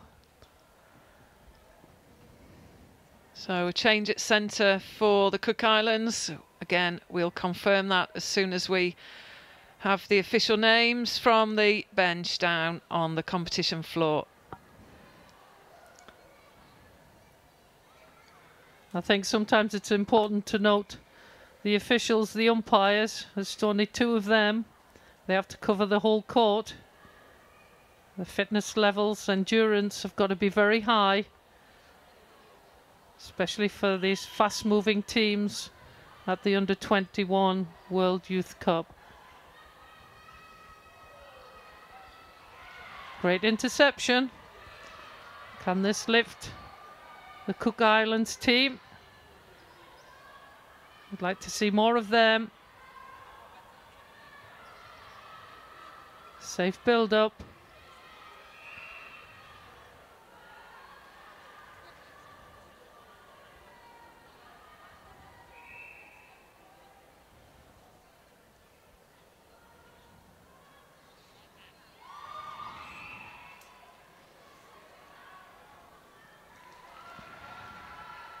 So Cook Islands hit the 25 goal measure, but still a 23 goal margin. Samoa 48, Cook Islands 25. So a few stops and starts in this quarter. Quite a few changes. Player was on a few minutes ago. That player off now to the bench, and there we see that's the Gilbert official ball for this, the Netball World Youth Cup campaign. So Gilbert, the ball sponsors of this World Cup, and it's a fantastic design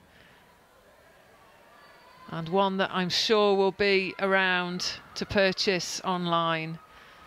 So if you want to check any of the scores out, any of the final placings from today, go to the website nwyc2017.com. As we finish the end of the third quarter, it is Samoa 48, Cook Islands 26. We'll leave you with some of the highlights in what was a bit of a slower quarter, and we've talked a lot about the legs and the ability to keep going. So final 15 minutes for these 2 nations coming up. Stay with us and we'll be back for the commentary as the score is confirmed. Samoa 48, Cook Islands 26.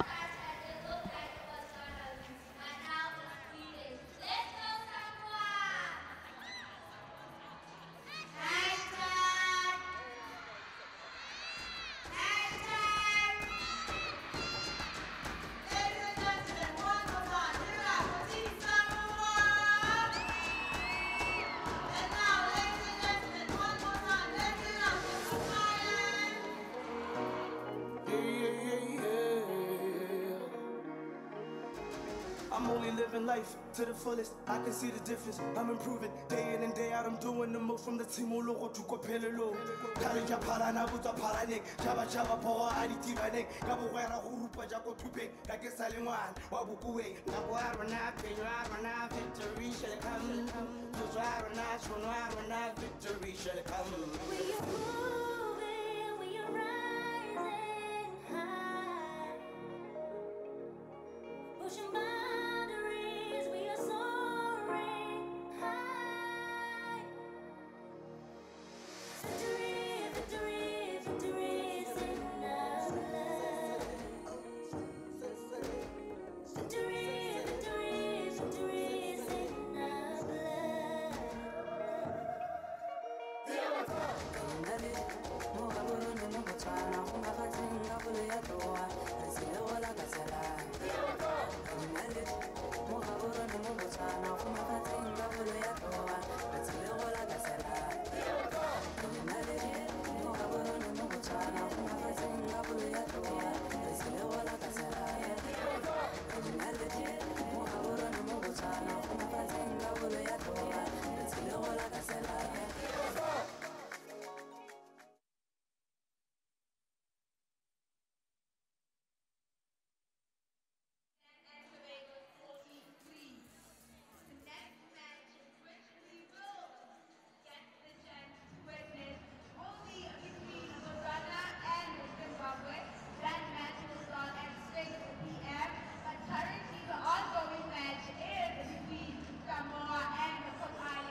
So both teams in the final seconds of preparation as they make their way onto court for this, the final quarter. That was a scoreline in that third quarter of 16-10 to Samoa. So better quarter for the Cook Islands, scored another 2 goals. And here we go, final 15 minutes for Samoa and the Cook Islands in this, the inaugural Netball World Youth Cup.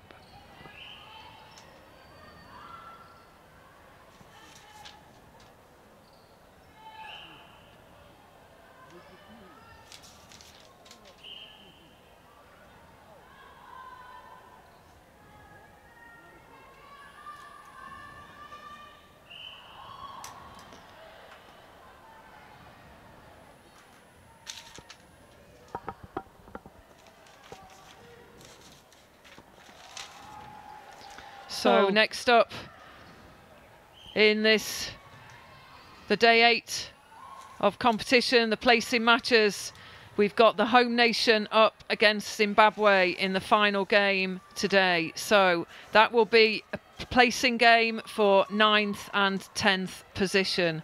And Denise, what are your thoughts? Botswana, Zimbabwe, 2 African nations. Who would you go with? Well, at the moment we do have that big home crowd from Botswana and Gaborone, so I would go with Botswana, but I know Zimbabwe, right, African nation, they're very competitive, so I want it to be a thriller. So Sunday's games for netball enthusiasts around the world. If you're free, well, I would suggest if you're not free, cancel work and sit and watch the live stream, because the final day 9 is not for the faint-hearted. You will see at 10 o'clock Uganda versus Scotland playing for 7th and 8th position. At 12 you'll be able to see Jamaica versus South Africa, and that is for 5th and 6th. At 2 p.m, England take on Fiji, playing for the bronze medal and the placings of 3 and 4.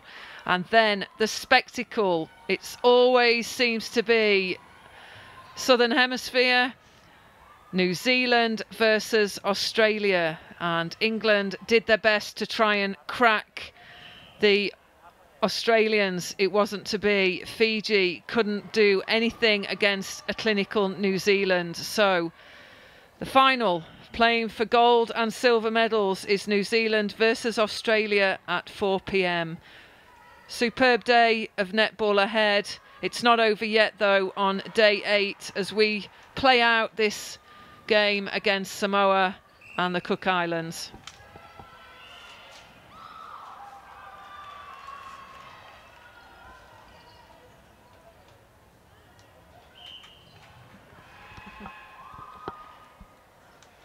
And I might have said cancel work, but that didn't mean the cameramen and the backroom staff who seem to think that it applies to them. Well, that would be tragic. They're not going anywhere. We're not. We'll be back tomorrow. It will be a superb day. And don't forget, at the end of the day, the medal ceremony, the closing ceremony.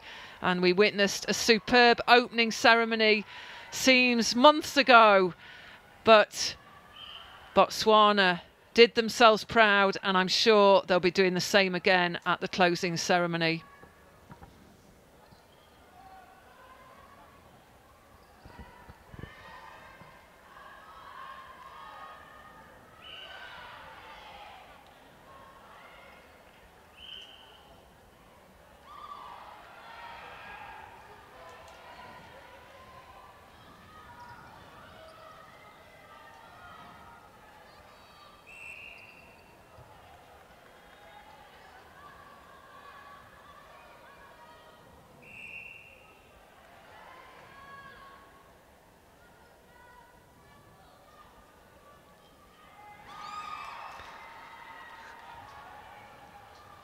So still a 14-goal margin, Samoa in this 11th to 12th place match.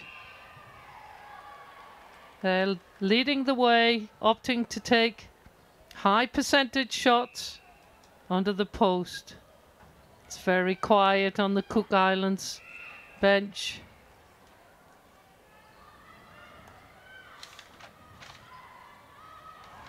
A good defensive pressure there from Mihar, the goal defence from the Cook Islands.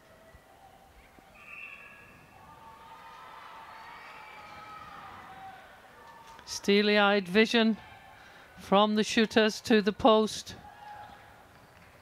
Great drive. Still staying strong on the top of the circle. Glassy just offloading with a bounce pass. That's a good shot in.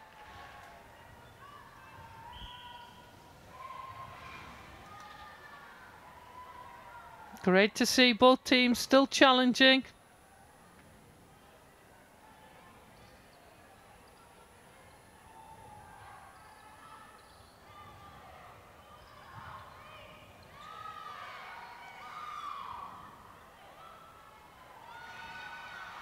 Samoa have shown a high percentage of shooting accuracy in this match today. But most of these shooters, right, practice 5 days a week, putting about 200 shots in a day. It's not all done with all of the running. They have to go out there and put extra practice in to make sure their shooting action, their technique is honed. So when it comes to the competitive element, they don't have to think about it. They just go for that hoop. Oh, that's a great interception by the centre from Cook Islands in green. Taking this ball through, resetting to the third line, the transverse line. Great shooter to shoot a ball. That's lovely. Bit more speed on the ball from the Cook Islands. Defence is sitting back for Samoa. It's never all over.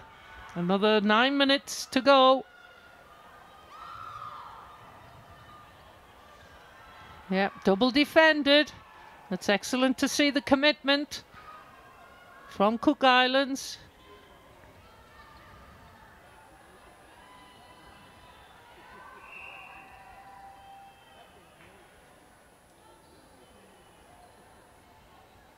There we see the offload, no chances taken, high percentage, into the ring. So the Whigs are in town now. Yes, you've been spotted. We've got the hair. They're ready to go.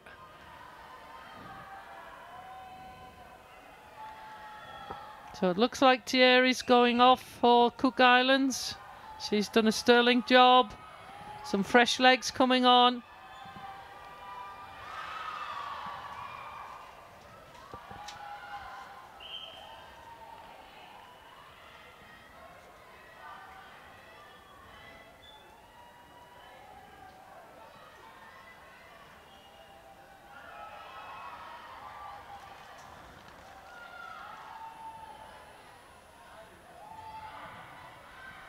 Samoans substitution, their full squad looking very comfortably on. So just to confirm, Toia at wing attack for Samoa.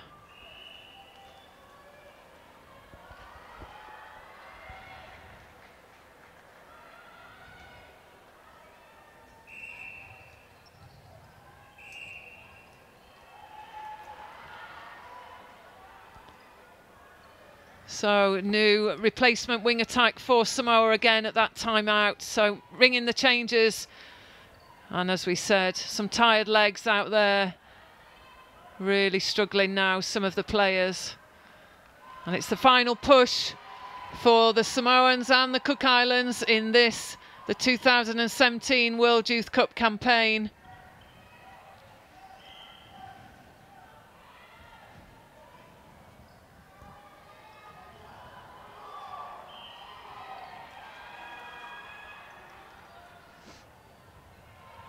There's a bit of talk going around about the ruling around the stoppages. So if a player calls for a timeout for an injury, it's at the umpire's discretion. Yes, the players must indicate why they're calling a timeout, and obviously that is indicated to the umpire on their side of the court, and that's the point that we're starting to see players leave the court, and then you see positional changes and potential substitutions beyond the single substitution at times for the player that actually called the timeout and their position. And all that has to be done in 30 seconds.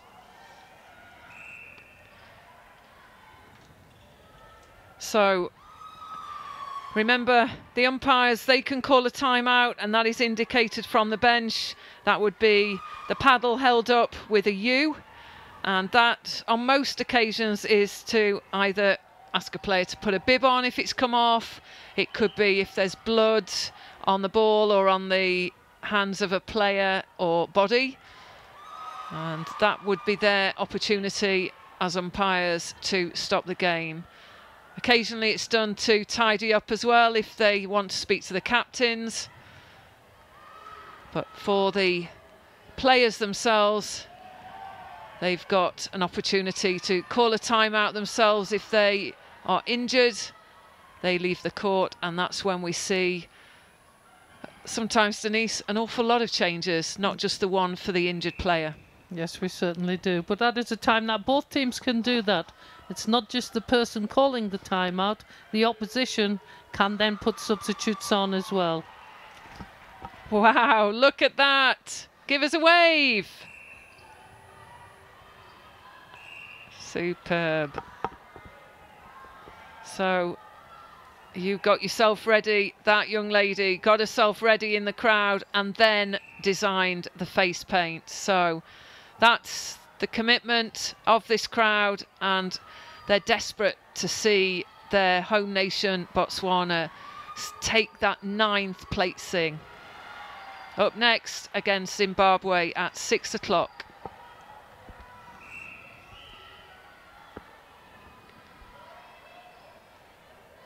So that will be an African derby, and as we look out of commentary into the last 4 minutes of this game, right by the stage down there and the flags is someone who's really commanded a lead position for African netball. It's Liz Broomed, MBE, down there. She served as a technical lead for this competition, and it's been a big job. She's just about keeping her head up, but or is she snoozing down there, Denise? I'm not quite sure. I'm sure she won't be. I slightly saw her move, so things are still awake down on Liz Broomhead's chair. She's still writing away, keeping things behind the scenes, technically up and running. So much energy from such a lovely lady. And she's there, she's getting everything into place for the closing ceremony. She's put out a fine job. She's worked on the training of the officials. She's worked and supported training for the volunteers. Over 300 of them from the local community, and they should be incredibly proud. They have served this competition so well. There she is. There she is. And I think she's almost saying to herself, just one more day. So she'll be celebrating tomorrow, quite rightly so.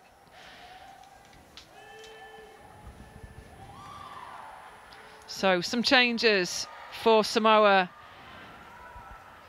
Ian's at wing defence. So wing defence, Samoa, Evans. Classy still putting those mid-range shots in. Crowd give her a cheer. So for the Cook Islands, Tikita, she goes back to goal shooter, and Pose goes to centre for Samoa.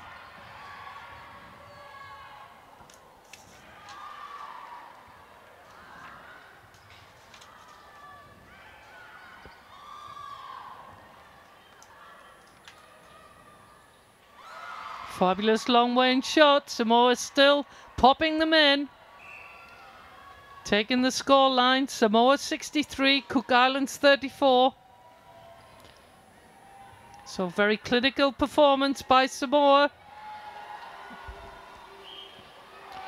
So a 28 margin, so it is 63 goals to Samoa, 36 to the Cook Islands.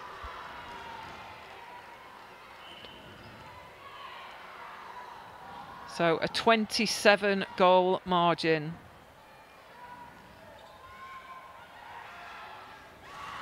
Great vision, goal attack to goal shooter.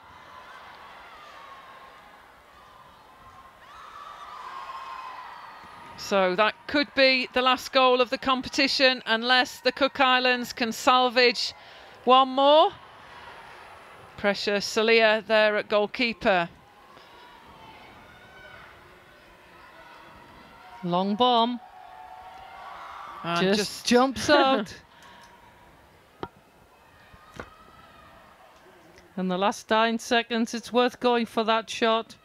Use of the post. A little cheeky. Pass to the post, and she enters the court, gets the rebound.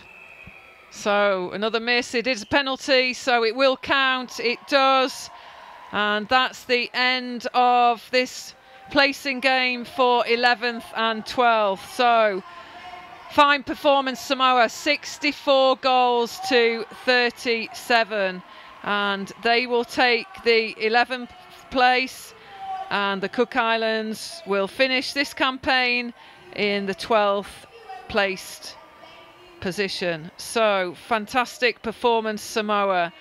Not the game, not the A game that the Cook Islands can bring. Some real fatigue set in at times. Lots of changes, positional and substitutions made as we see both teams get together, congratulate each other and finish their World Cup campaign. Confirmed scoreline on your screen: Samoa 64, Cook Islands 37. We'll leave you with some highlights of the last 60 minutes. It's been a great show from Samoa. Not the finish the Cook Islands wanted, but they've enjoyed their World Cup and they'll be into their warm down and they'll be watching the games tomorrow. So congratulations, Cook Islands and Samoa. We've really enjoyed commentating on both of your team's games, and we'll go through the replays. And Denise, great show from Samoa. Yes, they showed that they were really strong, both in attack and defence, really putting an awful lot of pressure on the Cook Islands to force long shots. So some cool shooting from the Samoans. Accuracy not without the contest though from the Cook Islands defence, but just cool, composed. Our umpires carrying us through this game well. That was Chikatsa Lephol and Janet Edeling. So lots to take from this game. Samoa, Cook Islands, they'll take the positives as well. Just wasn't their day, and the smiles say it all from the bench. The crowd, they loved it. They're supporting. Equally, they're in the house for the next game, which will be Botswana versus Zimbabwe. 6 o'clock Botswana time. So stay around. There will be some interviews with the coaches and captains as we close out from commentary and pass over for the interviews. And if you're from the Cook Islands or Samoa or a netball fan, then let's see what the coaches had to say about that game, and equally the captains.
That's how the 11th place playoff comes to an end today in UB Sports Arena, whereby we were hosting this World Cup tournament that is for the under-21s. And today here I have the coach for the two teams that have just done it for us here. And I have to get the views and understand what exactly, how they look at the tournament, how they look at the games and everything else around this tournament.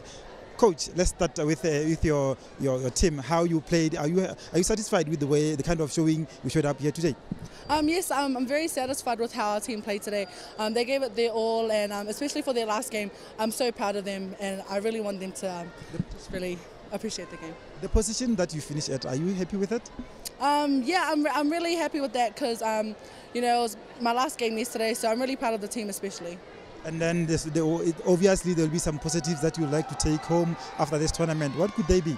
Would probably be this, the experience in Botswana. You know, it's an unforgettable experience here, and I just really love it. And for the future, what would you be working on? Probably just what would you call it, like my shooting, and just trying to upgrade my skills. Okay, Coach. Good luck to the future. Thank you so much. That's the coach, as she just told us what she'll be working on as we go forward with the rest of with the future as they prepare for the teams or the players for the tournament. Now we'll be shifting our focus to the Cook Islands captain, who will have to share with us her experiences. Captain, how do you feel and how are you satisfied with the way you showed up today? It was quite a big score gap. But to be totally honest, I'm so happy right now. Everything's over, we can relax, we can have a good time, we can go home, we've been here for a while, so yeah, I'm pretty happy right now. From the first game where you gave Jamaica a run for their money, one would have thought that maybe Cook Islands was going to cause an upset around here. What exactly happened? Look, there's a lot of things that happened, but we don't need excuses, so it is what it is, and you know, I'm pretty happy with where we are. You know, we're developing, we're still growing, and I'm sure we'll cause a ruckus in the future. So yeah. And any positives that you'll take home after this tournament? The girls are pretty mentally tough after this, and yeah, just learning to prepare a little better and all the small things that make a tournament successful. So yeah, I guess that's about it. Good luck for the future. Thank you so much. That's the captain of Cook Islands sharing with us that if you have to look at it, this is the team that was the first to arrive here, and I understand they will be the first to leave. Let's now shift our focus to the coach so that he shares with us what exactly transpired. Coach, your impressions about this game today? Oh, I think Samoa came out and played very well. They played composed and shot very well from the beginning. We made some simple errors which cost us early in the game, and as you can tell, fatigue hit us as well, and so we didn't shoot to the percentage that we were hoping to, but we certainly gave it as much as we could. And when you look at it, the way you started this tournament, one would have thought you were going to cause an upset, but the way your game developed, it kind of went down. What exactly transpired?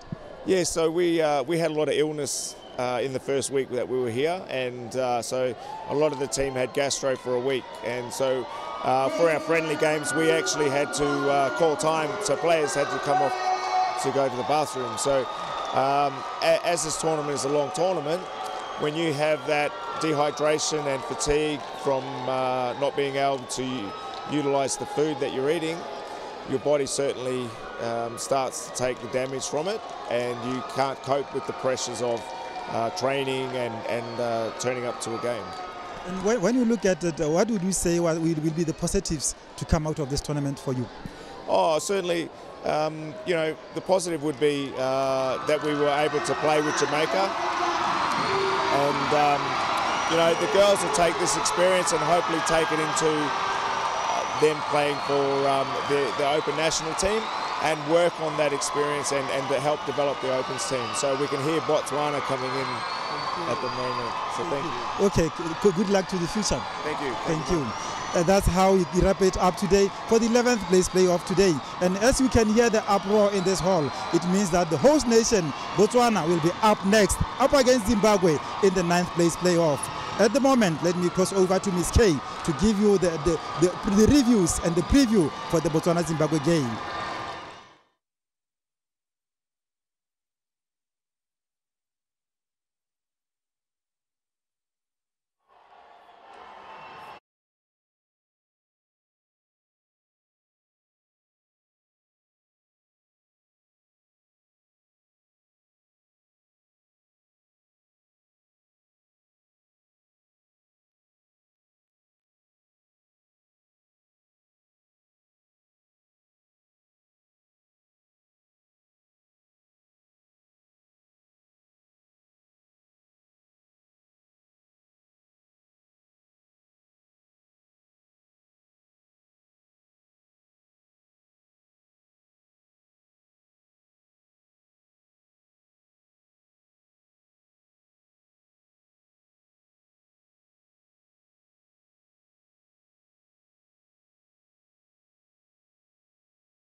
So a massive welcome to day 8. This, the final game at the Netball World Youth Cup, brought to you from the University of Botswana Indoor Sports Centre. The crowd, they're in from, well, it feels like the whole of Gaborone are in this arena. It is an electrifying atmosphere. They've not stopped singing since the start of the warm-up, and they won't finish until the end of the celebrations, they think. But between them and 9th place lies Zimbabwe, who are also ready on the court to enter. And will this, the African encounter, be as tight as everyone expects? Well, there's Botswana. That's the team. They are so excited for this encounter, and they're connecting with this crowd who have just been something else. I don't think I've quite heard noise levels like this from any crowd in netball. It is just so special. So the teams: Botswana, goal shooter David, Marib, goal attack, Kawani, wing attack, Simone, centre, Hans, wing defence, Dino, goal defence, Masoto, goalkeeper. Hans is the captain, Botololi Mopi is the coach for Zimbabwe. Goal shooter Bwanali, goal attack Mukwadi, wing attack Chikwenga, centre Molaudi, wing defence Nkubi, goal defence Kwaramba, goalkeeper Makusha, the captain Mukwadi, the coach Mutsaudi.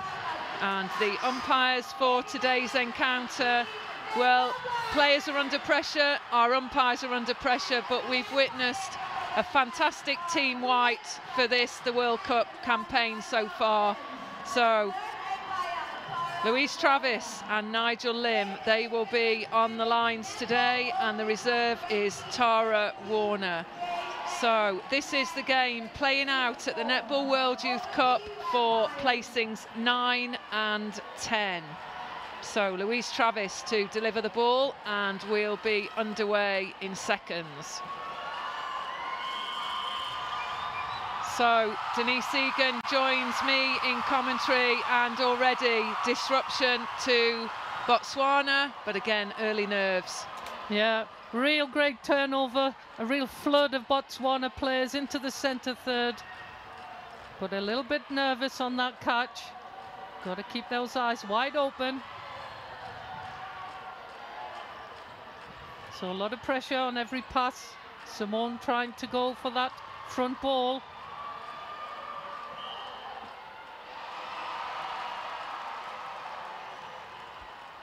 So I think, let's just have a look. Something, yes. Goal shooter stepped in, I think, to the goalkeeper. So I think that should be a penalty. It's hard to communicate here. The noise is tremendous. So Botswana on the attack. Dino looks long. It's probably too long against the pressure of Zimbabwe. And that lady, I think she agrees too. Short game, Botswana.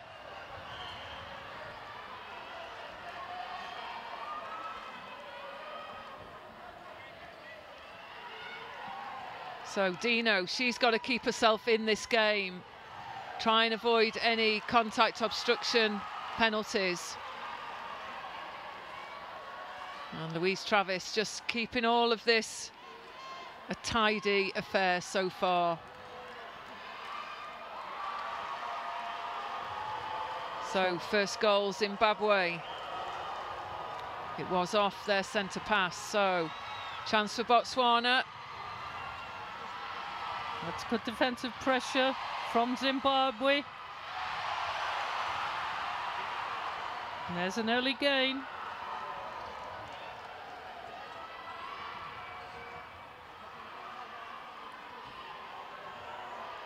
Just to make it 2, and Dino retrieves it. Great rebound. So it was a passing error from Dino in the mid-court, but that's just her relentless approach. She was back there fighting to force a turnover. So Simone, can she find Maribe? Yep, Botswana just need to pull their bodies up, get better vision. See the hands of Zimbabwe defence, and David, that tall timber, she nails it. To the delight of the crowd, we said X marks the spot, it's down there. We're sure there's a D right in that shooting position of David just then. She doesn't venture far from the post. She's pretty accurate when she gets the ball. So Mukwadi, goal attack captain for Zimbabwe, puts that one to bed. 2-1, Zimbabwe lead. Botswana. There's that. Seal it in. So good height advantage, and that will be used. That's David, the shooter for Botswana. So tied game, 2 goals each.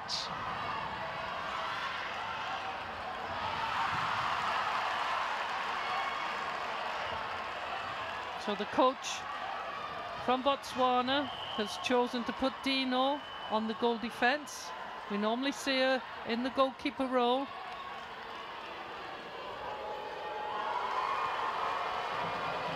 So all with centre pass, Zimbabwe 3-2.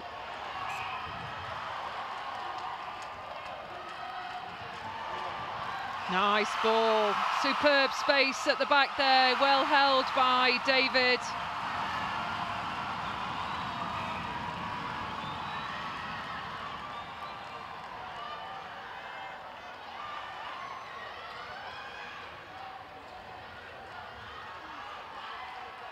Got the pressure on the arms over. Good vision of the centre. Maladi from Zimbabwe to see the shooter under the post.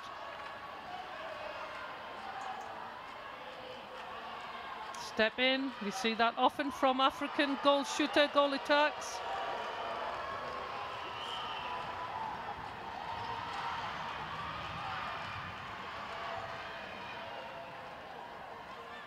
So Botswana using the backup centre pass, taking the pressure off the forward line.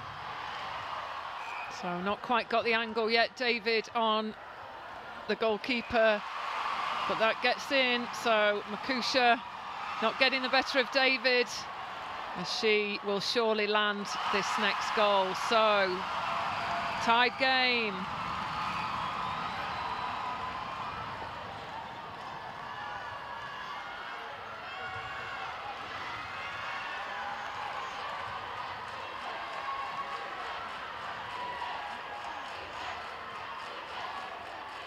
Zimbabwe getting the front position. Defence very good getting around. Very close to a 3-second call there.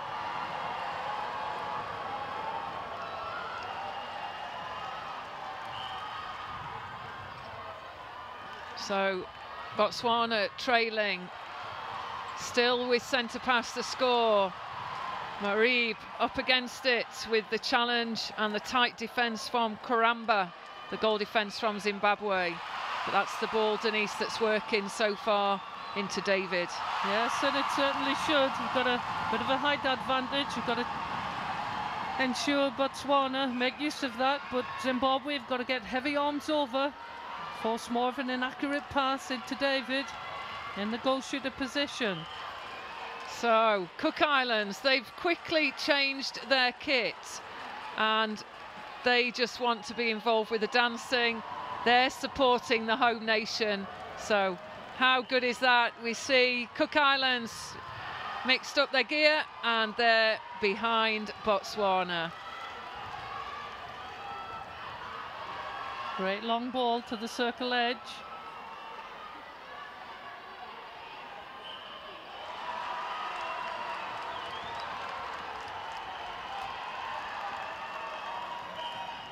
So getting the break, Zimbabwe on the Botswana centre pass. Zimbabwe 7, Botswana 5, and in possession.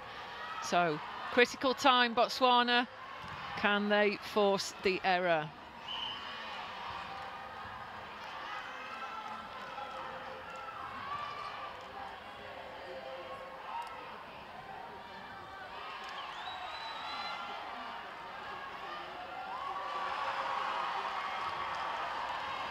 Six out of 6 for Mugwadi, the Zimbabwe captain. Really pushing hard, Zimbabwe, forcing that long ball to great effect. So we see the Botswana national dress supported by the Cook Islands headwear. So the crowd exchanging support as Zimbabwe make their move to goal with Mugwadi. She's got a superb run sprint into the post.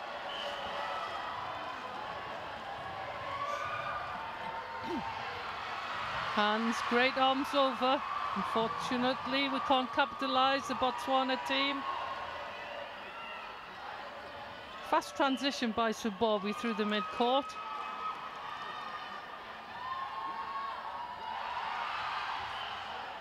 And came from out of court there to take that ball, the goal shooter, Bonali. So possession with Hans, the captain.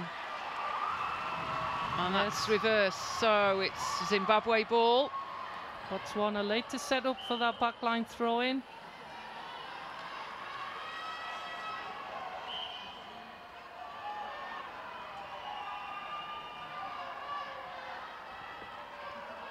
Dino, second stage defence.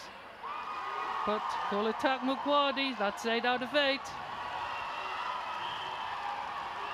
5-goal lead, Zimbabwe. Perhaps not the start that Botswana might want.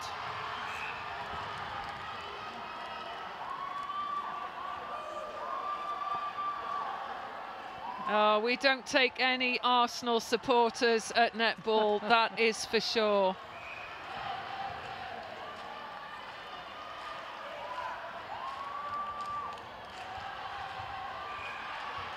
And a good double there, but Nigel Lim just pulls that ball back. That'll be a penalty on the edge of the circle to Botswana.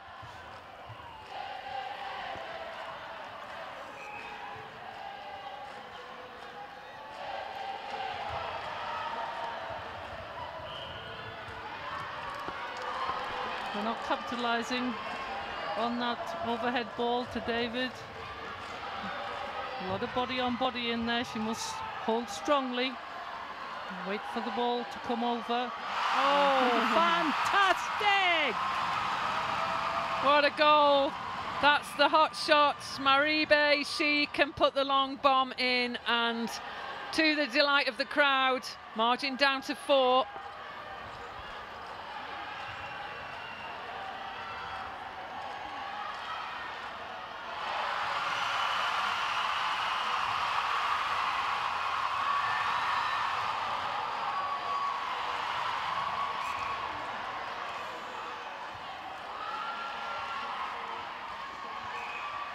It's just to bring it this close game back to 3.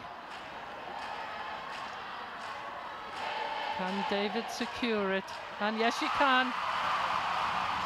Oh, fantastic crowd enjoying this comeback. So that was off the Zimbabwe centre pass. So Botswana to come within 2.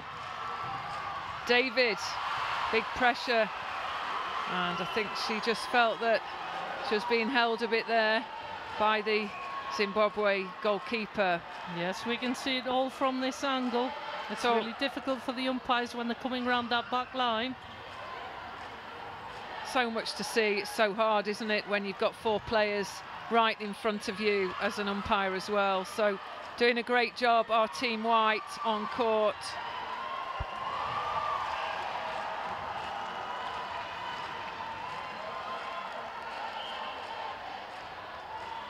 Not enough pressure from Dino at goal defence to stop this goal attack. Mugwadi, the captain of Zimbabwe. Great shared shooter role.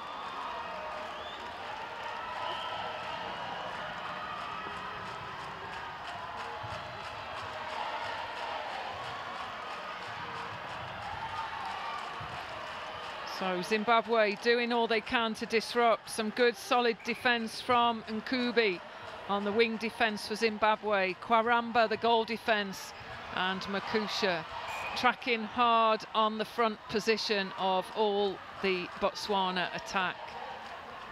So what can David do up against it? Good take. She'll really need to hold strong. And we've just got a bit of a contest going on in that circle. And David just smiles it through.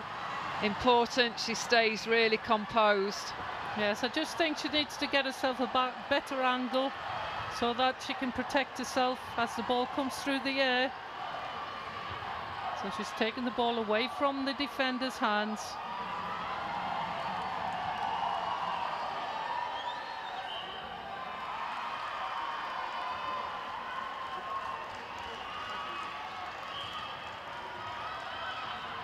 Bawani looks long to Maribe, quick offload to David, but too much on that, and as you said, Denise, the angle's not clear enough for the feeder and it's allowing the defence to move around.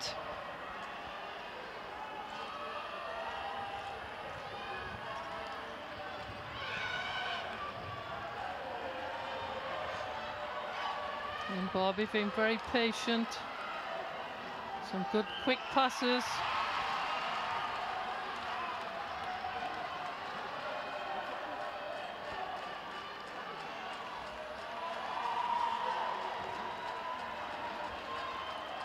And there we see Molly Rome, the president of the International Netball Federation, with the Minister of Sport and Culture from Botswana. Both of them really looking on, enjoying this African contest.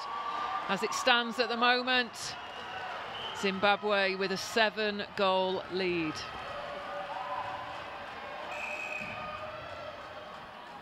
So Maribe calls time.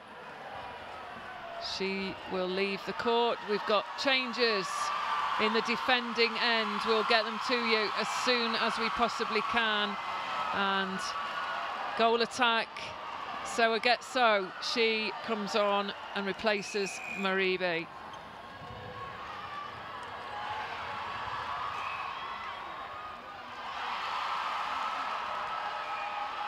Good response by David. So 6 goals the difference.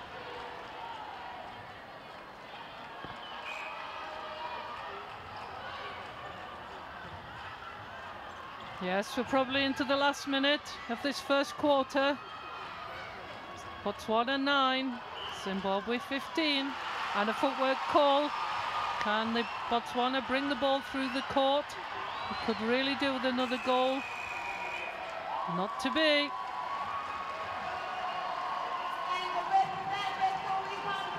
So that's the quarter time as the players leave the court. It is 15 goals to Zimbabwe, 9 to Botswana. So 6 goals the margin. Botswana, they've made a comeback from 10 goals. So changes adrift. I'm sure they might think about what they put on the front line, and we'll bring all changes to you as soon as we receive them from our officials on court side. To confirm then, Zimbabwe 15, Botswana 9. 45 minutes left of netball. We'll be back shortly for an exciting second quarter. Join us then.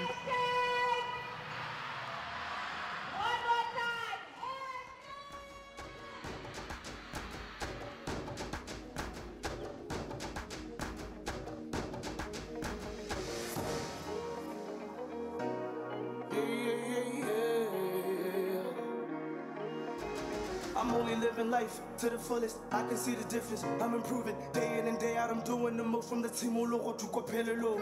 Kalija Parana Buta Paranik, Java Java Power, Aditivanek, Gabuera Hurupa Jaco Tupe, Kakesaliman, Wabukuwe, Naguarana, Penuarana, victory shall come. Tuzarana, Shunarana, victory shall come.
again.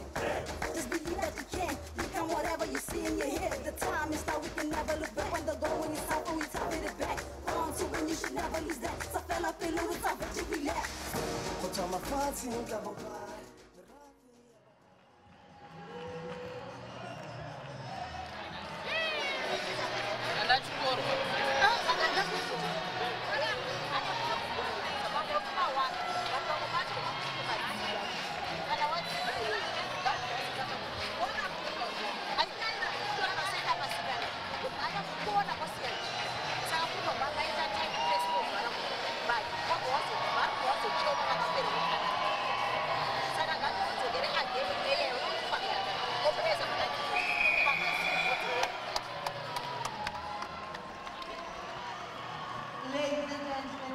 So welcome back for the second quarter of this, the 9th, 10th placing match at the Netball World Youth Cup. Zimbabwe all out on court, Botswana making their way. Some changes. We see Dino, she's moved back to goalkeeper. Di Patello for Botswana at goal defence. Change up in the shooting line. So David supported now by Selogetso, the goal attack.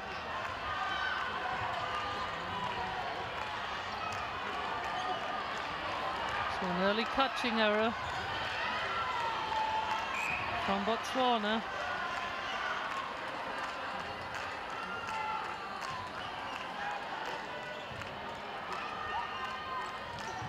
Got to try and stay in contention, to keep in this game, keep the scores close together. So disruption there from Di Patello.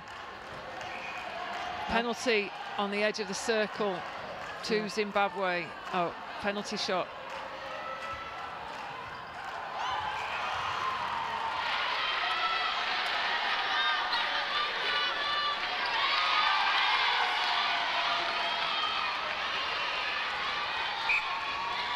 I think that was a goal scored by the goal attack, taking the score to 16-9.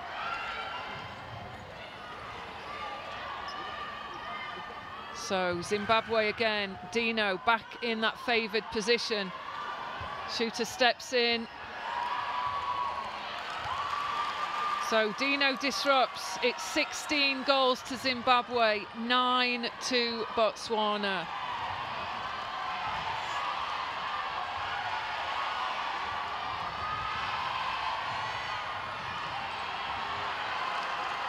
Really impressed with the defensive unit through the midcourt from Zimbabwe, all over the ball carrier on the front position. Botswana struggling to get this ball through easily. Puts them back on the defensive, and that's good pressure. Now they have to work hard, giving some options as they penetrate the attacking third. So contact against the goalkeeper. It was a feisty contest in quarter one. And Makusha, she's caught on the penalty.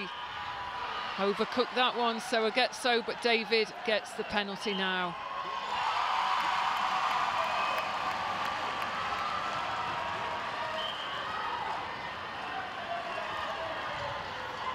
So Selogetso coming on at the goal attack.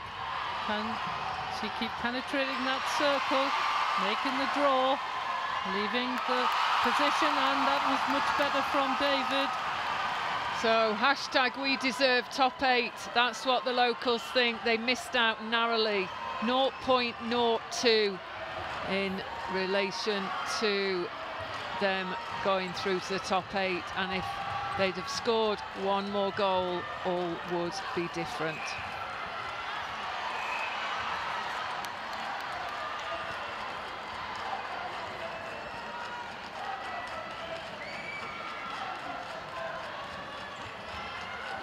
So good work, good movement towards the ball from the goal attack from Zimbabwe. Opened up for the shooter, Bwanali, under the post.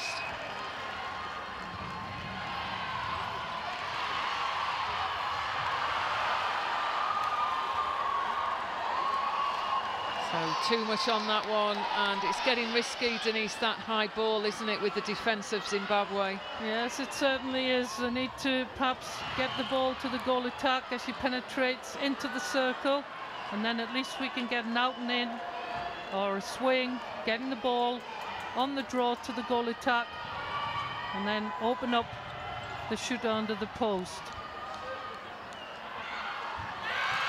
Oh, Dino, great work, just couldn't keep that in play.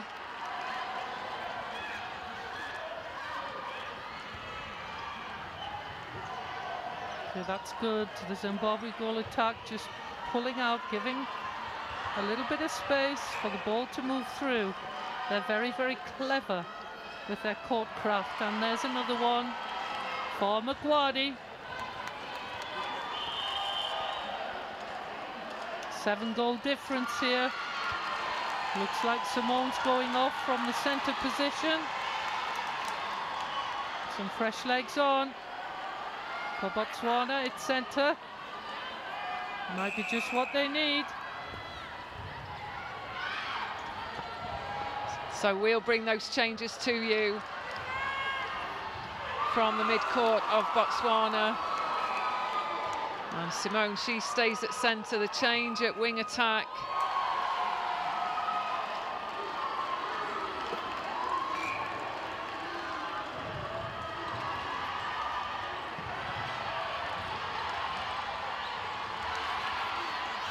And it's never on a wing attack for Botswana.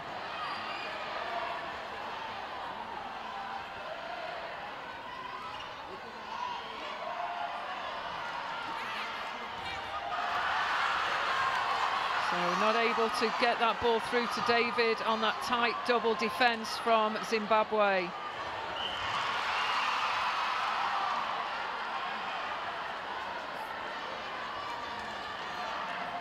Hans, the captain of Botswana, really trying to force error, and there it comes. Great interception. So Botswana fighting back. It's what we like to see. And great work, SAMvCKI just couldn't land the shot after such good work through from the mid-court.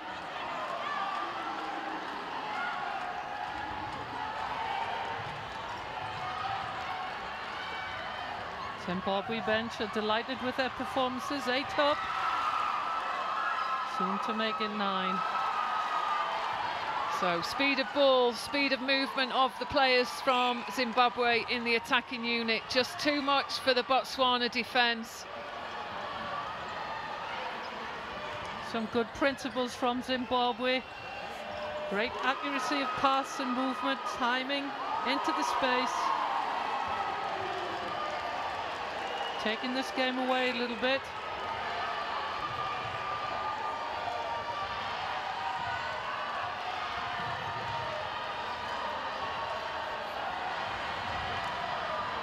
So chance for Botswana. It's a 10-goal margin. Just not connecting well, Denise. No, Zimbabwe, give them their due. They're putting an awful lot of pressure over the ball carrier and to the first mover, forcing a long pass that's been easily intercepted by Zimbabwe. And these shooters have been very, very accurate.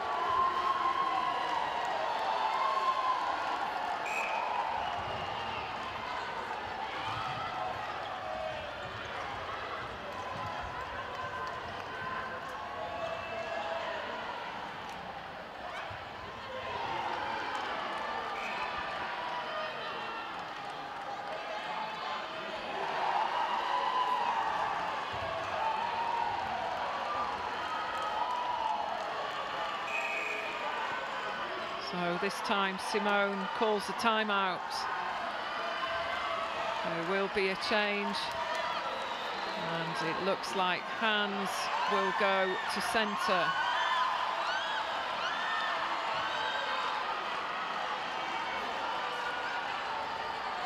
I don't think that youngster could believe that was her on the screen.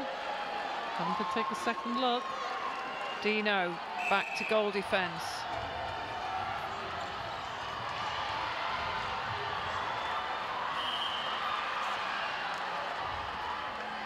So Selagetso on the goal attack, high ball again to David. That was a much better angle. Opening up her body position to the post. Easy for the feeders to read that pass.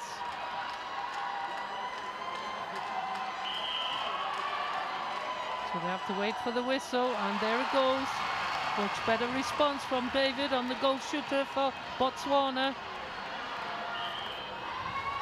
Still 11-goal lead. They've got to work a lot harder. Get on the front of the attackers. Stopping that front cut penetration that Zimbabwe are very good at. There we see it again on the front. Nothing lifted.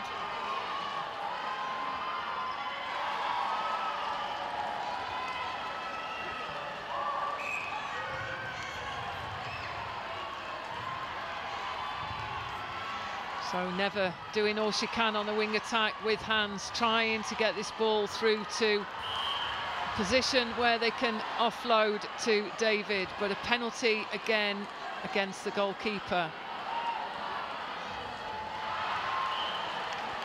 So saves the day with the rebound. 13 goals to Botswana, 24 to Zimbabwe.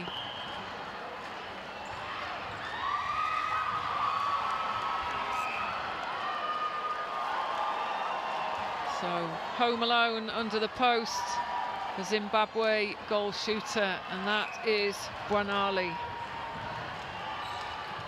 So 10 goals to Zimbabwe, 4 to Botswana this quarter. We need to keep slotting them in. 10-5. Need a concerted effort in the defence right through the court if they're going to make their mark on Zimbabwe.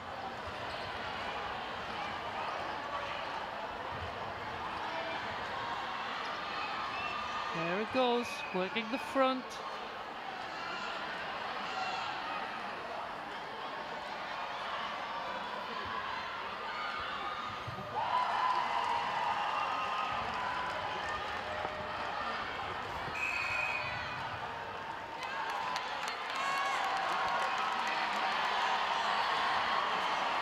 So we see Maribe back at goal attack.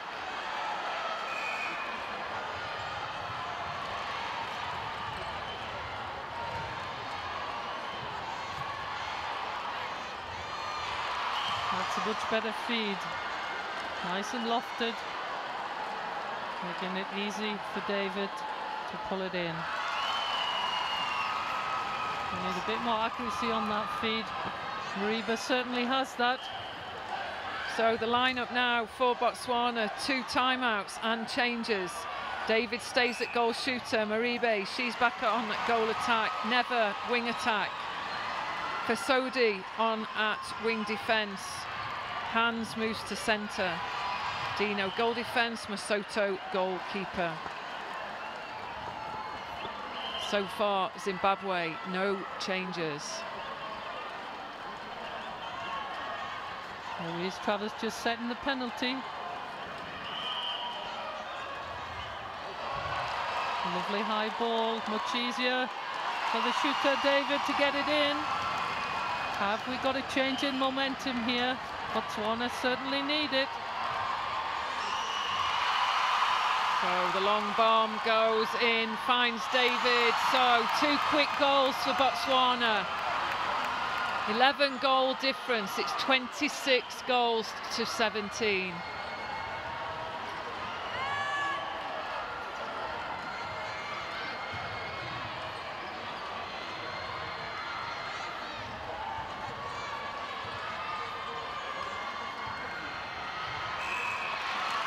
Timed out. That's better defensive pressure from Botswana.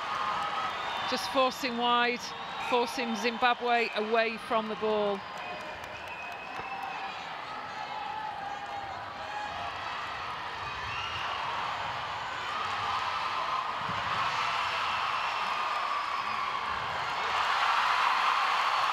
So keeper hits the deck, Makusha. So moving into final minutes. Our clock won't be accurate with the timeouts. Oh, almost a goal from hands on the outside. Remember the rule, if that had have gone through, it would have been just play on. Coaching team egging on Zimbabwe as Botswana is squeezing this gap closer and closer.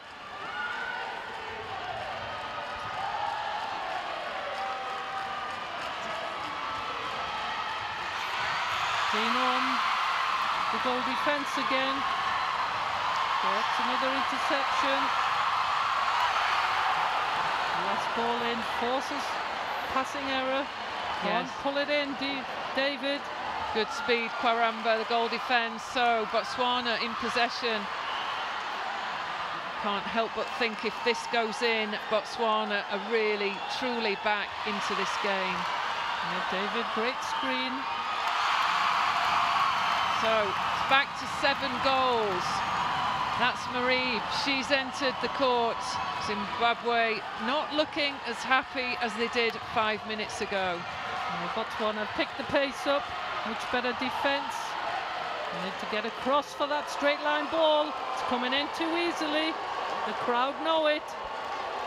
So some tightening in defence required at the interval from Botswana. Mix-up of tactic. But that ball will not get in with the tight double, so Botswana need to patiently take that through to the circle edge.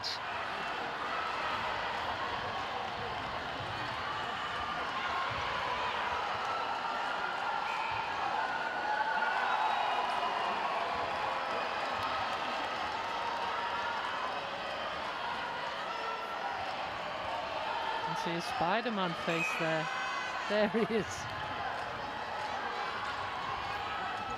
So we're in the last minute of this quarter. 28 goals to Zimbabwe, 19 to Botswana.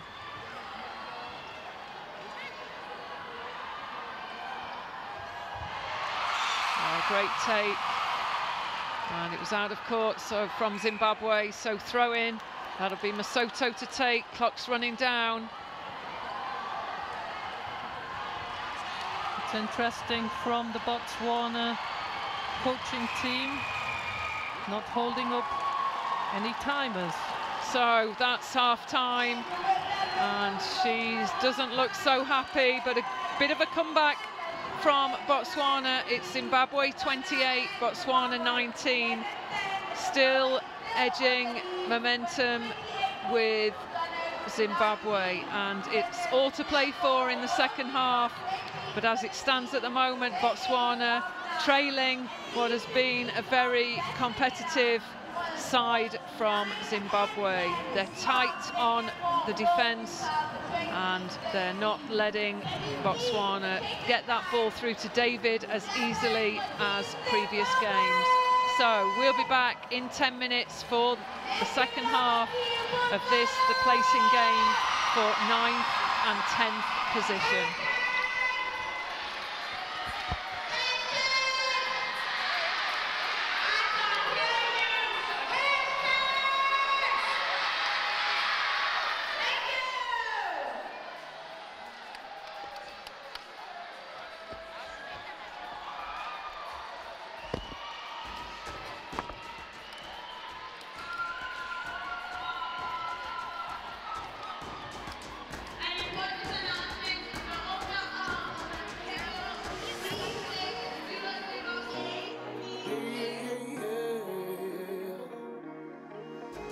I'm only living life to the fullest. I can see the difference. I'm improving day in and day out. I'm doing the most from the team all over to Kopelelo. Kalija Parana Buta Paranik, Java Java Power Aditivanek, Gabuera Hurupa Jago Tupe, Kakesaliman, Wabukuwe, Naguarana, Penuarana, victory shall come. Tuzarana, Sonarana, victory shall come.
see in your head. The time is now, we can never look back. When the going is out, we top it back. On to win, you should never lose that. So fell up in Louis, I'll bet you relax. Put on my fancy in double bar. The Rafi, A Ba Tsaa, Batla Born. Bahaga, Banit, Bonne, Bacopanet, Mabale. Kilitabo, Monoa, Camerafe. Recapile, Camera, Capilla, Cabota. Chabone, Bacopanet, Mabale. Parisano, Tadichaba, Mabale. Put on my fancy, double bar. Rafi, A Ba Tsaa.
Ladies and gentlemen, let's take this time to appreciate our sponsors, Botswana Government, Ministry of Youth Empowerment, Sports, Culture and Development, Botswana National Sports Commission, University of Botswana, NASCOM, Botswana Post, Botswana Television, SPA Botswana, West Tickets, Nashua Botswana, the BARvNIR Hotel, Crystal Lodge, AAE, Sky Girl, Botswana National Youth Center, Mind Q, Perspective Sports Magazine, International Working Group on Women in Sports, David Apila Urtini, LF, Botswana National Productivity Center, Brand Botswana, Botswana Communication Regulatory Authority, and Center Communication, Botswana Innovation Hub, Lugama Society Hospital, Saddle Express, Botswana National Olympics Committee, Medical Rescue Botswana, Then Photography, First National Bank, Botswana Defense Force, Botswana Police Services, Botswana University of Agriculture and Natural Resources, the Botswana Region, the team sponsors, and Gilbert.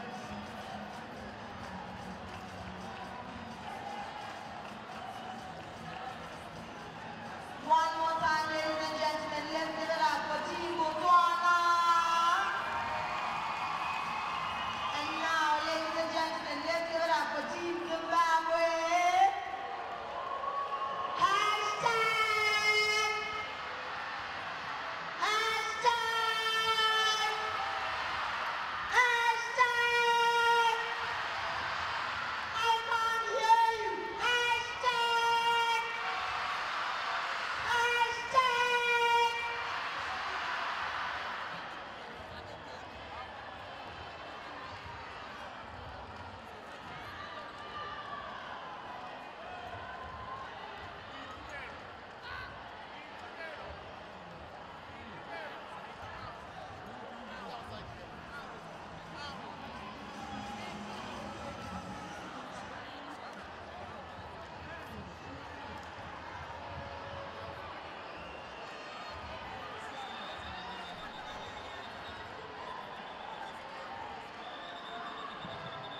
Welcome back for quarter 3 of this, the game between Botswana and Zimbabwe. Zimbabwe, they've got a good, strong lead. It's 28 goals to 19. And Botswana, well, it's got to be a clinical 30 minutes of netball if they want to close down this score.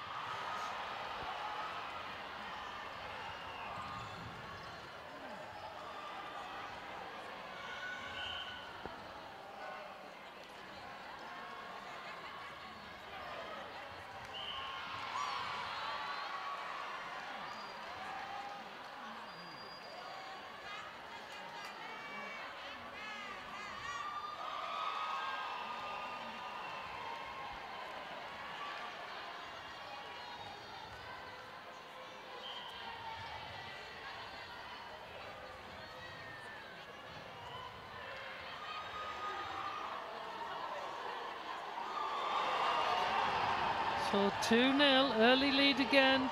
Zimbabwe really pushing ahead. They look very lively at half-time. They stayed on the bench. They've been out on the court, refreshing their legs and their movements, whereas Botswana sat on the bench.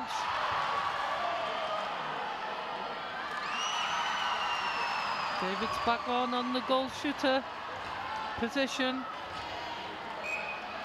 Trying to egg her team. Urging them on. We need to get turnover. We're going to keep in contention.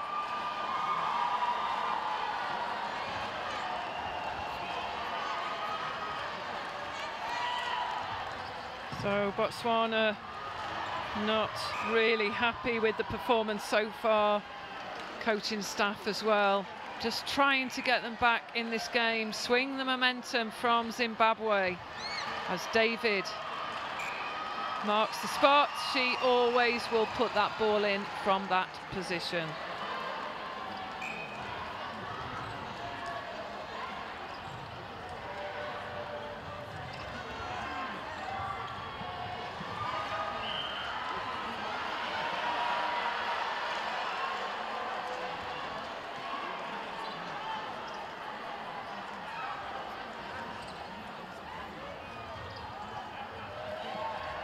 There's the shooter working that double lead to the top and the base.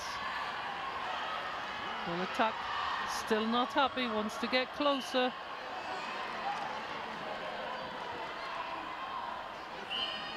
There's the African style with that step in. They've been more successful. Accuracy in their shooting. Oh, good roll, almost there though, the goalkeeper, that's Makusha from Zimbabwe, but strength by David.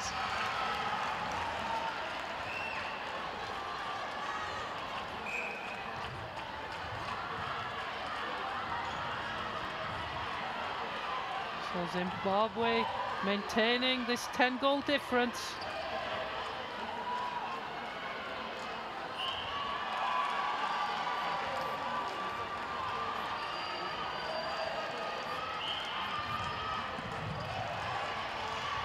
Great ball and drive by Dino on the goal defence. 2-ball played to David. So good ball in and still a 10-goal margin. Zimbabwe centre pass. Good pressure by Hans, the centre for Botswana. She's trying very hard, forcing the centre. Maladi from Zimbabwe, forward to the ball. She's very tall, Maladi, for a centre. Gains a lot of advantage on her vision. There you see it. Can't quite pull it in. Ball out, Dino takes it quickly, and so Dino, just to clarify what happened there, she took the throw in, but the goalkeeper for Botswana, Masoto, was out of court, and to take the throw in legally within the rules, all players, apart from the one taking the throw in, must be on court. Well, we saw a picture of the sisters there. I'm sure they got their rosary beads out for Botswana. They need every help they can at the moment. It's getting a bit niggly. So Marieb looks for David, timing slightly out for David. That's why she's forced a little bit further away, but gets the penalty.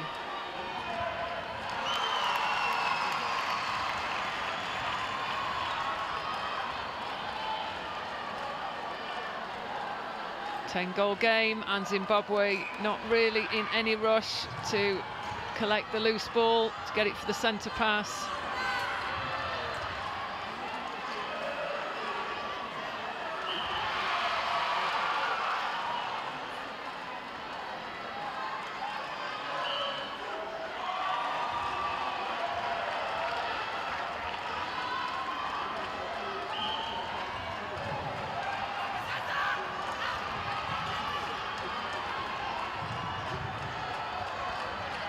So at the moment, looks like it's a done deal for Zimbabwe. An awful lot of pressure on the pass for Botswana.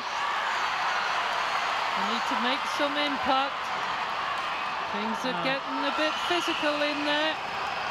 So David coping well with the pressure there. Real contest, feisty contest, as Botswana take their goal tally to 25 with this disruption. Can they get to within 9?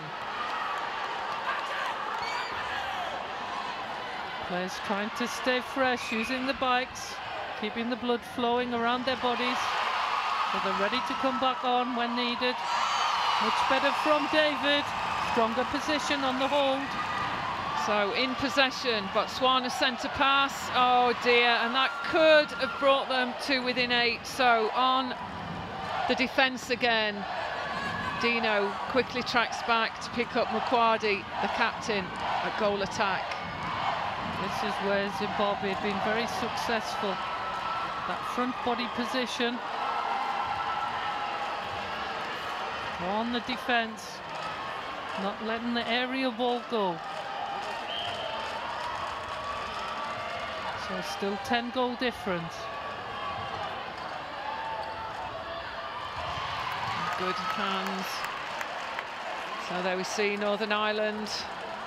They finished their campaign and they're watching, enjoying the atmosphere.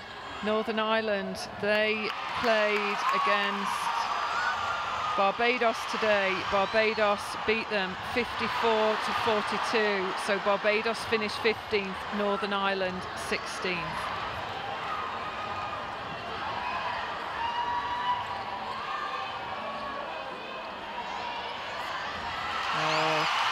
Classic Dino, great intercept.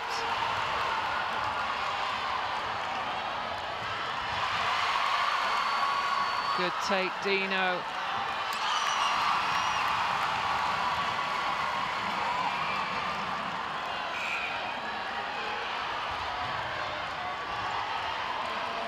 So Dino, she's holding high in the circle, but just opens out too soon, and she's got to watch the goal defence moving in and the goalkeeper. So good defensive work, rewarded possession quickly up to the shooters for Zimbabwe.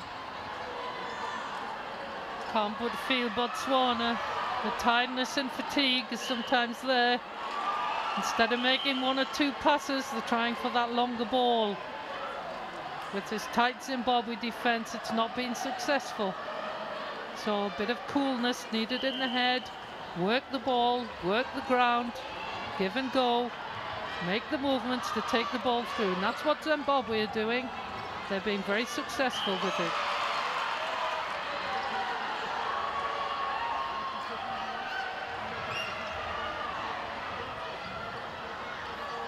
Very clever.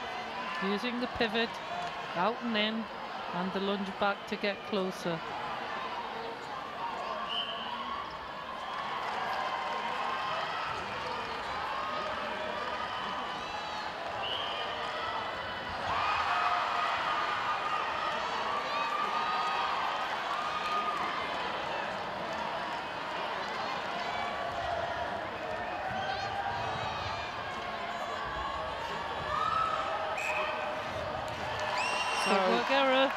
Chance. Botswana's chance to bring this to a closer gap, keeping them in contention. Still 20 minutes of this match to be played.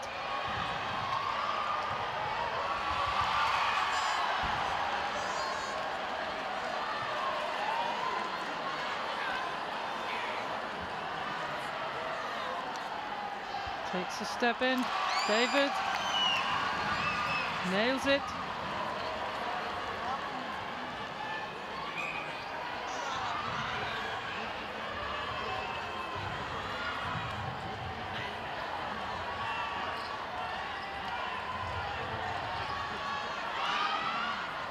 Playing really safe netball, Zimbabwe not taking any risks as they continue just to build towards the goal.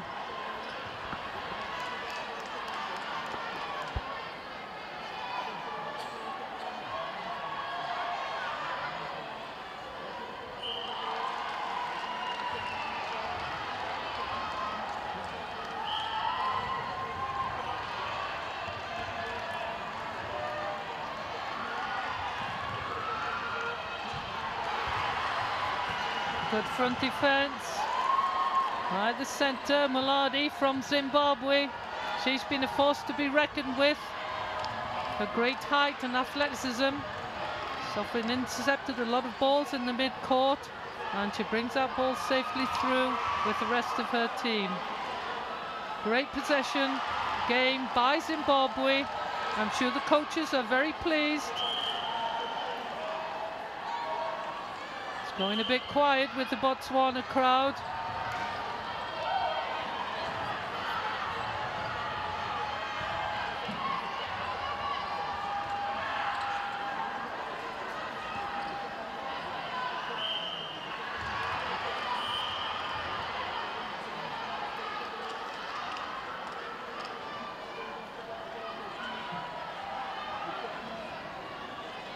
So the goalkeeper being talked to by the umpire.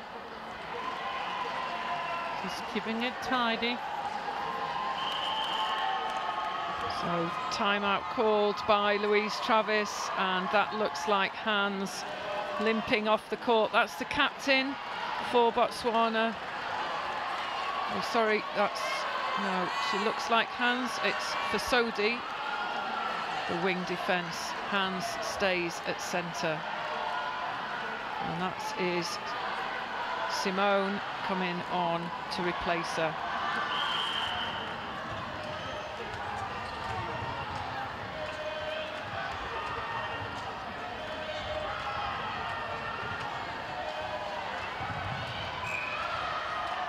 There you can see Zimbabwe in green really tracking hard, keeping with the movers of Botswana, making every pass very difficult. Not getting much penetration, and that's a better ball in. Limstein to bring it back, retake it.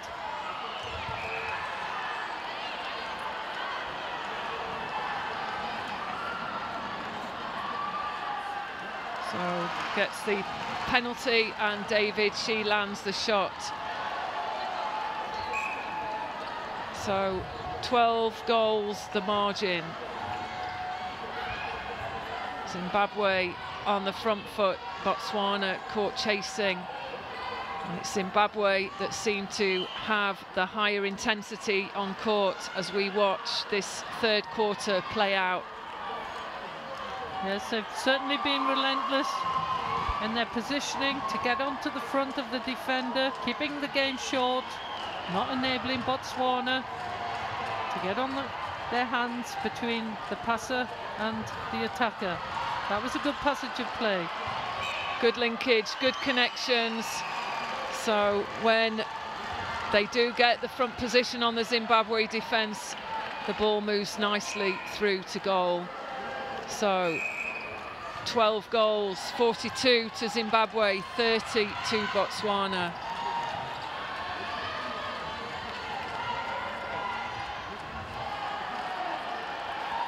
That was a lovely collection with the one-handed catch from the goal shooter Bonali for Zimbabwe. And certainly Couldn't ask for more from the Zimbabwe attacking team. Often see through the court more than 2 offers. So Marib with the penalty, and then comes to David under the post.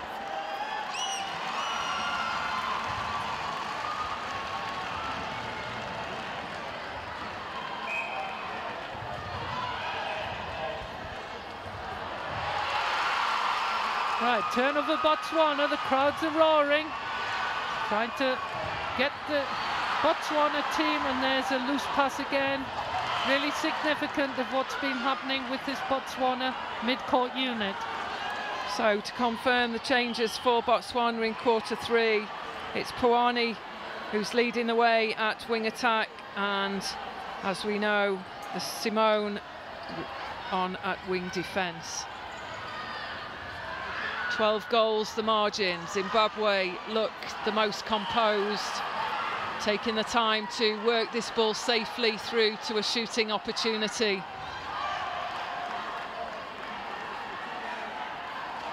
Yep, we're in that last minute, 44-31, Zimbabwe lead. And Botswana centre pass, and the whistle goes. So that's the end of quarter 3. A fine performance again from Zimbabwe. Relentless in their defensive pressure and accurate in their passing to goal. So it's a 44-goal to 31 game. Botswana look like they're fading. Some tired legs just making the way over to the bench. So we'll be back in a few minutes for the last 15 minutes of the Netball World Youth Cup 9th, 10th placing match between the host nation Botswana and African rivals Zimbabwe.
I'm only living life to the fullest. I can see the difference. I'm improving day in and day out. I'm doing the most from the team all over to Kopelelo.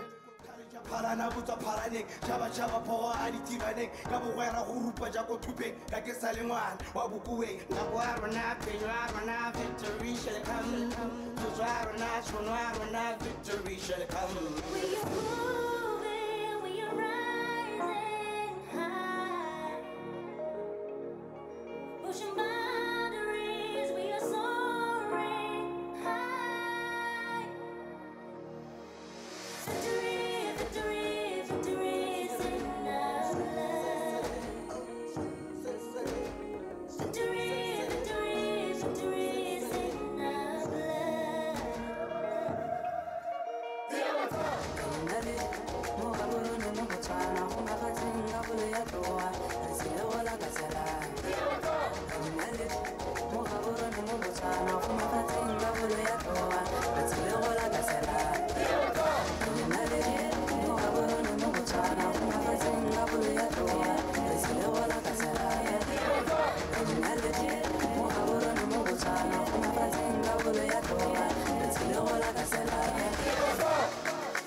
It's the time of the year, and we at it again.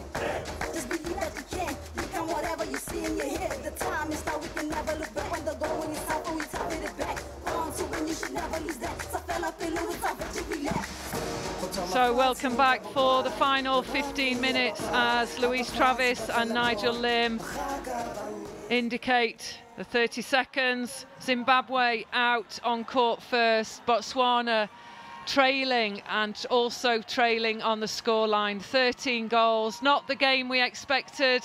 Crowds a little bit quiet as well. It's been a fantastic campaign for Botswana so far, but this game just too much from Zimbabwe to contend with, and we hope, like this crowd, the home crowd, everyone at home is enjoying the live stream. We know Gary Burgess, the umpire manager from England Netball, is enjoying this game too. He tells us he's got a glass of fizz as well. We're very jealous in commentary, aren't we, Denise? We certainly are. I'm sure he'll always a few beers anyway. He loves listening, he loves watching, he loves coaching umpires, and it's all credit to all the officials that we have to support the netball here these 9 days. We've had great Team White, our umpires. We've been impressed with them. I'm sure they learn lots. They've run the lines really well through this campaign, and it's day 8, and there's been some fantastic netball made possible by our umpires too. So Botswana, what can they do? Zimbabwe 45, Botswana 31. It's a big ask. Have they got anything left in the tank to keep this ball out? They've been very clever, the Zimbabwe, keeping the game short, really driving forward. Front ball option, ball side every time.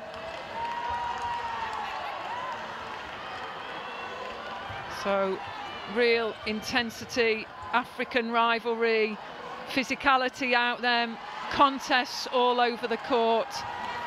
It's what we expected. However, Zimbabwe, they hold strong and retain a 15-goal lead.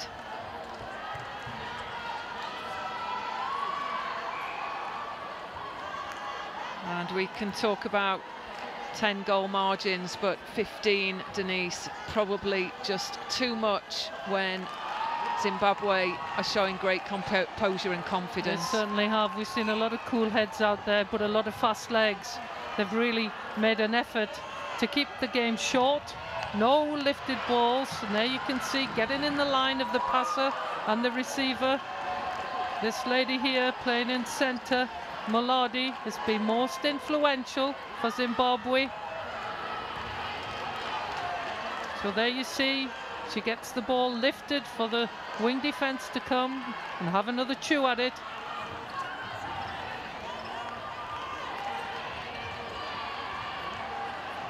And Barbie very good, changing their body angle, seeing the ball. Yep, seeing the ball, seeing where the ball might be passed through. We have a triangle of green around the ball carrier.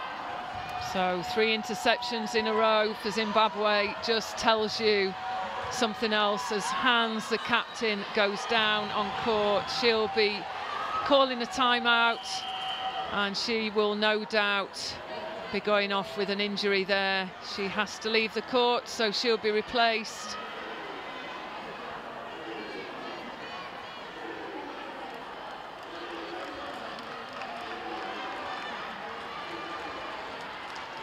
So not what we want to see. Hans, a tremendous leader. She opened out this Netball World Youth Cup at the captain's call, gave a superb and passionate, inspiring speech representing all the nations. So we wish her well as she moves to the bench, and we hope that she recovers. So never comes on at centre for Botswana. A substitution for Hans.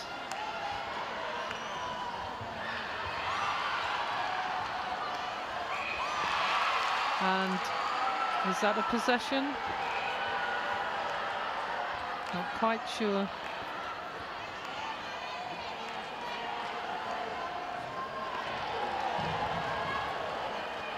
So just getting some ice there on the ankle, it looks like, a knee. So yes, we wish her well. Botswana, they'll play out this game without their captain on court, but it's just been a big ask for them.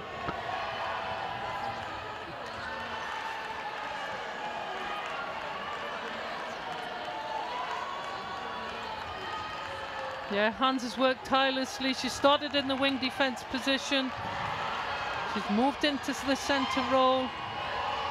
She's been relentless bringing this ball through the mid-court, but they've really struggled against the defensive lineup of Zimbabwe. Really good tactics.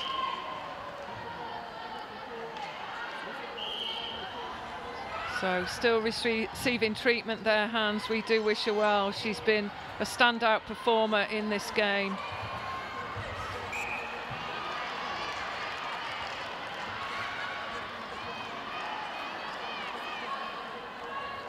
And there we can see that tall strength of the centre, Maladi, from Zimbabwe.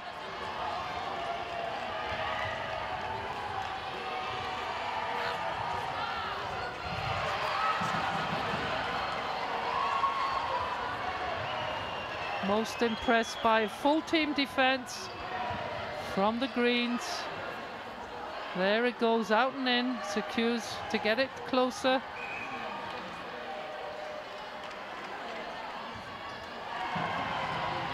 Botswana just struggling to keep their feet moving, getting caught on the body.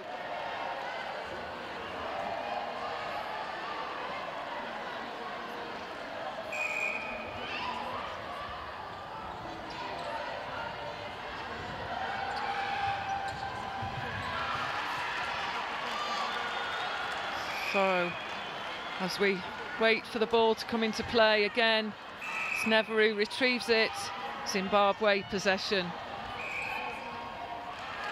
So, footwork error, chance for Botswana. Finishing strong is always a positive in a campaign like this. So the home nation to thrill the crowd with a final 9 minutes of netball.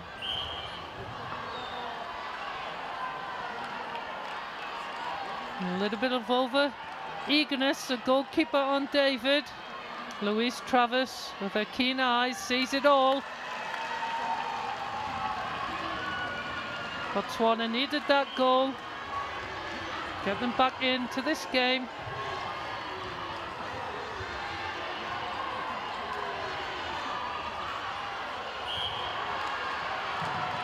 Zimbabwe transition from stage 1 to 2 to 3, I've been most impressed with. Quick recovery after marking to then go into denial position, ensuring a great difficulty is had by Botswana.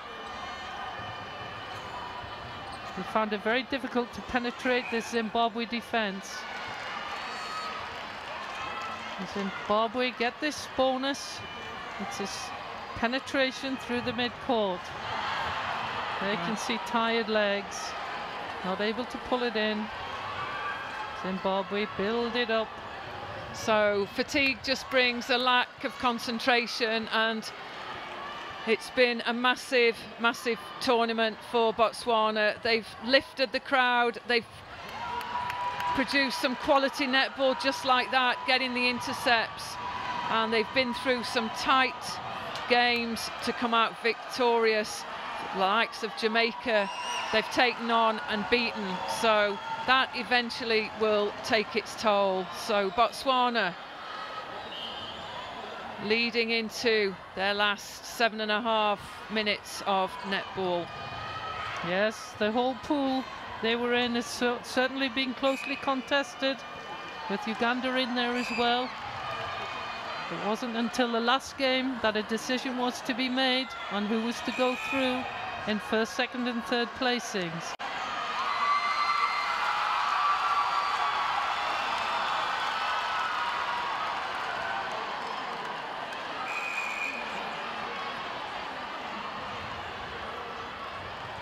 So change on the goal attack for Botswana. That's good driving forward. 2 leads. 2 offers to the ball. Much better for Botswana. Nice offload. I just have a feeling it's all coming a bit late. So Fasodi back on the wing defence for Botswana.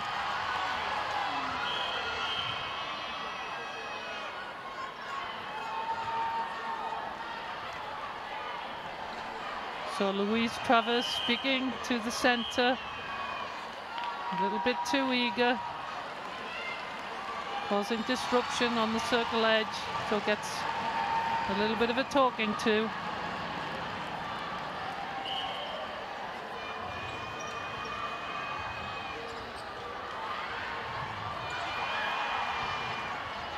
Oh, great offload there from the goal attack, McQuarrie. Very good timing. Quick release into the space. So Dino again disrupts. Come on Botswana, finish strong for this crowd. They're animated. They just want to see a good, positive finish.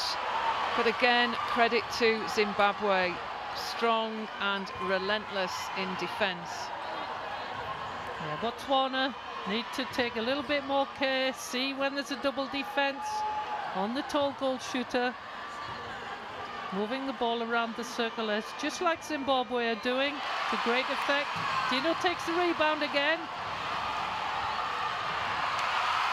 Oh, now finish, David. Yes, she does. That's better. That's the noise we've come to listen to. And our little supporters still enjoying themselves. The smiles, they're infectious in Botswana. The goal attack just falls to the ground. And she's taken a little bit of a knock there, so she'll leave the court, and SAMvCKI, she'll replace her. It's all just proving a little bit too much today for the Botswana players. Yeah, not sure what happened there. But they're very, very tired. They put up there in their pool, they put everything into getting into the top 12. So SAMvCKI, she leaves the court. David lands another, strong as David. She's coped with the pressure, but just too much for the team today.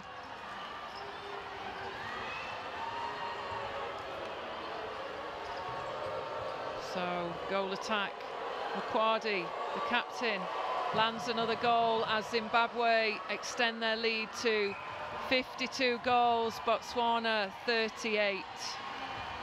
14 goal margin. Oh, nice roll, just overcooked that one. SAMvCKI, so back on the defence, Botswana.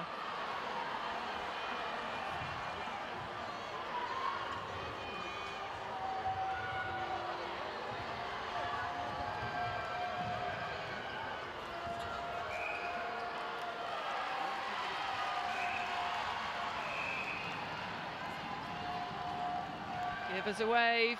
Botswana supporters in the house.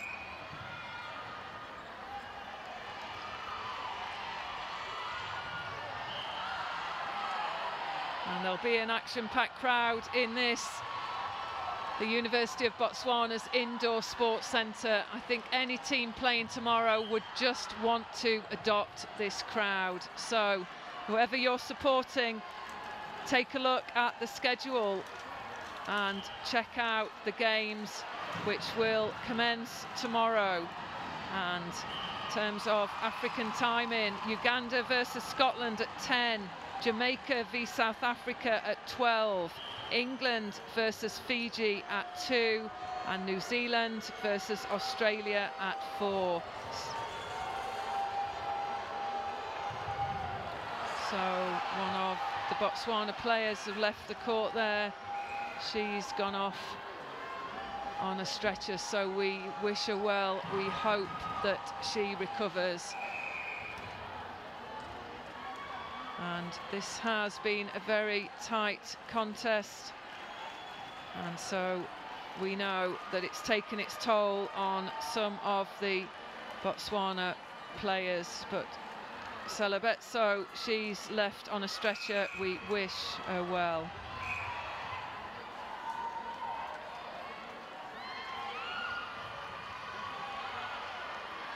It's great to see 4 nations from the African continent be in the top 10, Anita. Yeah, absolutely great to ensure so many African nations, their netball, this continent, have embraced netball, its development over the last decade, and they've made their mark on the world stage, no doubt. So 4 teams playing off in the top 10. Fantastic achievement for Africa netball. And we were fortunate to work with 36 Botswana coaches at the beginning of this campaign, just before the World Cup, and they were just something special. They want the learning, they want the development, they're right behind netball in Botswana. So this is not the end of Botswana. There'll be more to come, particularly now they've got their indoor arena. They'll be starting to look to host some matches in the years ahead. Test matches, ranking table, put them both together with the passion of Botswana, and I reckon they'll be on the map pretty soon at the open age group.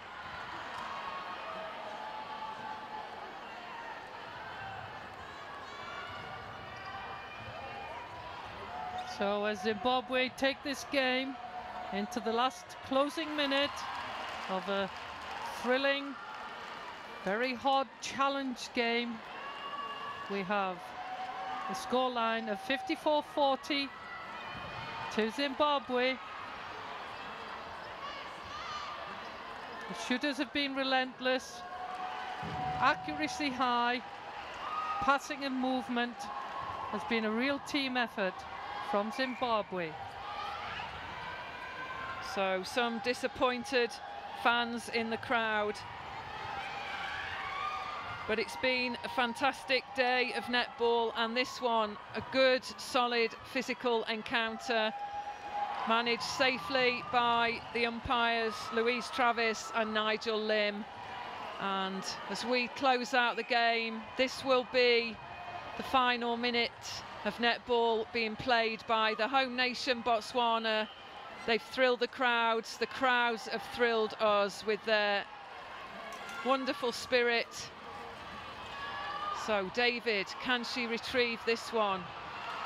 Chance, put a ball away. She does.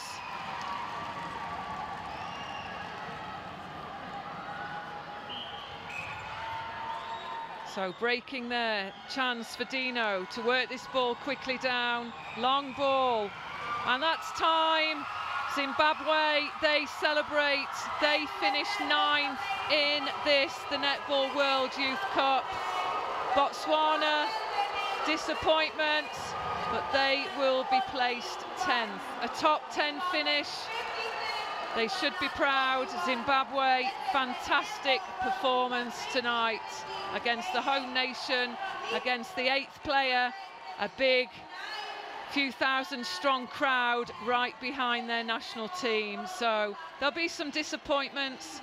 The teams just come together at the end, thank each other, and Zimbabwe, they go to thank their supporters. Botswana just need to regroup themselves and get themselves together. Let the dancing begin. That's Zimbabwe. They're strutting the dance moves. There they go. There will be a player of the match from Botswana, sponsored by Spar Supermarkets, and that will be announced by the sports presentation team. But look at that. Fantastic show, Zimbabwe, netball and the dancing. So good to see that Botswana have got themselves out on court to thank the crowds. Really good spirit. David, she's been a stalwart figure for Botswana. So Botswana regroup themselves. It's great to see the camaraderie, the shaking of hands, the high fives. So Hans, she will be player of the match as she makes her way through. Players gave everything, nothing left in the tank at all. So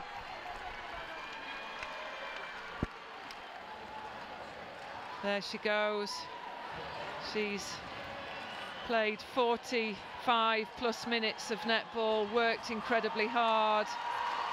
Just wasn't to be for the captain today and her team, but they'll take great pride from this campaign. They'll be disappointed in this result, but overall they achieved so much for netball in Botswana. And we'll leave you with the dancing of Zimbabwe and over to the replays, followed by the interviews with the captains. So stay around, listen to what the captains have to say about this very tight encounter. We've enjoyed commentary. We'll look forward to seeing you tomorrow on the final day, day 9 of the Netball World Youth Cup.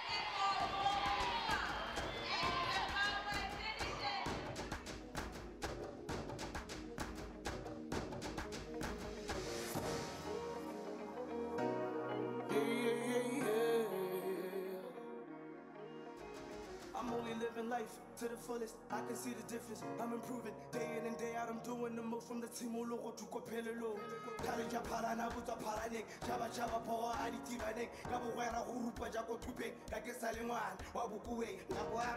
Victory shall come. Victory shall come. We are moving, we are rising high, pushing boundaries, we are soaring high. Victory, victory, victory is in our blood. Victory, victory, victory is in our blood.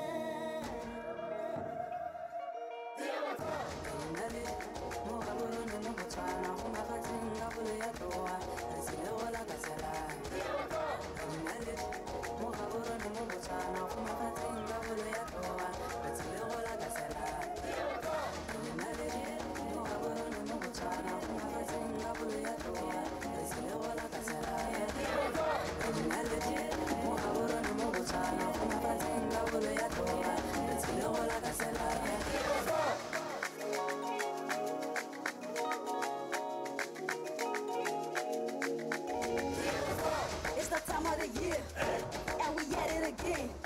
Just believe that you can become whatever you see in your head. The time is now, we can never look back. When the going is out, we top it back. On to win, you should never lose that. So fella, feel it up, but you relax. Botswana fati ngababa, merafi ababa, abafazi batla bon, baga bangeti, bonne bakopaneti mabale. Kilitabo mono wa merafi. Rekapile kameba, kapila kabota, chabonne bakopaneti mabale. Parisano tadichaba.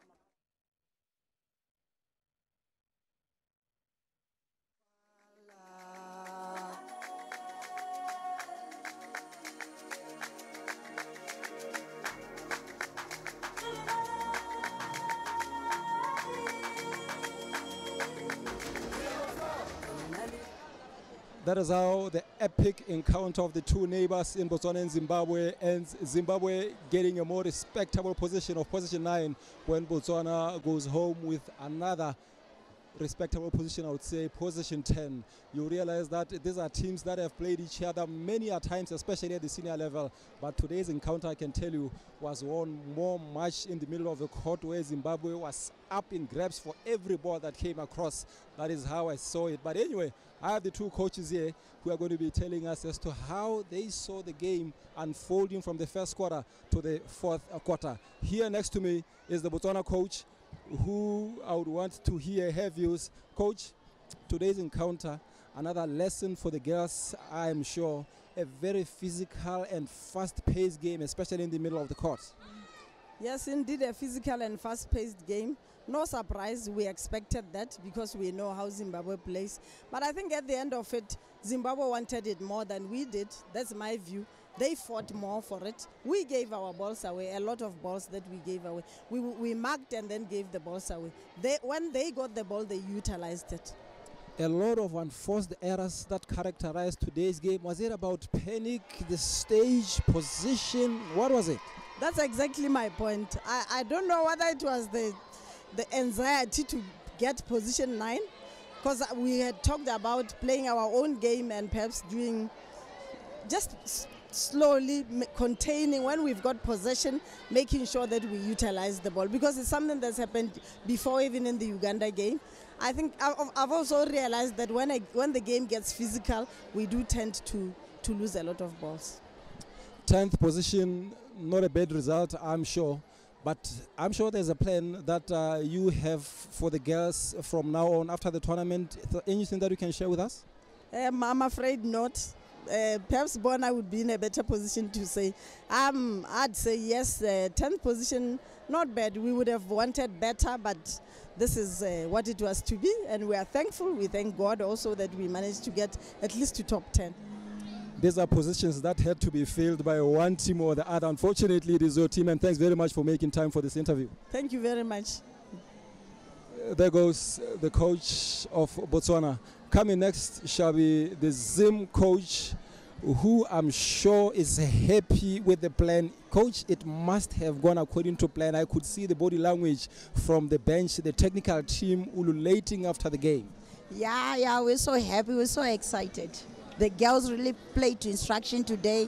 I can't really say. We're so excited.